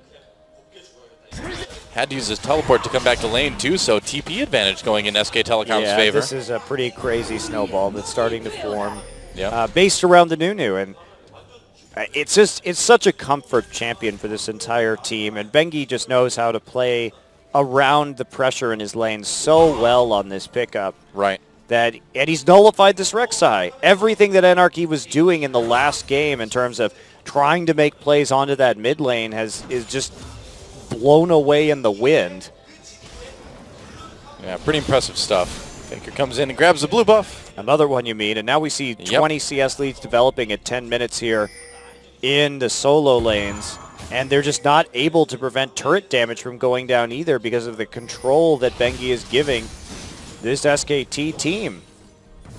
Yeah, Bengi on track for an MVP performance already. If SKT can win it, and it's looking pretty good so far, aside from Bang and Wolf. A little bit of dodge right there. So but it's not like SK Telecom is you know, new to having to win games despite their bot lane. You know, this is historically something that Faker and Bengi have had to deal with. That's right. Yeah, I mean, in the good days, the good old days of SKT T1K, Piglet was an extremely talented performer, but for a lot of 2014, that was not the case. Yeah, times certainly did change. Piglet actually one of historically the highest KDA players in Korean history. He has like a 5.8 KDA over his entire career in Korea, but that dropped down pretty drastically by the end. There's Gnar is still available. Not a good idea. Oh boy, Marin with a solo kill now.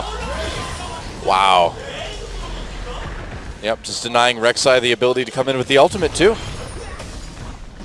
Yep, there are just no tunnels up at the top side for that for Lyra to help. So that was it. Bengi just creating so many options for his solo laners right now. Mickey continuing to be pushed in. Here we go. Looks like nothing happening in the bottom lane. I got excited for nothing. Yeah, Wolf and Bang just need to sit back and farm now. They don't try to make plays, just live. Just don't die.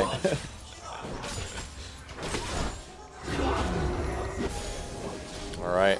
Well, Mickey doing a lot of damage to Faker here, but meanwhile, Marin able to take the top turret. Oh, Faker nice 1v1 by Mickey. Really nice. He caught him. Wow. That was really good from Mickey. Faker thought he could get away with just the Spirit Rush too, but if he had flashed, he actually may have been able to live through that alongside the Spirit Rush if he had flashed first, but Faker miscalculating the damage, and Mickey with a little bit of mind game. He's like, oh, well, I stopped, because Mickey stopped him from killing the ward because the lens was going to time out. So Faker thought that that's all Mickey wanted, but Mickey with the quick fingers coming back. Well, Faker, the flash. Faker was a bit low on health to be playing that Cavalier as well. It's a bit of a mind game, fun little mind game right there. Mickey's no, a player. Good. Mickey's good. Mickey's good. He is good. That's all we need to say. That's my analysis. Mickey's good. Still, huge gold lead starting up, but at least Mickey gets himself back in this game, has a kill, caught up in farm as a result of Faker's absence, so he's going to be feeling nice after that little exchange. Yeah, able to get another upgrade for that core. His core item, his literal core item. Uh-oh. Yeah. Banky in the bush. Yep, Faker going into that Spirit Rush, wants a bit of revenge here. Has to duck out. There is the Equalizer coming in. A lot of damage onto Bengi. Snowball comes in. Mickey, Faker trying to make a play. They can't quite get him. The heal from Snowflower. Yeah. That was actually a flash ignite from Faker there, trying to finish off that kill. Doesn't work, but they are going to get the mid lane turret. Yeah. If you kill Faker 1v1-2, you know he's coming for you within the next couple minutes. He's going to want to get that revenge. Teleport coming in now for Anarchy. Ixu has that Meganar coming up, but not quite yet. Flash from Bang. There's the exhaust onto Ixu. They have to keep running, man. They don't want to deal with this. Wolf has to pop that ultimate. This is why Anarchy's composition is questionable. They popped so much for that. Lyra had to pop flash. Ixu popped flash. But there's no locking down this composition with these champions. They're too easily able to kite it out. And Faker's still able to defend that mid lane turret with plenty of good wave clear as well. 30 seconds until Baron now. Or not Baron. Wolf. No. Dragon. What? I don't know what's going on anymore. Until the Unicorn comes into play. Oh, Flash pulverize onto Mickey. Faker coming in for a bit of damage. Can they land something interesting? Chaos Nexus, Chaos Storm rather comes down. Mickey getting low. And the revenge happens. Faker gets the kill. You know, you can't kill Faker 1v1 and he won't and think he's not going to come back for you. Wow, they're committing so much into this top lane turret. They really want to trade it for this dragon. They're saying, we don't have any cause to be going after this one, but the problem is that Kalista can keep pushing forward. Lauren, he knows the Gromp is there. He can't quite get it. He's hoping for the magic surprise gold from the Gromp. SK Telecom going for an easy second dragon here, and this is a pretty good trade for a top turret, I think. Well, especially because they caused a lot of CS to be lost on the bottom side as well. Yeah, Marin's still fighting for this one, too, and picking up CS. He's 1v3 on the top side of the map right now. He doesn't care. He's just going after Lyra. Man. There's not enough damage to kill him now that he chunked out Ixu. So here we go. Marin is coming for you. Oh, not anymore. Now he's going to farm the lane.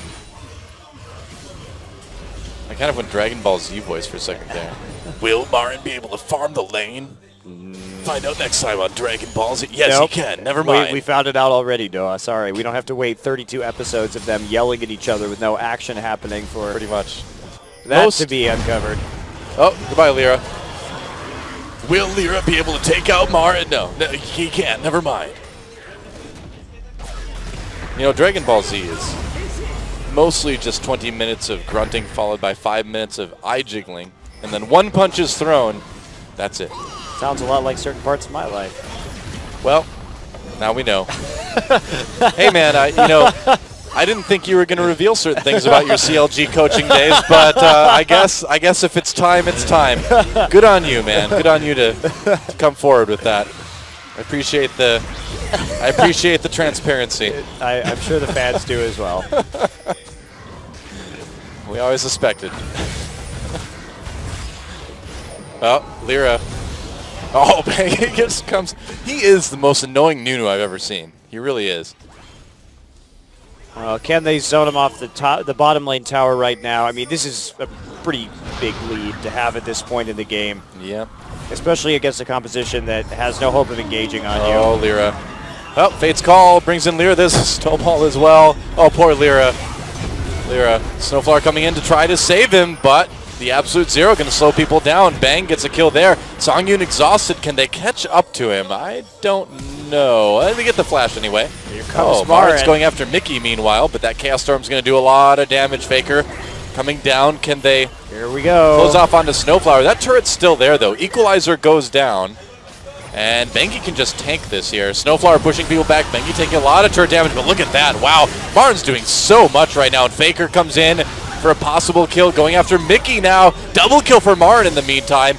Oh, Faker needs to be careful here. Misses the charm. They're going to get the tier 1 turret, though. Faker's Ari, despite it being one of his most played champions of all time, really hasn't been looking good in the last couple of months. He has been missing more skill shots than normal, even though he did do pretty well in the laning phase. It's because the Q speeds you up now, so he can't quite judge where to throw the charm afterwards, you know? And look at Faker, too. He's going to get the Luden's Echo as his next item. Oh, Ixu. Ixu, no flash. Going to push Marin back with that ultimate. Just going to hop over the wall. So Luden's Echo, just another item to make it even harder for Anarchy to actually engage in any sort of fashion whatsoever onto the composition of SK Telecom, which was already very slippery in the first place. This is really... Oh, boy. Oh, Faker. Faker's got his flash. He may need to use it here. Charm onto Songyun. A little bit of parting damage as Faker runs away with that speed boost from the Q. Also, wards everywhere. He has the Wisp with the speed already, so yeah. he's just... There's not really a way you're going to be able to get this Ari, even with the Vayne passive coming in. Yeah, not too big of a concern. Just going to clear the Raptors on his way out. Yeah, just doing it for a little bit of sustain right there. Spell vamping off the Ari passive. Right. Taking the little ones out, leaving the big one up for Bengi later on. And Faker with a little bit of healing now from Wolf in the mid lane. Marin on a rampage right now through the enemy jungle. That Zhonya's Hourglass already completed. And nobody with really much MR except for the top laner. Problematic against this very fed Rumble. Oh, hello. Equalizer, and there we go, the Pulverize. He's going to be Meganar. It's a stun on Tamar, and Ixu may have enough health to get out. Snowball coming in. They really want this one. And even Meganar. Oh, Meganar making it out. SK Telecom committing a bit too much for this. Wolf is going to pay for it, it looks like. They're still fighting it, though. Wolf is still alive. I guess he's really tanky now. Mickey getting knocked out. Absolute zero, full channel. That's still not a lot of damage. Wolf still there. Faker, though, coming in for the cleanup. Marin gets a double kill in the end. Mickey manages to pick off Wolf after all said and done. SK Telecom again with such a big lead that they can afford to be a bit silly here. I'm actually shocked that SK Telecom was able to turn that dive around. Me too. Me too. Oh, knock up on the Faker. Faker flashing away. A little bit of damage onto Lyra on the way out. Songyun not able to follow. Marin coming back in again. Meanwhile, Bang able to take a turret in mid lane. Tier 2 nonetheless, now stretching that gold lead to nearly 10K. Marin just having an amazing game. No kidding, 8-0 and 2. 8-0 and 2 already on this Rumble at 20 minutes. Jeez. Wow. Well, he's just been everywhere too. Yeah. He's been out of control, making plays across the map, making sure that he can carry his team right here. Not just sticking around in the lane to get those solo kills, but showing up in unexpected places on the bottom side of the map to get those equalizers in the jungle when he needed to with his teleport. Now they're going to set up for Dragon number 3. And they probably won't have a tough time taking it either. Everything seems to be pushing their way on the Dragon side of the map anyway. Wow. Spear's starting to do a lot of damage, even though they usually don't. Well, Ixu doing all he can on the top side, but Marin doesn't have TP right now. Dragon is live, so there is a short time. Well, nope, I lied. Dragon number 3. It's Callista Nunu. You can't actually take objectives away from them. Yep. Yeah, SKT coming back and playing this game 3 quite a bit more seriously. Bang and Wolf still not having the best game ever, but good enough. You know, we'll put it that way. That'll do, Wolf. That'll do. That's right. If he was playing support Sejuani, and that'll do pig would be appropriate. That'll do, cow.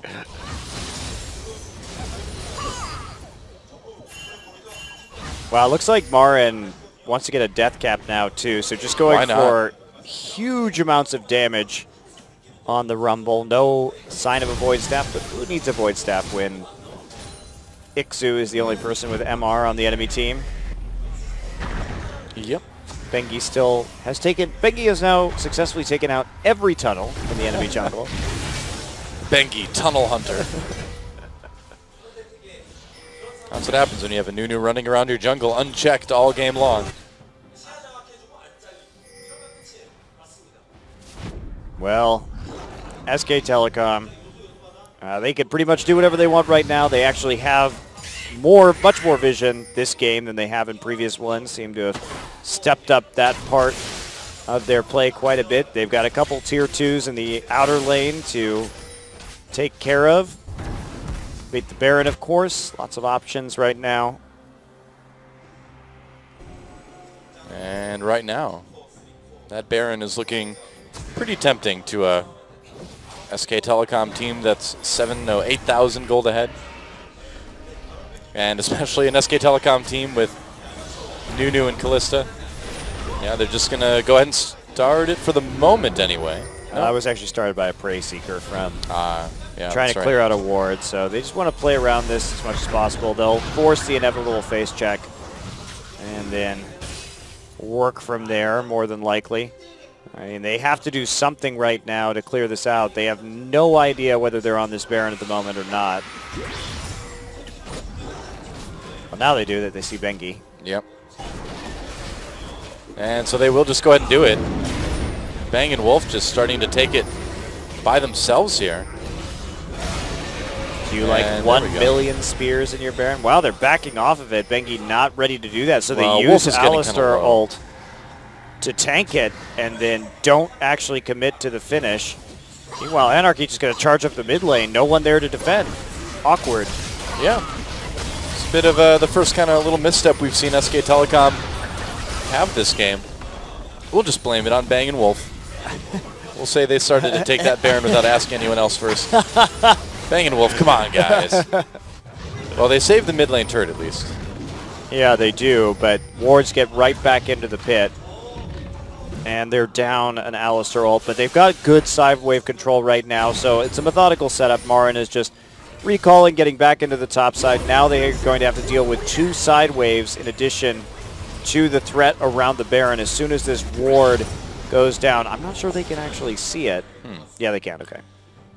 So if the game kind of stalls out a bit here and SK Telecom can't keep kind of snowballing the lead that they've started, does this death cap become a bit risky for Marin? No, because he already has the Zhonya's, so he's just going to be doing okay. huge amounts of damage in the front line, and he's got enough safety with the Zhonya's active that if he uses it properly, he should be able to output sufficient damage in a team fight. Fair enough. Songyun just still trying to farm where he can. A huge amount of wards. I think they should just do the Baron. Yeah. Oh, here we go. Oh, got a flash. Charm. They got the flash of the Snowflower, though, yeah, so that helped. And SKT, again, they should be able to turn around and start this Baron, or at least bait it. They're trying to bait it right now. Marin comes down to protect this bot lane turret. He can teleport up anytime he wants. Lyra trying to get eyes to see if they're... Oh, there he found him. Yeah. You have to commit to these attacks if you're going to try and bait these Barons, because that Rek'Sai will be able to pick up on the fact that you're not there otherwise. Backing off right now, just trying to push up the bottom side. I think they just pinged the tier 2. They're tired of these shenanigans. It's really difficult against this Rek'Sai to bait the Baron with the Tremor Sense of the Prey Seeker, so instead they're just going to probably siege down this tier 2 instead. Go for a different objective to try and close this game. SIêU not going to have that Mega Gnar for very much longer. Sure enough, Faker coming in, finds an opportunity maybe onto Mickey. Mickey, though, they get the stun off. Snowflower heals a bit. Bang doing some damage. Bangy comes in from behind onto Lyra. Bang starting to fill him with spears, and Lyra trying to get out. Weirdly, kind of, that was odd. A little bit knocked out of his tunnel, kind of. I'm not sure what happened there. He may have gotten charmed. Could have, yeah. suppose. Mid tunnel. Either way, it looks like SK Telecom is going to get this tier 2 turret. And they do enough damage at the very least to take Anarchy's ability to defend the tower away. So after that extended dance, it's a small victory, but a victory nonetheless. Taking the blue buff as well. Yeah. And Dragon going to be up in 10 seconds. Lots of recalls going down though. Faker picks up some home guards just to make sure he can get there in time. Marin also with the home guards on his way back. Death cap complete. Big power spike. Yep. Marin. This Dragon should not be a problem for SK Telecom either, and Anarchy getting a bit desperate. It's do or die now. Well, it was do or die about maybe 10 minutes ago, but now it's like do or dire. Do and die. Oh well. Guess who can't take dragons away from Callista Nunu? Everybody. Correct. Yep. It's a trick question, Monty. And now it's time for Baron. Wow, I don't even think you use that smite on the dragon right there when you just have Rend. Why bother smiting it when you could just walk into the jungle and... When you have a spell that does more damage? Get a Raptor buff or something like that. It's just kind of wasteful. I suppose. Flame Horizon almost reached by Marin here. For the second time in this series. Yep. Oh man, Faker really wants to make picks onto Snowflower. He does, and he's going to get one. Snowflower taking a lot of damage. Faker blows him up. And now he has become Ahri, destroyer of supports. Well, it's not quite as bad as when DFG was in the game. Marin sees that pink ward, gonna double back and slowly auto it. Now here comes the Baron. After the support goes down, they got the pick they wanted. That's right. And is there anything Anarchy can do if Lyra steals this away? It's going to be a miracle. Baron getting very, very low, and here comes the burst. Yep, Wolf just pushing him out just to stay on the ultra safe side. Baron taken by Faker, actually, so I guess they did have a chance. Equalizer slows down a lot of members of Anarchy. SK Telecom, though, not able to follow it up, but look at all that damage out of Equalizer. Wow, that was Equalizer. Yep. This is a very, very fed Rumble. Yeah. So he's going to be able to do that much damage. And what a weird Baron where Faker gets that. Bang really underestimate. He needs to, for a guy who is undefeated on Callista, he needs to learn the Ren damage better at different levels because he's giving a lot of opportunities. That it's not the first time, even in this series, that he's miscalculated his Ren damage. Well, a rough night for Bang & Wolf. What can you say, you know? I guess you can say it's a rough night for Bang & Wolf. I think you said it all, though. I guess that's pretty much what it is. You nailed it. Got it. Nailed it. Well, 4 dragons, a Baron, bunch of kills, bunch of gold. What more do you need? How about an inhibitor? I think they'd love an inhibitor, Doa. I'd love it too. You ready for the desperation engage? Yep, here it comes. They do catch Wolf right before he's pulled out with the Fate's Call. Ixu trying to get in position because of that Meganar. Wolf thrown back in, though, knocks people out. Bengi with that absolute zero, slowing people down. There's an equalizer. Faker comes in. It's cleanup time as Bang enters the fray, and there is nothing Anarchy can do. There is just no engage from Anarchy. They tried their best right there to engage at the right timing around the Nar bar, and they're just going to surrender.